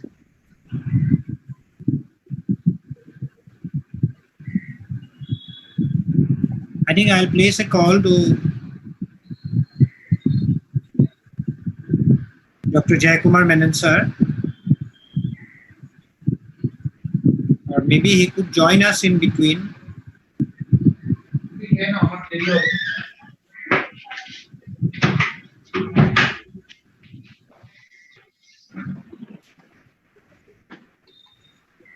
Amitabh, could you get through? No.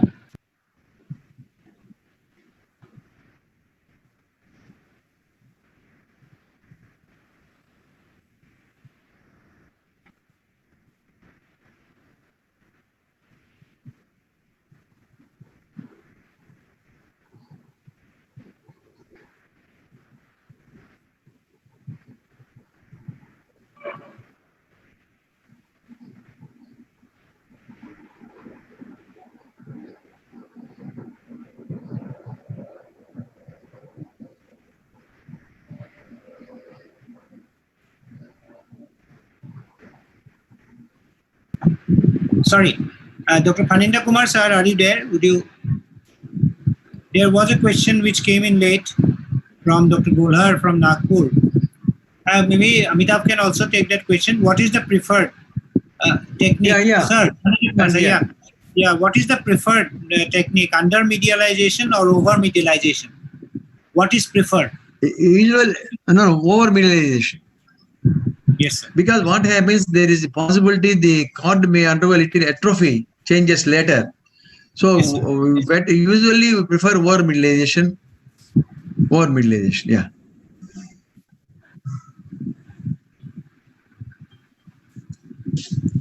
I don't think Dr. Thomas is going to join us for this. No. I think he is left. No, he may be sleeping. Yeah. He may be sleeping. Saturday night evening. It's midnight for them. Midnight for them.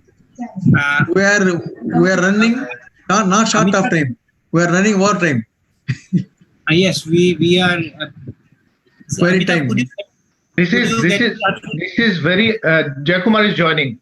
This Okay, is very unusual to keep ahead 20 minutes of time. Most of the conferences we have the last program, because I my program is the last program, and we do often get programs cancelled because of. Oh, Jayakumar here. Dr. Phanindra Kumar has been very kind and he's given us 20 minutes ahead. So now I can see that Dr. Jayakumar has joined, and after the whole days of wonderful discussion, we are going to hopefully close down with this panel, which is also a very important aspect of voice disorder, which is the professional voice. What we intend, because we started with a very physiological note, where Dr. Unni Krishnan has given us a thorough understanding of the physiological basis of phonosurgery and diagnosis. Subsequently, we had a very thorough, very James Thomas on neurolaryngology, aspects of the subtle things that we even see in professional voice users. I have removed some of the slides because this has been covered, like paresis and all that. So what we plan to do now is to go ahead with the basics of how to approach a professional voice user in our clinic, stressing more on history taking and general advice, and then clinical examination, rather than discussing any specific aspects of it. And also we would discuss some of the case scenarios where the experts will tell us what would they do if we happen this kind of. So if you allow me, I will start. Welcome to Dr. Jayakumar, Dr. Phanindra Kumar, Dr. Samantray, Dr. Unni Krishnan, Dr. Gautam to this panel, who are going to be the panelists. And I'll just share my screen.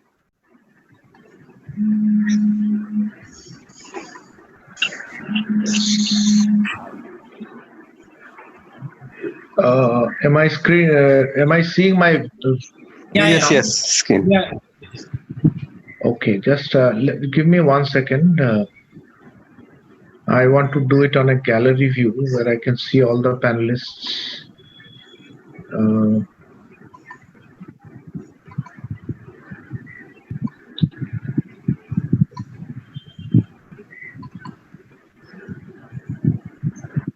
Okay, so let's start.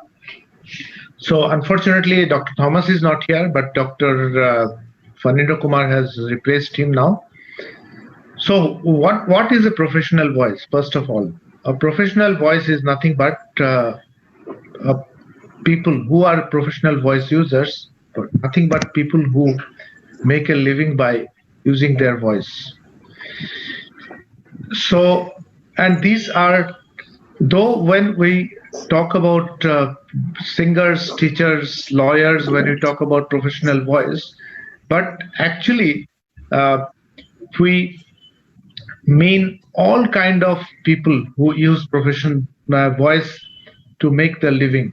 Not only the singers here, the teacher, the politicians, you know, the coach, the lawyer, even the children, not children most of the time, even this fish seller in the market, he also needs his voice for his profession. So I personally would not only give importance to the singer and teacher, but to everyone needs their voice there for their profession and to make a living. So we are going to discuss that. Now, if we look at the various levels from the people that I have shown you, I think this was described by Kaufman et al. In 1991, that level 1 professional voice users are elite performers like singers and actors. Level 2 are clergy lecturers, mainly teachers and telephone operators who constantly use their voice. Level 3 are non-vocal professionals, means other teachers who trains, even doctors, lawyers, everyone who need voice there in there. And last but not the least is level 4. Even laborers, skilled workers, they also need their voice to communicate amongst themselves. So that is also considered part of the professional voice. This is a nice, again, description by a Brazilian person, where the voices has been described as per load.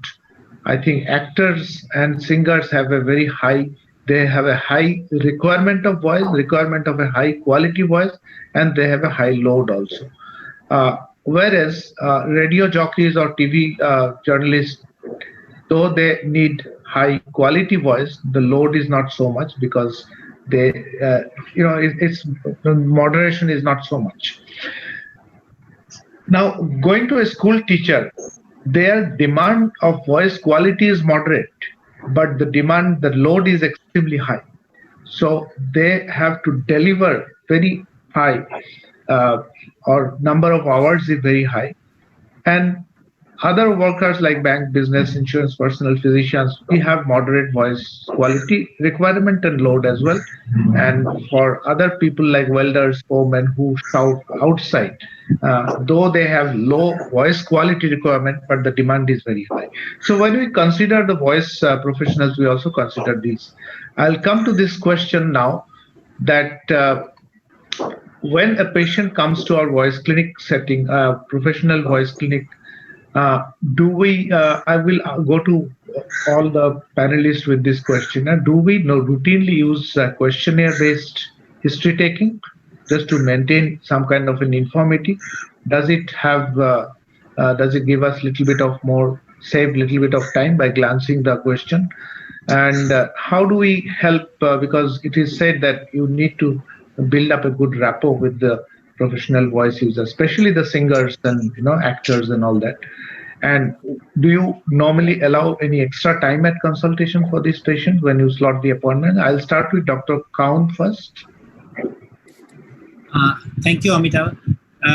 Basically, when I see a professional voice user, see when it's a very obvious sort of situation that there's been a vocal abuse and you have a congested vocal cords or something like that, and you can go along and treat the patient, is fine enough. But as you said, there are a lot of situations where you need to understand the complaint of the person properly, and it is where the question of the questionnaire or giving more time to understand the problem comes along. Generally, we tend to actually call the patient at a different time to our voice clinic, which is actually run by one of my colleagues, Dr. Devika Barua, who also trained incidentally under Dr. Jayakumar sir. And she actually gives more time, has the questionnaire in place, and does all the interview with the patient. Then we again come back and try to counsel the patient. Okay. And because it generally tends to take a lot more time to understand their problems. Okay. Anything you would like to add, Dr. Samutra, in your setting? Questionnaire, because we have prepared a OPD ticket like thing. I got it from Dr. Nupur. So it carries some questionnaire and some examination. There is a folder we made it. So you do on that. And firstly, I listen to them. What is their problem? What they do? And what is the problem they are facing? So the more I listen to them, what is they are facing? Then we have made a questionnaire, and our PGs are there because we are doing some papers also on VHI, and we have a folder. So we have to mark on that folder what is his problem, what is the examination, what is his past problem, what is any relevant disease he has or not. So we're doing the same. Fine. Dr. Unni? Yeah, thanks, Amitabh. Do you use standard questionnaire like VHI, or do you use a special? Oh, VHI very much, of course. VHI, so absolute must. I am a big fan of VHI. Satalov has designed a voice questionnaire for professional voice, which is like 39 points. Huge, okay. I'm not using that. What we have. Hello, Amitabh, can I just? Yeah, we can, please. Yeah. So in Amrita, what we have is basically all our OPD visits are on the EMR on computer. So I've designed a separate voice proforma. So most questions needed would be answered there, and then I would be seeing that answered proforma on computer. Then as far as voice clinic goes, I have once a week. Sorry to interrupt. Who is the person interviewing and getting the question? By the typical medical college system, usually the PG would be seeing first, unless it's a real VIP and I get the information from the resident VIP, I may call in directly. But otherwise, in general, it would be a junior doctor PG who's entered and then discuss the case with me. And voice clinic I have once a week. There's no further classification to professional voice clinic as such. So, but then knowing that this person is a professional, I would ask a little more on the questions. Yeah. Dr. Phanindra Kumar, I'll ask now. What is your protocol when you deal with professional voice users in terms of questionnaire, time spending, rapport building? Yeah, actually, we have questionnaire form from the beginning of the voice clinic we initiated. The questionnaire form is for the both professional, non-professional voice users. That is compulsory in the voice clinic in most of the times. And the questionnaire form for professional voices, professional people will be a little different from the non-professional. Yeah, that's what I wanted to know. Yeah. Different. Because the symptoms are different. Yeah. Yeah, because we had to go in depth in professional voice users in the questionnaire form, and we had to gather more and more information from them. They are different. Yeah. Obviously, more time consuming. I'll finally come to Dr. Jayakumar. Can you tell me what is your philosophy when you are approaching a patient of professional voice versus any person who is coming to the voice clinic in terms of on these pointers background? Yeah, I think you have already summarized it well. Generally, my consultation, my home, all the professional voice consultation is in my home clinic rather than in my hospital clinic because it is quite time consuming. So minimum 1 hour is there. It is through booked through my secretary only, and they will be actually getting I will be getting the information. The person coming is actually a singer or somebody like that, and they will be seen along with me. There will be the vocalist who is actually a musician who has got a PhD in her vocology. we earlier didn't use the questionnaire, but now for the research purpose, we actually put the questionnaire. It is sort of a singing VHI, but it is different and made different according to the Indian need, because the Carnatic music is different from the Western music. So we don't really follow exactly what the singing VHI in the Western literature, but we have got a questionnaire, but it is essentially for research purpose, for publishing and for the vocologist PhD and all. But the standard, since we are seeing regularly, the question will actually come in a smooth fashion. It shouldn't be difficult. In 5 to 10 minutes time, we should be able to take history. Of course, to build up the rapport is very important, as you have rightly highlighted, because without that, the singer should feel that this person understands my problem. That's the biggest problem, because most of the singers are scared of the ENT surgeons. They think that either he is too big or he doesn't understand my problem. So that is very important. That is how we go about it. I think the last point what Dr. Jayakumar has highlighted is very important, because we have and I think all the panelists have suggested that a detailed questionnaire is important, number 2. Number 3, a lot of time needs to be spent, and so you probably I do not like to see a professional voice users. When we say professional voice users, we are actually meaning actors, singers, and those people who are real professional voice users. And I would not like to see this patient in a hurry, or at the end of the day at 10 o'clock or 9 o'clock, when I have done 5 operations and seen about 20 odd patients of different things. So probably that's a very important thing.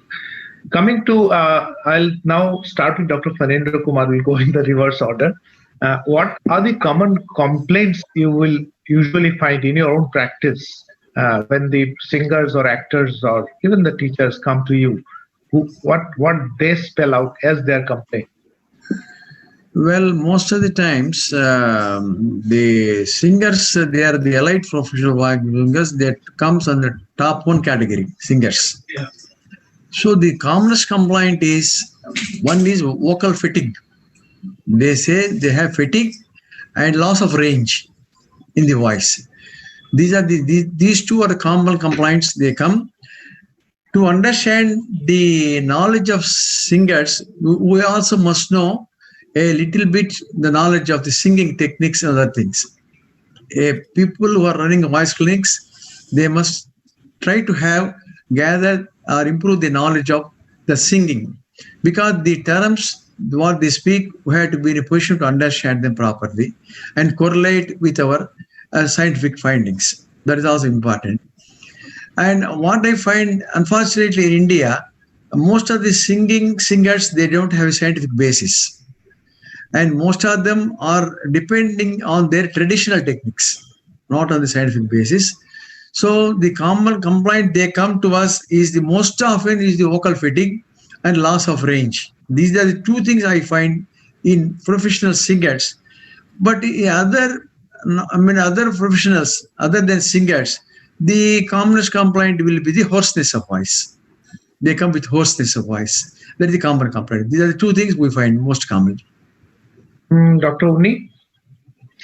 Yeah, horses, in your of course, practice, just other than fatigue and loss of range? Sometimes they say I've not seen very elite singers, actors, but generally those who practice singing or hobby singing or social singing, their most common complaint, which I've heard, is that there's no hoarseness, which they are clear about or the bystanders are clear about, but rather they have a difficulty in reaching the high pitches while singing. So it's more specifically related to singing.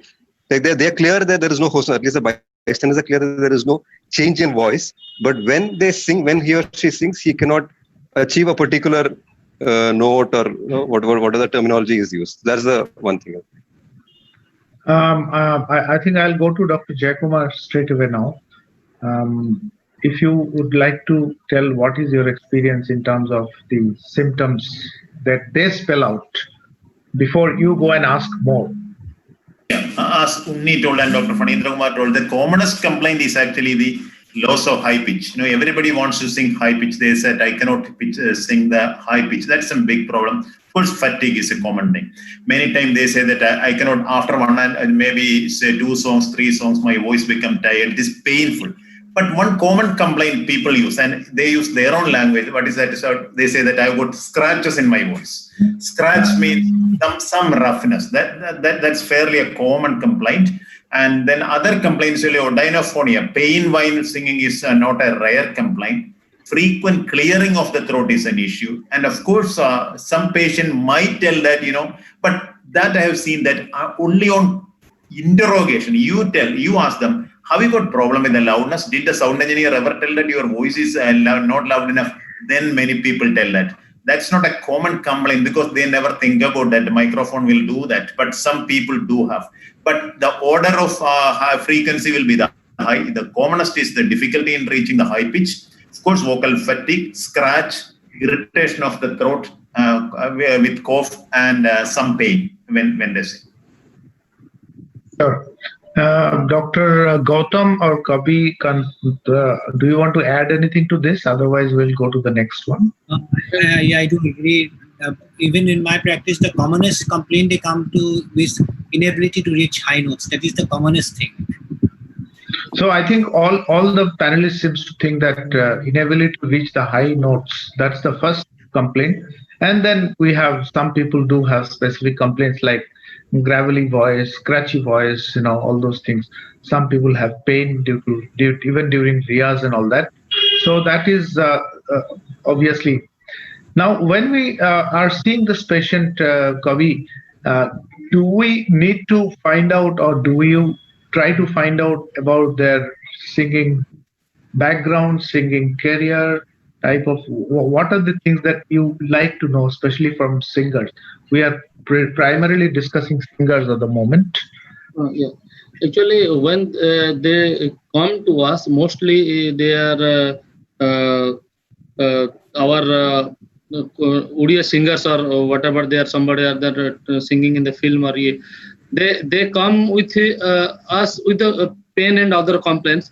I ask them about their food habit, how they take food, and how much they are working. Actually, what they do most of the time, they keep on singing, whether at night, day, taking teas and taking food, and I try to catch a reflex on their how much they are taking care of their food, how more taking their vocal hygiene, and whether they are giving any gap or even if their work, not in even if work, whether there any gap or not, or they are doing continuously this thing. Then I try to give them to break their habit. Don't sing continuously 3, 4, 5 days while you are having an infection. And sometimes I got a singer with a huge tonsil and infected, and he's keep on singing a day. So we have to ask their problem, like whether there is any throat infection, or whether there is a reflux, or whether there is a continuous effort of their work. So they have to break all this. You mean the burden of singing? You have to ask about their burden and decrease that. Any infection, you have to reduce that.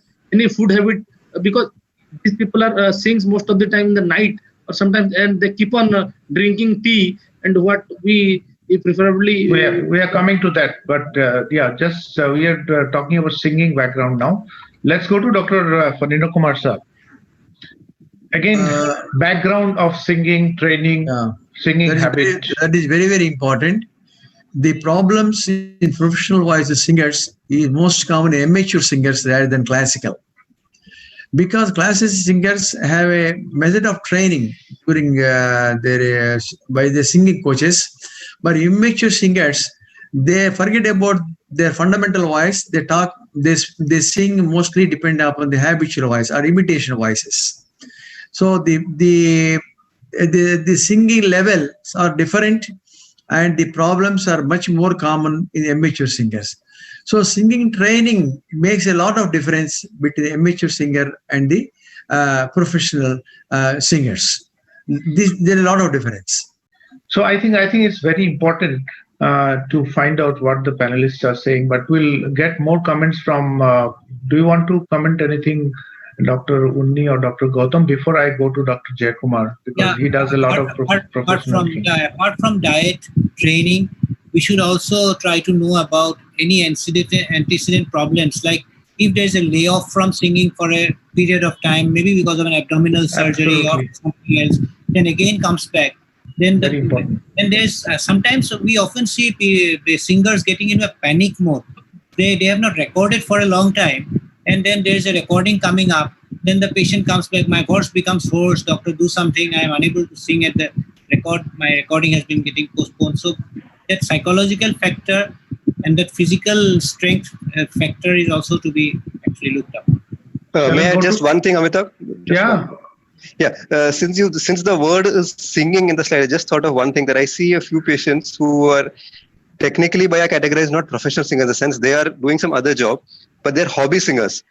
But we may look down upon that, but for them it's a big thing. Like I can understand if I have a hobby which I'm more passionate about than my actual work. So it's something like that. So for them it's a real issue because they are not really practiced singers. They're not really learned singers. They're not classically trained singers. So for them, actually, all these things, little more detail should be asked as to do they do riyas or when do they sing? They just sing. Like every Sunday they just sing. It could be choir, or it could be this local listing without any training. So the real challenge, I think, is those people because there's no concept of this title that you've put, singing training or habit. They're just interested. They're just passionate about singing. So I think most of the panelists have said that they would like to find out about these details. Now I'll go to Dr. Jayakumar. Again, based on these points, what are your thoughts? How much information do you have to extract and how important they are pertinent to the patient's symptoms as they come singers? Yeah, I think both those points are very important, training and habit. I would generally ask, are you a trained singer? But the problem here is that just because somebody is a trained singer means somebody is trained in the classical music, either Carnatic in South India or Hindustani music. But unfortunately, that doesn't mean that they have got a good voice technique. Because in India, it is only music teacher. There is no voice teacher as such. So if the music teacher, the teacher who taught the student had good voice technique, obviously the student also might take. Otherwise, it not be. There is no formal vocal training in any of the classical training as far as I know. And we have got shining examples like S.P. Balasubramaniam, S. Janaki, P. Jayachandran, all these stalwarts. They didn't have any systematic training in the beginning, at least. They all came in the film field and even sung great songs. Maybe later they might have taken training. So just because somebody say there's a trained singer, it just gives an impression that of course, he is a committed professional, he is likely, but that doesn't exclude a possibility of a bad technique. They can, because the singing teacher or the music teacher also doesn't know much about the voice training. Even if he has got a good voice, he probably can't communicate how I created that voice. The only conventional advice, as far as I know from the music teacher, is that sing open with your open voice. That is the only thing they comment. So that's important history, but that's not totally important. Habit is probably most important. I take a very detailed history. What is their musical requirement? How many hours they sing? How many hours they teach? The problem is that many of them are music teachers also. And what is the environment? You have written very clearly. I've got a lot of singers who sing in the hotel. So they start singing at around 10 o'clock in the night, 9 o'clock in the night. They didn't have the dinner. They will keep on singing. And as the audience become more and more spiritual, that means the ones that they take more spirit, they will demand even more difficult songs from the thing, and they have more problem. So that is important. And where do they sing? Is it a polluted atmosphere, background noise? All these things are important. So take a detailed history. And do they have good stage performance? Do they go for a cassette recording? All these histories are important. So habit is more important. So yes, I think he has highlighted all the points and all the panelists have. In addition, I just want to add one point that many people who are what Dr. Unnikrishnan Menon said, that they are not very well trained, but they sing a lot. They like to sing. They sing in choir, but at the same time, they also have a lot of abuse background at home. They go and party. They have small children. They tend to abuse. They shout at home. They live in house which is first floor and second floor and third floor. So they shout through the staircase to their kids. So this is another very important source of other vocal abuse other than their singing. That I would just like to add on that. Coming to, I think this has been already highlighted, but I'll go to Dr. Khaun now, that you were just mentioning about some issues. that in general, obviously, any voice patient comes to a voice clinic, we have all these things asking to the patient. But can you highlight, just for the benefit of beginners, what, because I've given the pointers on that. The points that you have given, starting from medications, like many people just pop in an anti-allergic medicine, and if that causes antihistaminic, causes a lot of dryness, secretions dry up, and there's voice problem because of that. Then they could be on blood thinners, which could cause, hemorrhage on the vocal folds. Then there are people on oral contraceptives, or for that matter, some other hormonal preparations, which could again affect the voice. So you have already put hormonal issues as well. Chest issues, as I mentioned also, they've been bedridden for a long time, maybe having some COPD, which wasn't there earlier. Interstitial lung disease tends to be quite common in many people nowadays. So we should know about that. Lifestyle has been very much well highlighted by most. And as you mentioned, that many people, even see people who have been amateur or even some, say, low level, I would call it, professional singers, do not have a clear concept about background noise. They often, when requested to sing in a birthday party, would just keep on singing without realizing that they are singing against the background noise. I tend to actually tell my professional singer patients, because we have a lot of outdoor shows in our place nowadays, not in the COVID times, of course. Nowadays, the trend is to communicate with the audience. They try to shout, people, how you are doing and all. I tell them that you practice this. You act as if you are shouting, but don't shout on the mic. And of course, the career goal and demand that you have put is very important, because somebody has a, fixed schedule. Like in our part of the country, we have got mobile theaters where the actors actually go on performing almost continuously for 3 months every day. Sometimes they've got 2 shows. Even, they have to, if you ask them to just drop one show, it becomes a huge thing, because they sign contracts. Even in our Bihu functions, the artists nowadays have to sign some contract that they no show would, they will have to pay some penalty, etc. So they are very concerned about keeping their voice well. So these career things always come into view when you ask them to take voice rest. For this stress issue, I'll go to Dr. Unni Krishnan. Yes. Dr. Unni? Yeah. Obviously we talked about rapport building with the professional singer, and so do you really try to really find out if there are any stress, because it is well documented that stress can add a lot of issues to the voice problem. So, actually, as we know, MTD, the primary cause is stress and emotional factors. So 2 things regarding stress per se. So one thing I would like to know, if the person is a genuine professional singer, how much the person depends on his or her income on the singing or the voice profession. Because as now Gautam pointed very nicely, I was not aware of this, that it's not there in our part of the country that somebody has to do shows twice a day, shows for 3 months at a time. So for them, they can't miss a single show. It's a huge, huge thing. And if they have to miss a show, that automatically becomes a huge stress factor for them also. So I just want to focus on the fact that of asking the person as to how much their income depends from their performance. Because if, as I said in the previous if there's just a hobby singer, we can always say, come on, just a hobby, you can take a break for some days or some weeks. So that's one important. And second is the personality issue per se, for which one thing is to talk to the bystanders, either with the patient or separately. Or in severe case, we're really suspecting, they could even be advised to the psychology counseling department, where they could just do they have those questionnaires. Psychiatry has a lot of questionnaires and classifications, just to know whether this person falls in any particular personality stress category. So these are the specific things if one is really looking into it.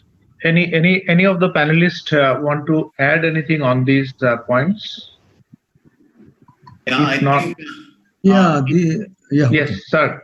You speak. Carry on. Dr. Phanindra Kumar, sir, please carry on. No problem. You have mentioned some hormonal issues also for these singers, other things. And it is described during pregnancy and during menstruation also, there is a possibility of increase in the vasculature of the vocal cord, and the Rinke's edema can manifest. So these people are used to take rest during this time. So that's the thing. And there is chest issues, he said. So anything affecting the chest, because chest is the lungs of the power give power to the voice. So like a bellows in harmonium. So when the chest tissues are there, it is possible there that will definitely affect the voice. The lifestyle, as you discussed, all of you, the lifestyle of the professional singer or professional voice user makes a lot of difference, because going late night in sleep and not following the diet patterns properly, and then not following the any voice hygiene techniques. He sings for many hours, comes home, chit chat, all these things. They also makes a lot of difference. And tension in the career, that is, and the stress, tension, a lot of tension in the career, make them the reflexes from the central system, and they go into mogophonia. They go into mogophonia on the during performance. That's another problem. So these are all affecting the professional voice people. Dr. Jayakumar, anything else to add? Mainly, I was about to talk about that hormonal issue. The lady singer should know their hormonal change. Premenstrual period, their voice is going to be a little bit bad. Pitch will be slightly low. They should understand. Estrogen will make them not only physically beautiful, but also beautiful voice-wise. So if they've got a choice, if they've got a recording of a very difficult song with a high pitch, then they should take in the mid-period, mid-cycle, somewhere around 10-15 days. That is the estrogen peak. That will be the best voice. Then about the stress, just one more thing. There is something, one of the most difficult part in professional voice care is that fear of failure. A singer comes, he or she has got a problem, you correct it, and they sing beautifully in presence of you. But when on the stage, they may be still scared. They may think about failure. This is an issue. And I think I have told this story many times. Maybe I will repeat it again. I had a very famous Malayalam playback singer, a lady who had a lot of problem post-delivery. And her voice was very bad. But with the therapy, everything, she became absolutely all right in my room, in my presence of myself and the voice trainer. They went for, and with my guarantee, they went for a program in Gulf. And after the first show, her husband calls me, tell that doctor, there is a big problem. She couldn't sing well. He just managed with lip syncing and all. Any medicine you can give? What I could do, I just prescribed some steroids from there. Then the next day, after the program, the husband again calls me and told that she sung beautifully well, very good. Then I felt very elated. I thought my medicine worked. He told, no, not because of your medicine. She was so stressed up. So what I gave her a little bit of brandy. She took it and then sang very beautifully. So that is actually the fear of failure. That's a big, and I wish there is somebody like a voice psychologist. Sure. This movie, anybody seen the new movie Choked? That's one of the aspects of the story is that the lady chokes. The movie Choked, a Netflix movie. So it shows that aspect of fear. She just can't sing on stage. I just wanted to add one thing without going to the panelists. There's many patients do present with some acute problem, that I had a problem last night and something like that, or they sang with a cold and all that. But actually, if you can spend time with them, there's a lot of things which comes out, because which has been happening, a very chronic issue, 2 years, 3 years, and they have never visited the doctor, and many things are to be corrected. So my point, it can take good history than it.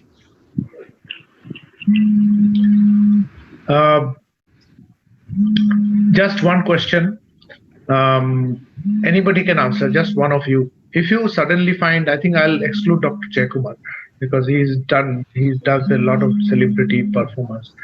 I just want to ask you that suddenly in the morning, your secretary tells that somebody, very high celebrity is walking into your clinic in the morning with a voice problem. Maybe a top celebrity in your state or in your country.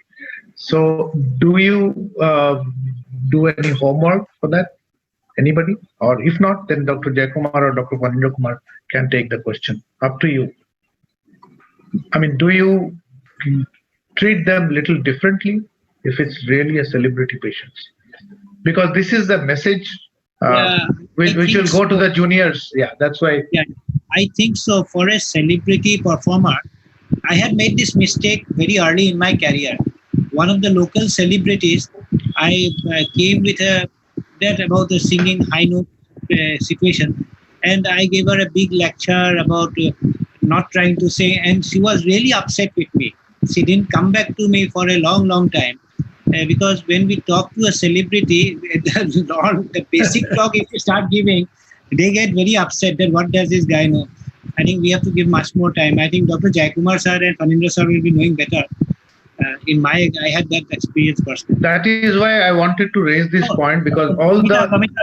James Thomas, Dr. James Thomas come back. Celebrities think they're all Celebrity has come. Celebrity has come. I think he heard us. Celebrities think they are always celebrities. So they never look at you, and they never look at your suggestions. So they got their own methods of correcting their own voices. Yeah, very difficult to convince them. I'm not able to see anyone's face now because probably he is joining. Just waiting for his face to appear so that we can ask him and unmute him. Can you see if we can? James Thomas, sir, can you unmute yourself and put on your video as well? We want to include you in the panel. All right, I think I have. You woke up again. Yeah. You woke up. Well, yes. Good. So what do you find in your dream? Well, actually, I went from my office to my home, and I got to visit I got to see the protests going on in Portland, which have made news for a while. Oh, nice. So, yes, James, we were in the middle of this panel on professional voice handling. We had stopped at a question that one fine morning, what is your advice to the youngsters who are beginning their career? That one fine morning, every day will have one day in their life when a celebrity, huge, heavy celebrity walks into their clinic with a voice problem. So is there any tip in terms of how you approach them for the first time? And, any other tips? Because they are not like usual. They will not listen to your usual question and usual answer. So would you like to give them any tip for our viewers when they approach a celebrity performer, singer? Well, I actually do treat everyone exactly the same way. Okay. And I think the way that I gain the confidence of a celebrity or a regular person is that I listen to their voice, I film it, and then I explain how the voice works to each and every patient using their own vocal cords. And I find that gives patients a lot of confidence in what I'm explaining to them. So I think being a good teacher is part of being a physician who diagnoses voice disorders. Excellent. Thank you. So we have covered a lot on singers. I'll come back to you as we go with our case scenarios. But we'll just now go to all the panelists and ask about what special considerations in terms of history you need to ask. I'll ask Dr. Thomas only, that when you are dealing with teachers, and I have some pointers here, but whether these are important, and you can highlight what is your way of extracting a good history from a teacher who is coming to your clinic with a voice problem. Dr. Thomas. I think for me, the most important question for a teacher or a performer is how much do they like to talk? And I use a 1 to 7 scale, and 7 means they really love to talk. They hardly ever stop. And I find that a lot of performers or teachers are in it because they enjoy talking. So then their job, they talk a lot, and in their personal life, they talk a lot.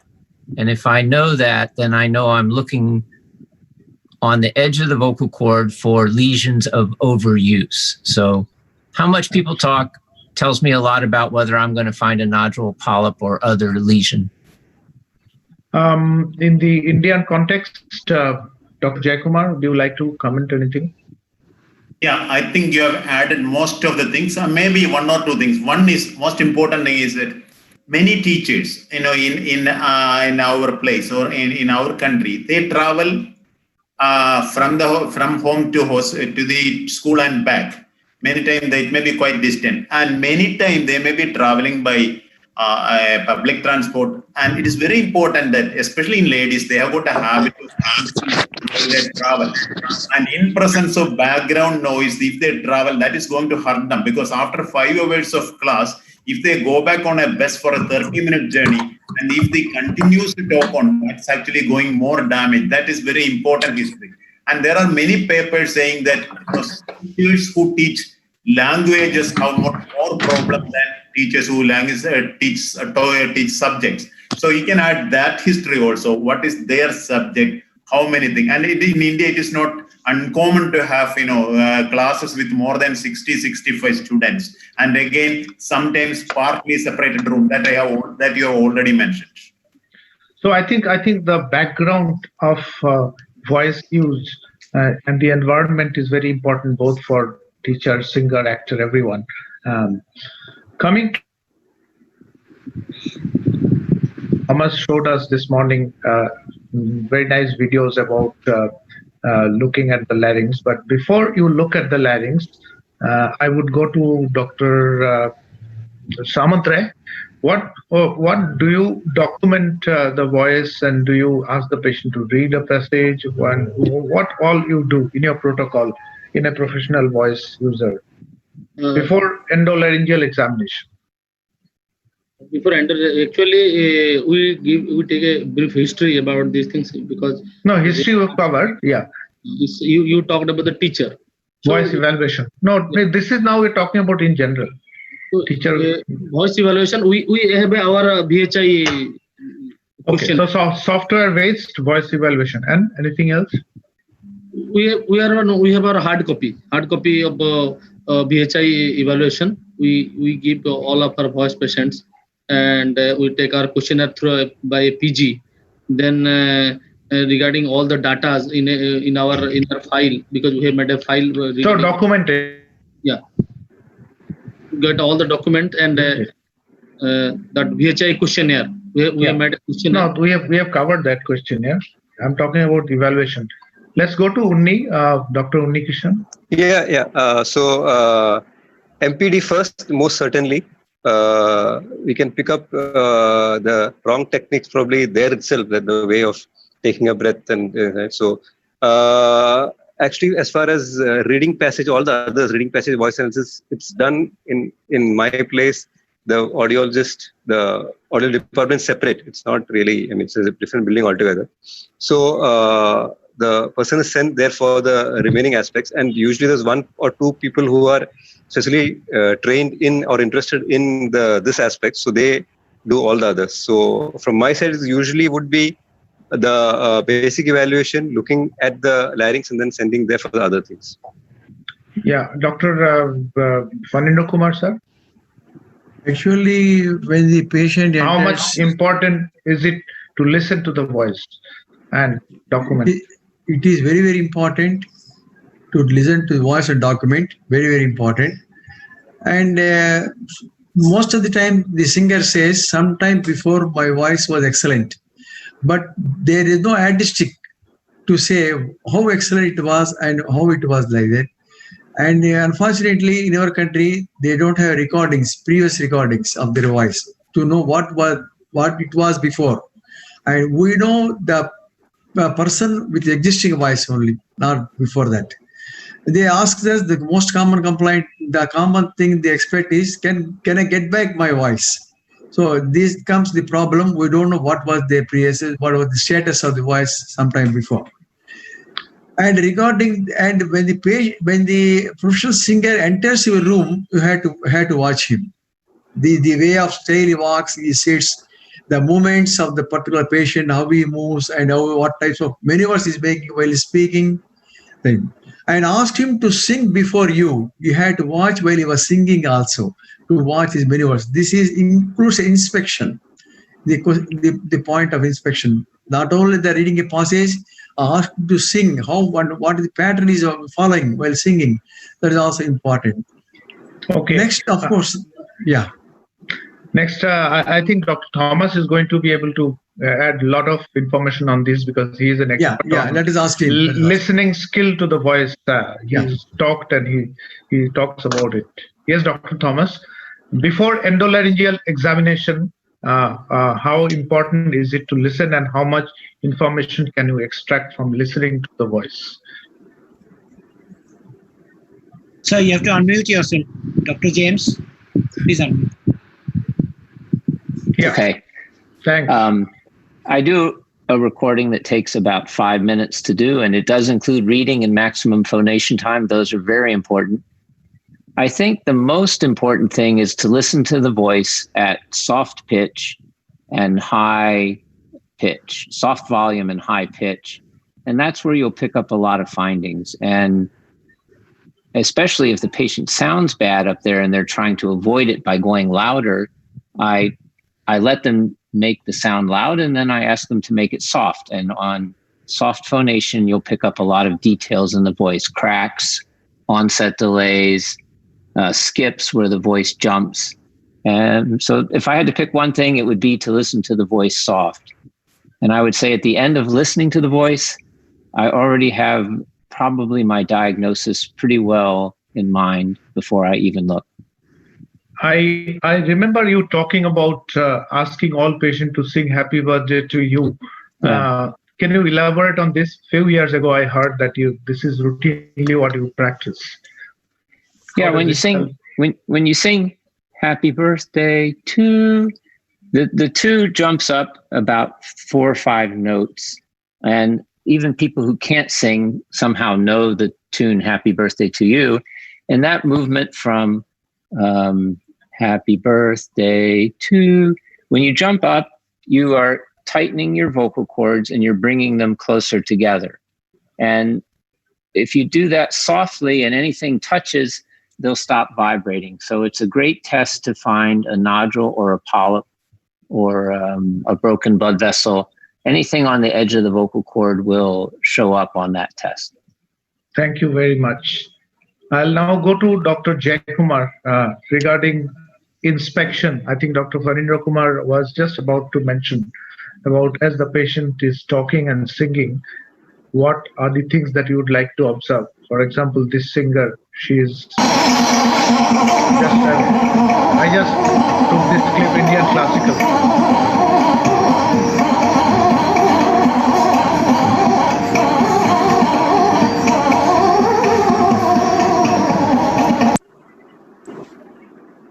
Okay. Yeah.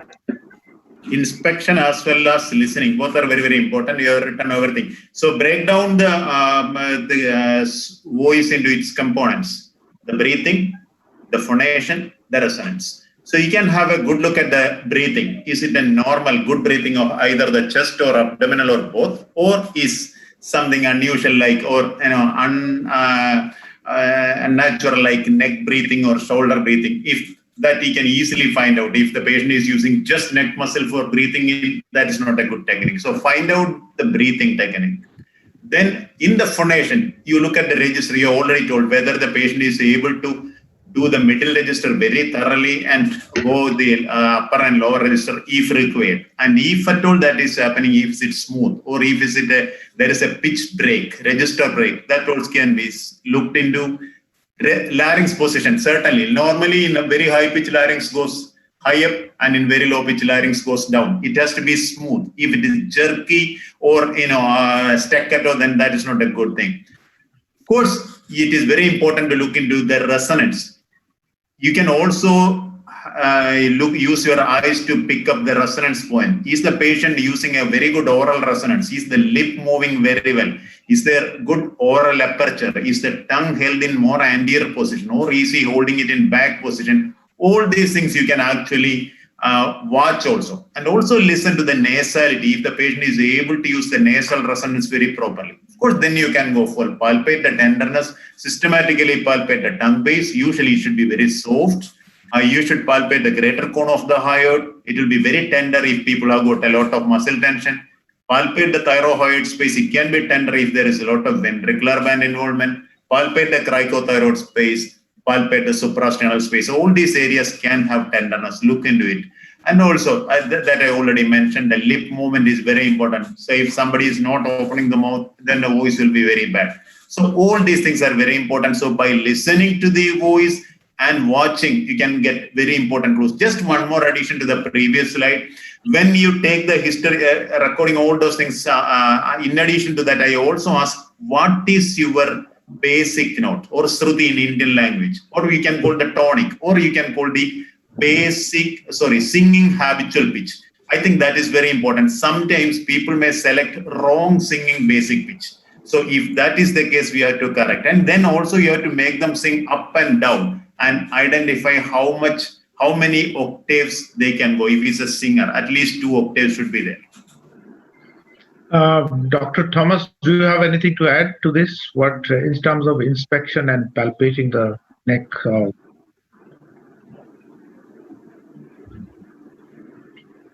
You need to unmute, James. There we go. Okay.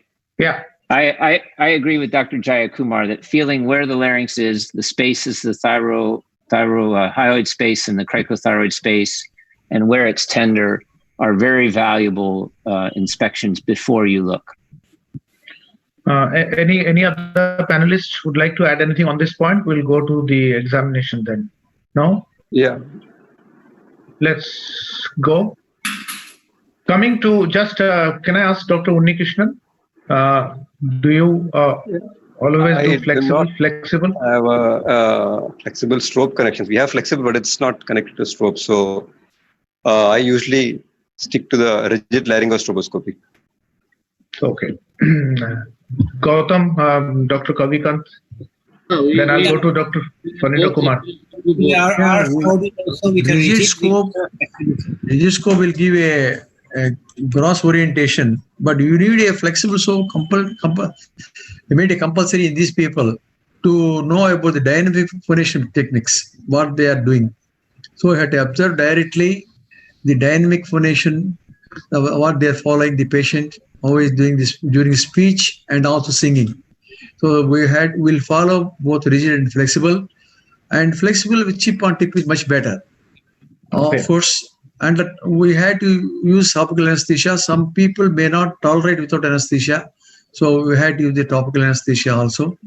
And maneuvers, as you said, maneuvers are definitely essential. And then see, because most of the people, they don't have hot phonation. They come with MPD, most of the people. So with the maneuvers, we can come to a conclusion what type of therapy may help them. Just one question to Dr. I think Dr. Thomas did mention about local anesthetic earlier in his lecture. What is Dr. Jayakumar's opinion on topical anesthetic? Does it interfere with the performance of a singer when you examine? I don't know, but what I will tell you that COVID time has taught us that there is no need of spray. Because previously I used to spray for every scopy. Now I don't use the spray at all. And no patient, I haven't failed in any patient. So if you use good lubricating jelly, you can actually do with it. I always do the singers with the chip-on tip because it gives high quality and it is a flexible scope. I think logistically using a xylocaine spray might find you, there might be some difference in the performance. So it is better, don't use too much, maybe at the most 1 puff. But nowadays, COVID has taught us that no need of actually any spray at all. I actually use only jelly. Okay, Dr. Unni, Dr. Gautam or Kavi, are you using topical anesthetic? Yeah, we were using... For rigid scope, you have to use the throat has to be... Flexible, no. If I'm talking from a fees experience, flexible, I never use a topical anesthesia. Only lubricant jelly. I think all of us almost agree that we do not need a... necessary. We don't use a spray. In present times, if I need to use a local anesthetic, we use the gargle, the xylocaine gargle. Can use a lot of guidelines. The question was,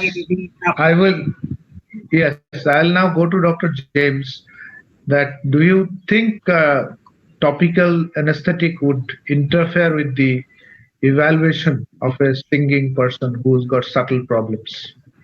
No, I think it's a valuable addition. It gives me a better view, and the closer I am and the more that I see, then the more accurate my diagnosis. So if I can see the problem without the topical, That's fine. I do it. But if I don't, then I topically anesthetize and I look closer. And I would say in the time of COVID, one of the things I've been doing is I have people wear a face mask, and I can do an injection into the cricothyroid space, and they cough, but they have a face mask on, and then I take the face mask off and do the exam. So there is some ways around the current problems. Yeah, so this is a video just for the viewers that when you see, when you want to see the range of relaxability of the larynx in a singer from different notes.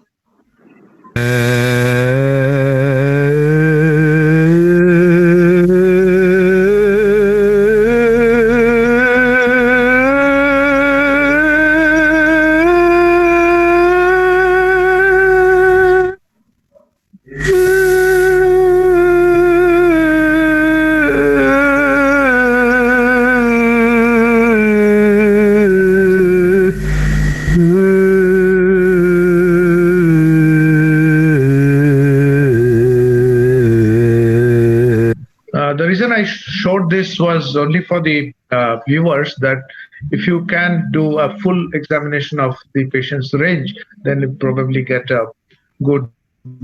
I think all the panelists have suggested that you do different maneuvers. So I'll go to Dr. Phanindra Kumar. What maneuvers do you ask the patients to do before you? I mean, obviously these are the standard things. We are not going to discuss this because stroboscopy is not what we are discussing. But generally, like we have seen that the entire range of vocal, exercise from low to high, high to low. So what maneuvers do you ask this patient to do apart from singing to check the range and all that? Actually, when the patient comes, we do audio-video recording and show to the patient what is the type of maneuvers we are adopting. So he must know about his voice first. So if we make him to know how he is making use of his voice, then it is easier for us to apply the maneuvers. So first you had to explain him. And sorry to interrupt you, sir. I'm not talking about therapy maneuvers. I'm talking about what do you ask the patient to do when you examine? You know what I mean? Like a glide, Yeah, usually for high to low, and low to high. This is usually thing maneuvers usually. Any other comments from anybody else in the panel? Yeah, I would base it on when I listen to the voice at high and low pitch and soft and loud. Wherever the voice sounds the worst is where I examine them. So people with a paralysis typically sound worse at low pitch, and people who are singers and have nodules and polyps or performers typically are high. So then when I do my endoscopy, that's where I want to look. Okay. So Dr. Jayakumar, anything to add on that? Yeah, in singers, what I will do is that I will put them through from the whole range of their voice, right? From the low pitch to high pitch, and then coming back. And also ask them to sing a particular song which they found very difficult, their voice cracked.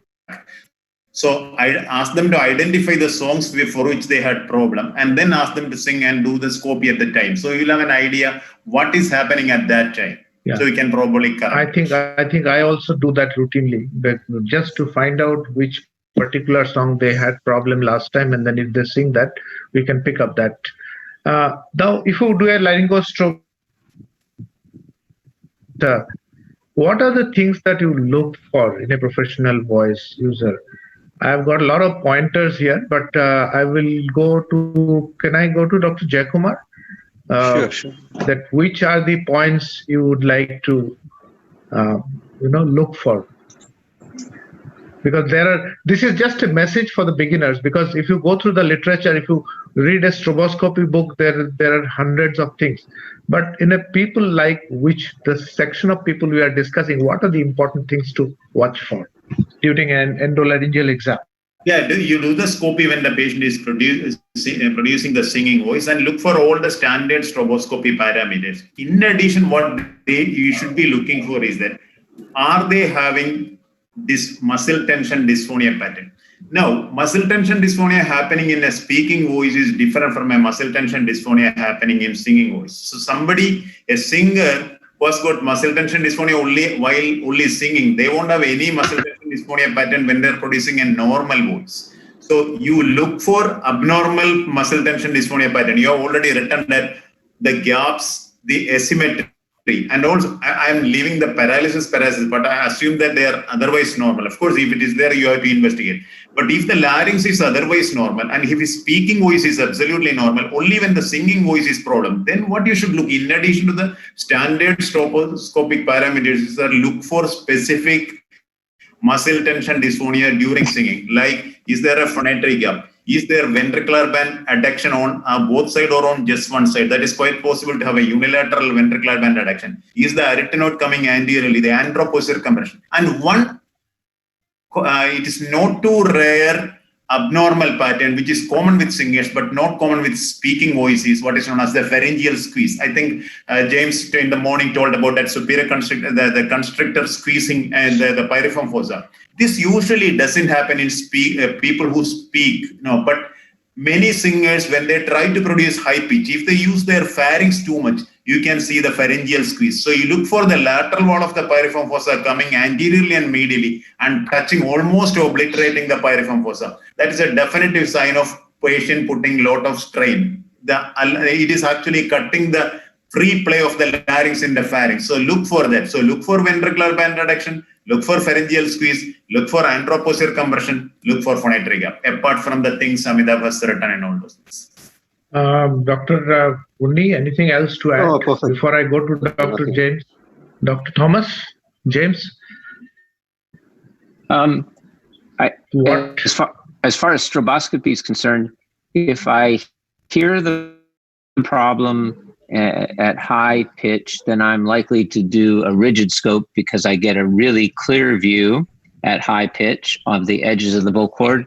And for everything else, I tend to do my strobe with the flexible scope in because it's a much more functional view. I can look all around, curve different directions. And so that's how I would decide between what I wanted to do.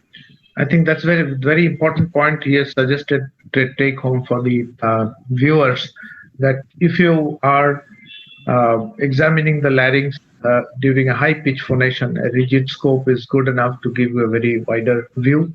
But during a low pitch phonation, because this constricts a little bit, so you have to go beyond that.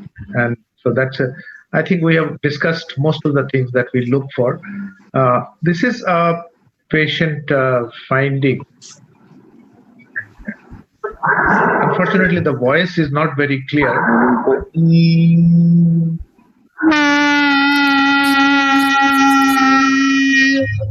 The voice is distorted.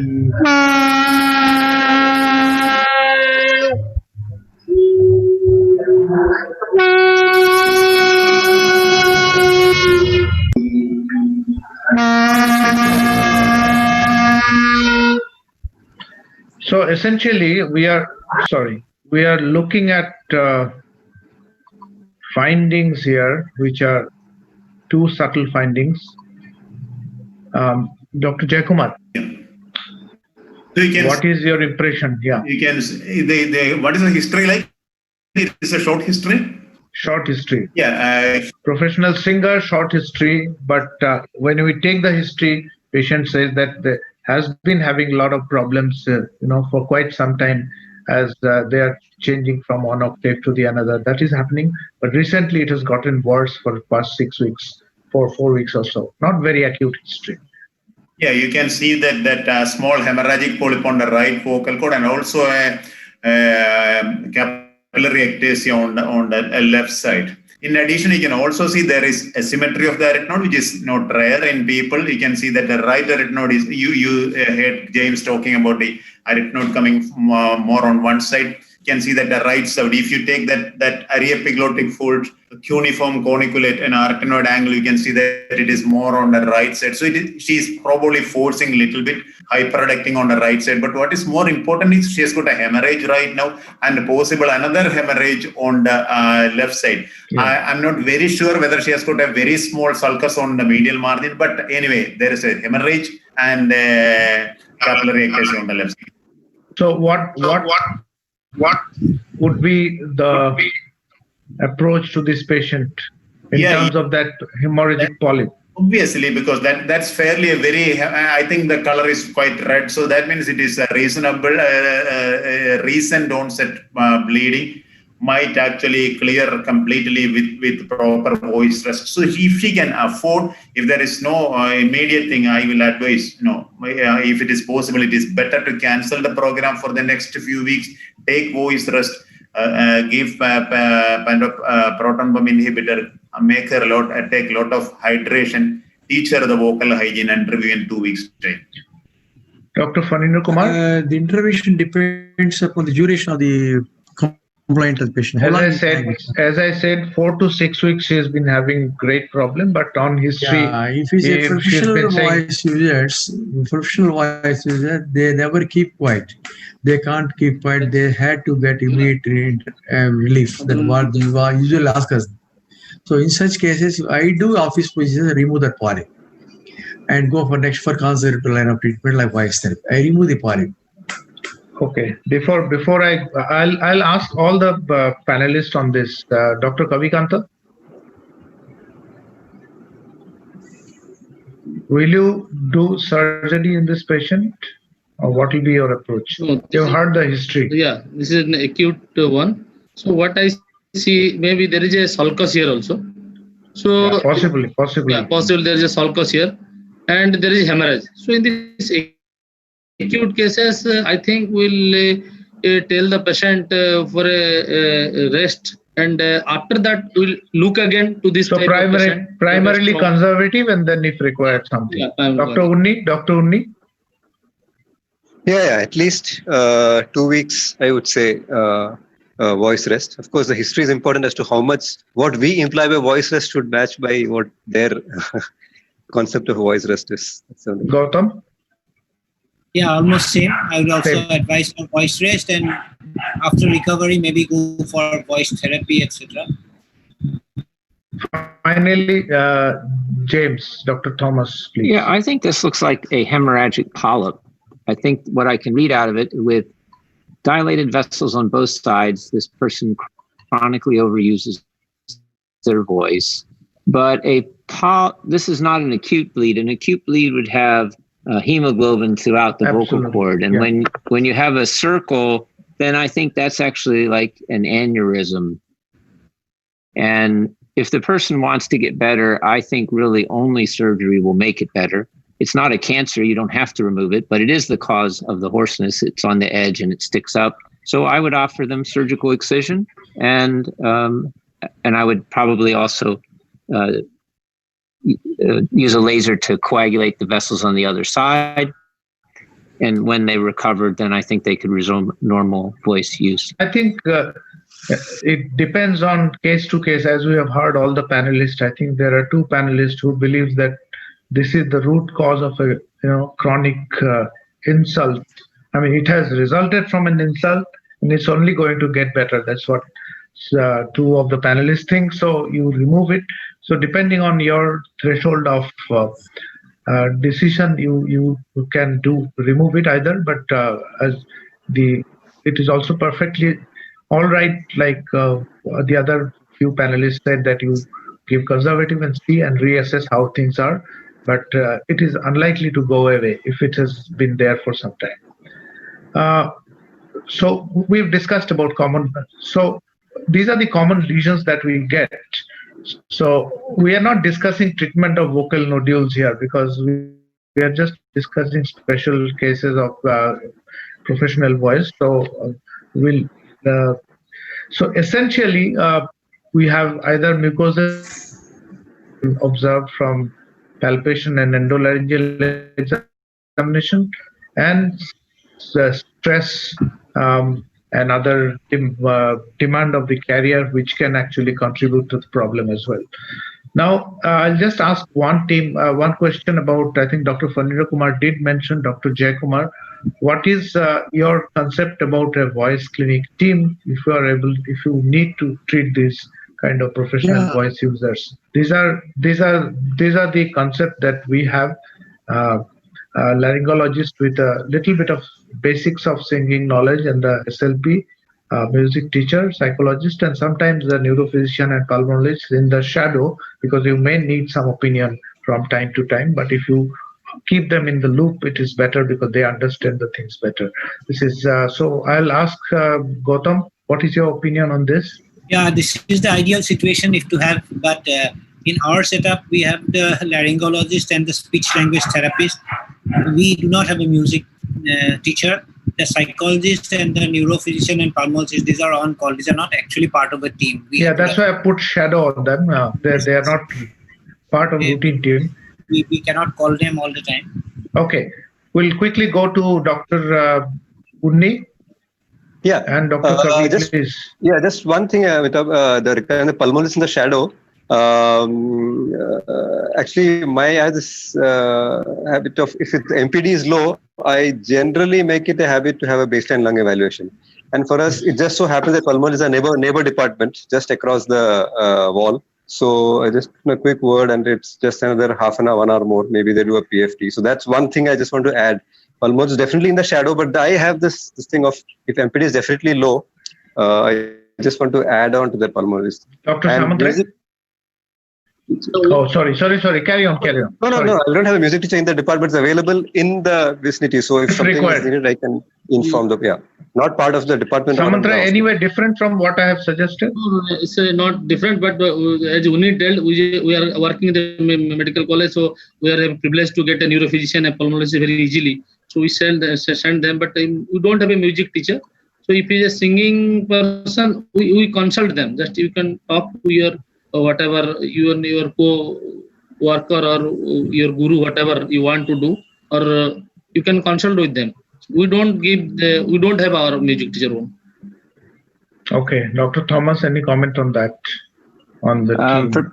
For people who are vocal overusers and have nodules or polyps, hemorrhagic polyps, I frequently want them to see both a speech therapist and a music teacher, depending on if they're a performer or not. So I use both of those people frequently. Sure. Thank you. Coming to the management, I think we have touched on management a little bit. I'll just hello. Yeah. Previous slide. Yeah, I think if you got the voice trainer or the vocalist, it is great. But I think I have to add one more thing. If somebody like an osteopath who actually good in massaging, need not have a specific osteopath. If the laryngologist or the voice trainer or the speech pathologist is trained in, that is fine. But I think that is also a good addition. Very important point highlighted, because many of these patients have a lot of tension and other things which needs to be corrected manually. So an osteopath is a good addition to this team. So we'll just touch on one or two case scenarios on real vocal emergencies in a professional voice users. And in the end, we'll discuss, we do get some patients who come with very unreasonable expectations. So we will talk about that. But I have put a general line of the general management. Can anyone volunteer to elaborate on the general management of these patients who come with a voice problem, apart from the specific treatment of the specific condition? Anyone, please? Counseling and voice education is the most important aspects. And behavioral voice therapy also should be added, most of the people. Yeah. They need these particular things. They must be well educated regarding the voice hygiene techniques and the lifestyle, and they must know very well about the singing techniques. These things usually I recommend. Okay. And I think this has been elaborated by Dr. Jayakumar that female performers should be advised about the considering menstrual period in their singing shows and performances. Obviously, we have discussed this. I think I was just about to show this, that when you have a lesion like this, and if you have a feeding vessel on the vocal folds, I think this has been discussed that this can be handled.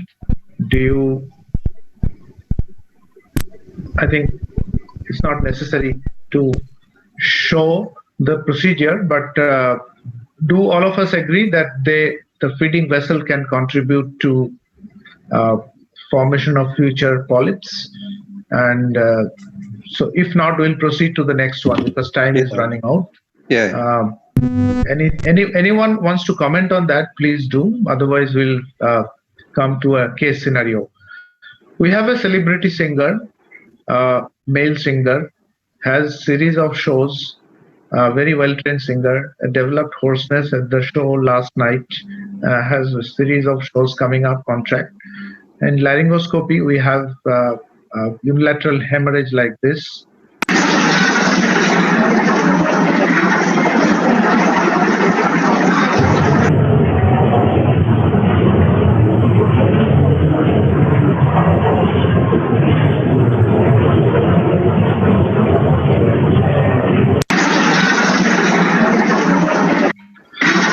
So I would go to Dr.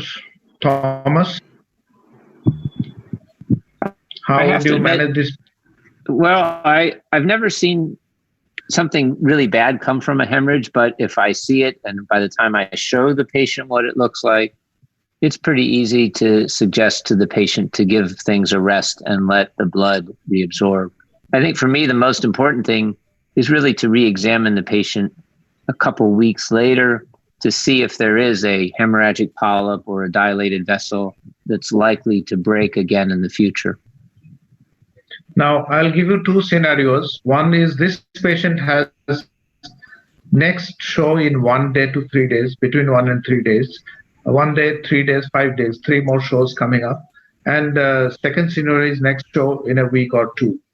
So would it make a difference in terms of your treatment? Would you advise him to cancel the shows if possible or carry on with some medications? I would say cancel the shows if possible. And if they had a show in a week in scenario 2, I would ask them to come in the day before the show and we'll look at it together and make a decision then. Sure. Anything you would like to add, Dr. Jayakumar or Dr. Phanindra Kumar? Yeah, I think immediately there is one of the definite advice. When there is a hemorrhage, you have to say that, cannot sing for a few, maybe 1 or 2 weeks. And we have to review the scopy before he sing again. But if he say that is also an issue now. If he say that I can't cancel tomorrow's show or day after 3 days show, then you are in trouble. You have to advise them there is a hemorrhage and he want to sing. That is an issue. Sometimes it is a real life issue. So I have faced that. In that case, if patient cannot cancel because of the other commitments, then the advice will be, I will be very clear cut along with my voice trainer that he should be selecting songs which shouldn't have too much of high pitch singing or too much of low pitch singing. It should be actually in the middle range, which are comfortable, so that there is not much of stretching, not much chance of further hemorrhage, if at all. This is not advisable, but if he has to sing, that is advised. I will also still give steroid to reduce the edema and also pantoprazole, and I will give some enzyme preparation, hoping that it might clear it. Okay. Anybody else wants to comment on this? No, possibility of lip syncing is also there. Anyway, we can suggest. Gautam, just let's go one by one. The possibility of lip sync is also there actually nowadays. Many times when a show cannot be cancelled because of contracts and all that, many singers actually do lip sync and manage that show somehow. So that's a good idea. That's a very good idea. Take the help of the band and support system. Dr. Kavi? My point is there, I'm asking to the panel also, is there any way, or you want to suggest, or any way that you can sing in the next day or 1 day after? No, that's what Dr. Jayakumar said, that you can give steroid and you can ask him to select song, but with guarded, future, because What is the future. dose and for how long? I think Dr. Jayakumar will have to say that. How long? What? I didn't get the question. Steroid. Steroid dose of Short-term benefit. So how long and what is the dose and what is the steroid you want to give? So you can say 0.5 milligram per kilogram body weight prednisolone and then taper it off quickly over 2 days. So if it is a 60 kg man, start with 30 milligram, make it 25, 20 like that over a period of next 10 days. Oh yeah. Textbook also describe intramuscular shot. I don't know if it's practiced anybody. Yeah. A mixture of Dexa and it is there in the books, yeah.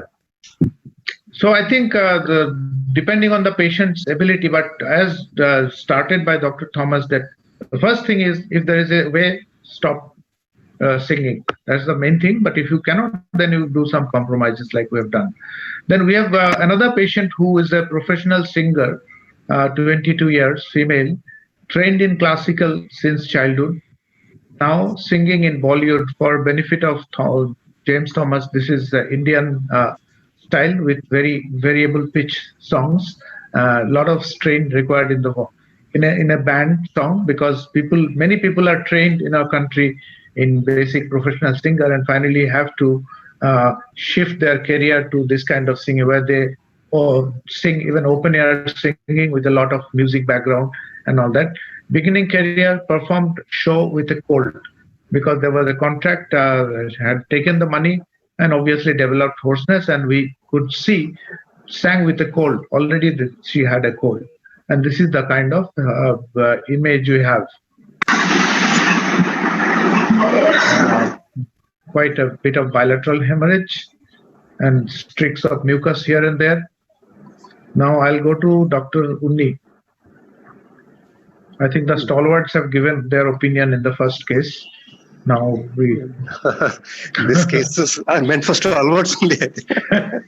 No, this is a slightly different scenario because we do not know whether this happened just after she sang because she has recently shifted from classical background to a band singing because of demand of profession.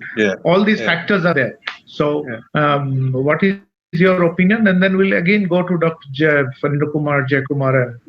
So again, detailed history to try to decode whether it happened as the history shows over a couple of days. Because in which case it tells me that it is an acute thing and would settle just as quickly. And management is the same as before, Again, the requirement is the key here, whether she is desperate to have a show in the next few days. Otherwise, this should settle. And then going back to, I would probably call her after a week or 2 weeks and then go back to again a re-evaluation from the point of view of professional voice. Shall I go to Dr. Fanindra Kumar quickly? Yes, please. These type of things are most common with a lot of screaming. They're common. So they had to take an absolute voice rest, I advise them, and then followed by a relative voice rest after 1 week. Then only they'll come for follow-up of 2 weeks, then we'll decide depending on the condition of the vocal folds. Dr. Thomas? Well, I think if this person is making their living from this, then I want them to think about their whole career. So not just this acute problem, but I really want to see them a month later when all of the blood has been reabsorbed to see if they have any underlying dilated capillary ectasias, because I'm wondering about long-term, is this going to be a recurrent problem? Dr. Jayakumar? Yeah, we have to wait till that hemorrhage settles. And I think I'm sure that they have got a wrong technique. So we need to focus there also. First, the technique has to be correct. Most probably this patient might be using a lot of stress on the phonation level rather than the resonance level. So we have to teach her the correct technique of phonation. If even that is the creating problem, then we might think about advising your change of the career and all. But I think most of these patients have got a bad technique. Otherwise, they won't develop that problem. So once this is the hemorrhage is cleared, I will certainly thoroughly search for a wrong technique. If it is there, I will correct it. Sure. Thank you. So I think that the panelists have summarized it very well. Just exclude the use of anticoagulants also. This is also very important. Yeah, I think that's a very important point to add. They had to exclude that, yeah. This is a patient who is a professional singer, has been singing for quite some time, playback and shows, hoarse and rough voice for 6 months. He does a male singer, and efficiency is grossly reduced over last 6 months. When we do this, tell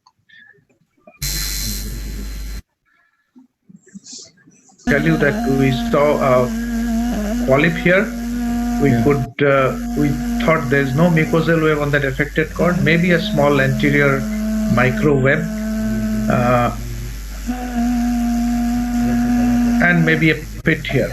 These are the findings that we saw, and because he's been having this and with voice therapy did not do anything, he was taken up for surgery. So I'll just show you the video for the intraoperative video. And then I'll go to Dr. Jaikumar and Dr. Thomas. These are the findings. And he is an established playback singer who's been having this problem for 6 months now. Well trained, has been doing shows and singing, playback singing. In fact, he's singing for movies also. So shall we go to Dr. Thomas first? What will be your surgical, because he's already on the surgical operating table, and these are the findings that we have discovered. It's a very difficult problem, but I think the current problem is the large hemorrhagic polyp, and I would remove that.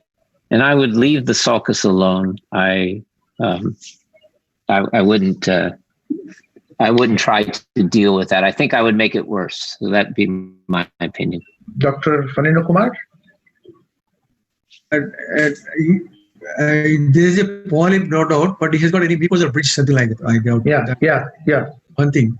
So I don't intervene with the bridge at this level, but I try to remove the polyp. Okay, Jaikumar? Yeah, I think this case we have discussed many places. Yeah. Certainly, we have to take out that polyp, no doubt about that. The other thing, as James and Dr. Phanindra told, probably better not to touch. And regarding the mucosal bridge, of course, there is difference of opinion. But if it is a thick mucosal bridge, I will leave it alone. If it is very thin, it may not add to the mass, I may excise. But I think it looks a very thick mucosal bridge. So I'm not going to touch it. I will just inject steroid and hyaluronic acid into that area and come back. Because to go for a surgery in sulcus in this patient, you cannot guarantee the result. And what still? The dictum is never change the voice of a celebrity. He has got a signature voice. If you change, even if you do a perfect sulcus correction, his voice will be changed and his fans may not like it. So I will just go for vocal cord excision, inject steroid and hyalase, come back 2 weeks later, give proper voice training and vocal hygiene. I think that's a very important point that Dr. Jaikumar has highlighted. That professional voice singers have signature voice. And we are not scientists here to correct the aerodynamics of the voice, but we are just here to, maintain a good voice. And I think most of the panelists are of the opinion that we take out the polyp and leave the mucosal region, because he would be probably singing for years with this mucosal bridge on. So maybe that is the way to go forward. Just the last one, and then I'll finish. Again, a classical and light singer, Indian, 45 female. She did not sing for some time in between, a couple of years, 3-4 years, and has come back. Now she is unable to reach longer notes and no known medical problems. This is her voice as she does the sargam.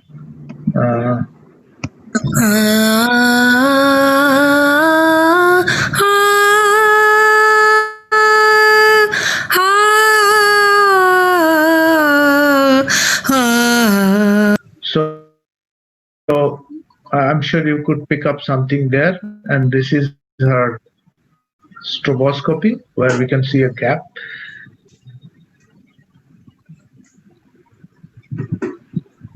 So shall I go to Dr. Jaikumar? What will you do? We need to find out that why that patient has got a phonatory gap.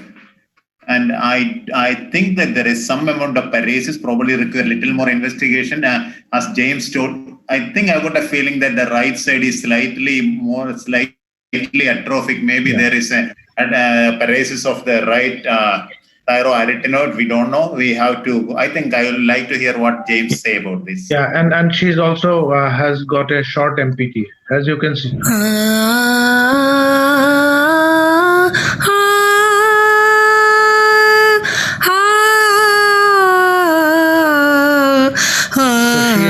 Breath between her. Yeah. Very frequently. Shall we go to Dr. James? Yeah, I would try to actually look at her at the lowest pitch and at the highest pitch on your stroboscopy and compare what that right vocal cord is doing. It is sometimes possible that it's a muscle tension issue. If you're you can relax the thyroarytenoid muscle and squeeze elsewhere. But it's a little more likely, like Dr. Jayakumar said, that it's a paresis. And looking at really high pitch when the cricothyroid muscle should pull it tight together if it's a weakness. And at low pitch, then if it's truly a weakness, the right side should get very Thank you. So I think unless you have some other hello. Yeah, unless any other panelists have any other comments on this case, this case you said she was away from singing for some months or years. 2-3 years. 2-3 years. So I would like to comment. Most of the singers are like athletes, so they should have maintain constant practice, and minimum warming up of voice is very essential. Yeah. So they cannot jump to a normal voice unless they practice again. They need a lot of constant practice. They need a lot of constant practice to keep the muscles in proper pitch. Yeah, thank you for that comment. I think that we should add, but she needs investigation for that query paresis, as other people have suggested. So with that, we come to the end because we cannot cover anything more than that. So what I have gathered from the panelists is spend adequate time in the history. It is important to build a rapport because the patient does not give the history very easily, especially a professional singer or a celebrity singer. We need to, maybe in the second consultation, sometimes we get the correct history of what is happening in the background, in addition to the actual whatever chief complaint that they come with. But if we are going to deal with this patient, we must have a basic knowledge of music. Laryngoscopes, I think a lot has been discussed this morning about laryngoscopy and stroboscopy and slow motion playback. It is just invaluable. These things are, education is important. This has been highlighted. Singers, I think just now Dr. Phanindra Kumar said that they have to be told about the importance of warm-up and precaution before performance and endocrine issues like Dr. Jayakumar suggested for female patients. And surgery, I think we must hold our knife as far as possible because of the issue of signature voice, because that is very important. With that, I would like to conclude this panel, and I think we have learned a lot from our panelists, from basics to some case scenarios, and they have given invaluable input to our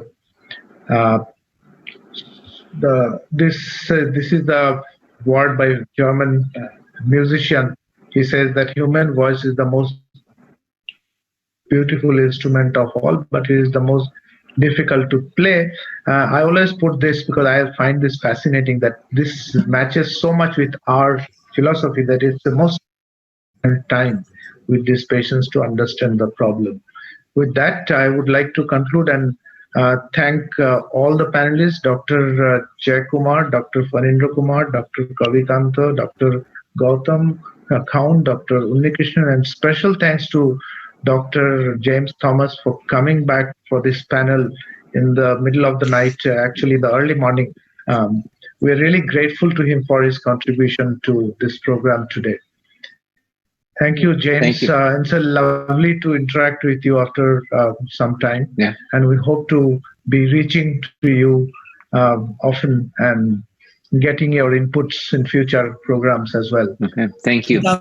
Now, back to moderator. Gautam. Amitabh, before you end, there are a few queries regarding from some people. Would you like to take those? Yes, of course. Yes. And would you mind stop sharing so we can have everybody in the Just give me a give me a second. The first question is from Dr. S.B. Phukan, who wants to know, will SSRI help the stress problems in singers? Will SSRIs help the stress problems in singers? Would anyone take that question? We can leave it open to anybody. What is the question? Jaykumar or somebody, do you prescribe SSRIs for stress in singers, or is it referred to psychologists? No, generally I don't refer to the psychologist. I can actually prescribe drug if it is required, if I feel, and I don't ask first choice, I don't refer to the psychologist. Because if there is a voice psychologist, it is great. They understand. Because the important thing here is that whether it is the laryngologist or the psychologist, the singer should feel that this doctor understands my problem. So that rapport creation is the most important thing. So if he or she believes in you, there is no harm in prescribing a early medicine. You are not going to prescribe all the great medicines, but common medicine you can definitely prescribe. I will prescribe that if it is required. Dr. A.K. Biswas, he wants to know what is the role of measurement of optimum pitch, fundamental pitch, and pitch range for professional voice users. He's a SLP, by the way. He is attached with our hospital. That will denote about the breathing capacity the patient can assess from this maximum phonation durations. The breathing assessment can be done whether he's having a proper assessment of breathing as possible or not. His breathing capacity we can power also can measure from the MTD. MPD, yeah. Then there is another query from Dr. Mohan, Hemanta Mohan. Why the concept of voice care team so important? Whom to include and how important to get special training? I think the first part has been answered already in the panel. Yes, it does. How important to get special training? Anything? Special training. I think any of the panelists can take it. Jaykumar? Yeah, I think the priority is that you should start taking patients, then only you will get patients. It's not easy to start a professional voice care, but if you are already into the laryngology, if your major practice is laryngology, you are likely to get patients. And if the speech pathologist also, same is the case with the speech pathologist. If your major chunk of the patients are professional voice cares, it is easy to get. But what is important is that most important thing is that you should have a concept about the singing and about the music. You need not be a singer. That is not an issue. But you should have understanding of the musicology and the voice concept, vocology, because then only you will understand what they are speaking. And that is the most important thing. We have seen the rapport. Unless they believe in you, unless they trust you that you understand what they are speaking, they are not going to come back to you. So first of all, get an understanding. This is like sports medicine person having a very good idea about if a cricketer comes and say that when I bowl the googly, I would pain the back of the elbow. If you don't know what is googly, you are in trouble. You will look you will stare at him and he will stare at you and he will lose the confidence. So similarly, you should have some amount of idea about the music, the concept of music, the science of music. Then you can actually build up. Yeah, thank you, sir. Dr. Sanjeev Golhar from Nagpur wants to know about your opinion regarding tonsillectomy in professional singers. Is it to Dr. Jaykumar? No, specific. Anybody? As I know, I have a patient. He was a very good singer here. But for that he came with a huge tonsil. I talked in some of my discussions. So and I went through some of the books, but they have a modulation for their tonsil, for their, even if you cannot do any oral surgery with them, they have a modulation. So tonsillectomy in a professional singer, I don't think it is indicated or you should do, because it may change his modulation and his voice and his profession may go away from him. So I think we don't do any oral surgery. Even if they face any type of problem, we should not do. My point is that if you have a patient who definitely suffers with obstructive sleep apnea or something, then you cannot deny treatment, but you need to counsel and make him understand the resonance in voice, and that we have to discuss the matter of resonance. We have to listen to voice recording. We have to look at physics, everything, and then if it's mandatory, we have to do it. But yes, not for just recurrent tonsillitis and all that. What's your comment, James, on this? Well, if the tonsils are very large, I would tell them it will change their resonance, but mostly it will change it for the better. I mean, having a more open throat for classical singers is generally highly valuable. And also, I don't do tonsillectomies, so I'm not very good at it. So I refer them to someone who does them all the time and will do a good job with it. I will just add one more thing. In selected cases, you can certainly do the tonsillectomy, but as everybody has seen, that the resonance will change. So tonsillectomy, you try to preserve as much mucosa as possible. What is happening in tonsillectomy is that the wound heals by secondary intention. There is a raw area. So when the fibroblasts proliferate, the anterior and posterior pillar come closer to each other, it will change the nasality, it will change the oral resonance. So to prevent that, if we can retain as much mucosa inside the anterior pillar and posterior pillar, that will be great. So I tend to do that. If I do in a singer or a professional voice user, I actually go for the relative mucosa preservation tonsillectomy. Yeah. Amitav, the next question is from Biswajit Gogoi. He wants to know whether we can use normal flexible scope or bronchoscope 5.1 outer diameter with strobe light for professional assessment of voice. I mean, assessment of professional voice. I think Jayakumar can take it. Yeah, it doesn't matter. If you got a smaller scope, great. But if you don't have a smaller scope, don't bother about it. You can proceed with that. The bigger scope, the problem is that you have to pass through the nose. It may be uncomfortable. That is all. That is the only thing. Otherwise, it is okay. It will just become little unphysiologic during the examination. That's the bigger the scope. Yeah. The similar question from Ipsit Panda from Sambalpur. What should be the single best flexible laryngobronchoscope with working channel that can be used both in pediatric and adults for injections and etc. I mean, he wants a scope which works everywhere.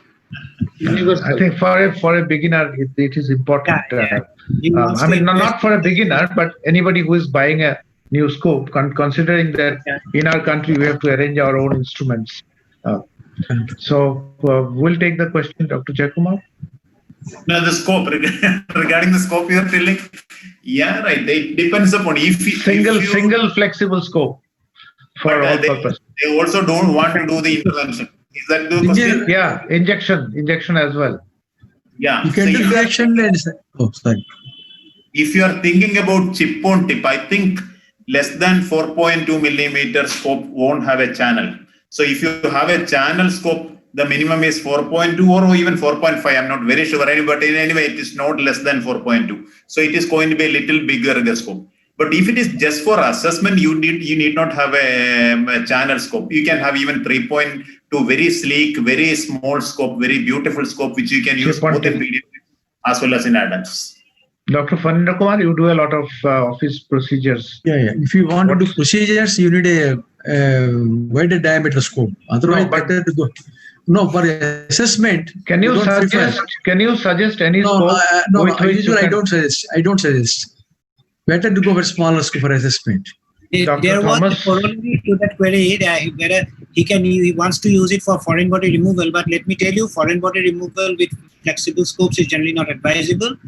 So if you get a scope, as the seniors have advised, try to get a slimmer scope, which can be useful for both. Shall we have Dr. Thomas's opinion on this? Yeah, you are smiling on the scope, because he is probably used to have 10 scopes in his clinic, which we are not. The only thing I really use the channel for is to laser, and everything else I do externally or transorally.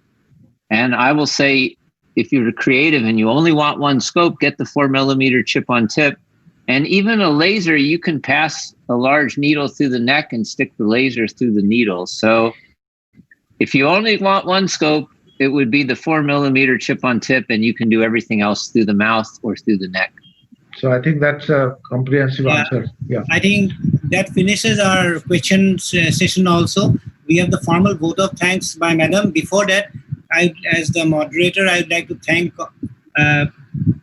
Phanindra Kumar sir specially for giving me the opportunity to doing this program, and to Messrs. Alembic and all their team for the technical help, and of course all my friends here who have made my life easier. And I would like to inform you that at the last count our audience was 700. Right. So I think that's a great audience, and we had people from different neighboring countries as well. And thank you, sir. I hand over to you for Madam to come in and give the formal vote of thanks. Everything possible only because of all of you who helped me a lot in this contest. I am very much thankful to all of you. Yes, I think our program is successful by the contribution of the faculty and joining the viewers. I think it's the 700 viewers makes all the difference to do it next time again. Before Madam comes in, Dr. James, is it that new comet that is behind you? Yes, I was camping out in the mountains 1 week ago, and I took the photo. That's the newbies. That's Neowise, yes. Yeah. Phanindra Kumar sir, Madam is coming to offer the vote of thanks. She's here.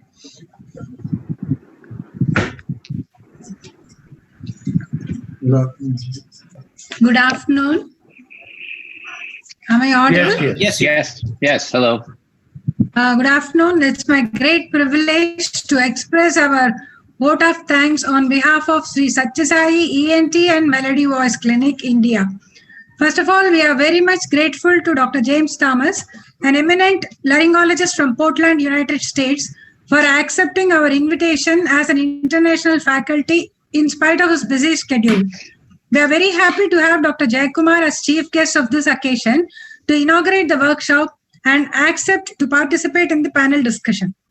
We are thankful to all the national faculty, Dr. Amitabh Roy Chaudhary, President of APSI, Dr. Jayakumar Menon, past President of APSI, Dr. Unnikrishnan Menon, Honorary Secretary of APSI, Dr. Gautam Kaund, Vice President APSI, Dr. Samant Rai, past Vice President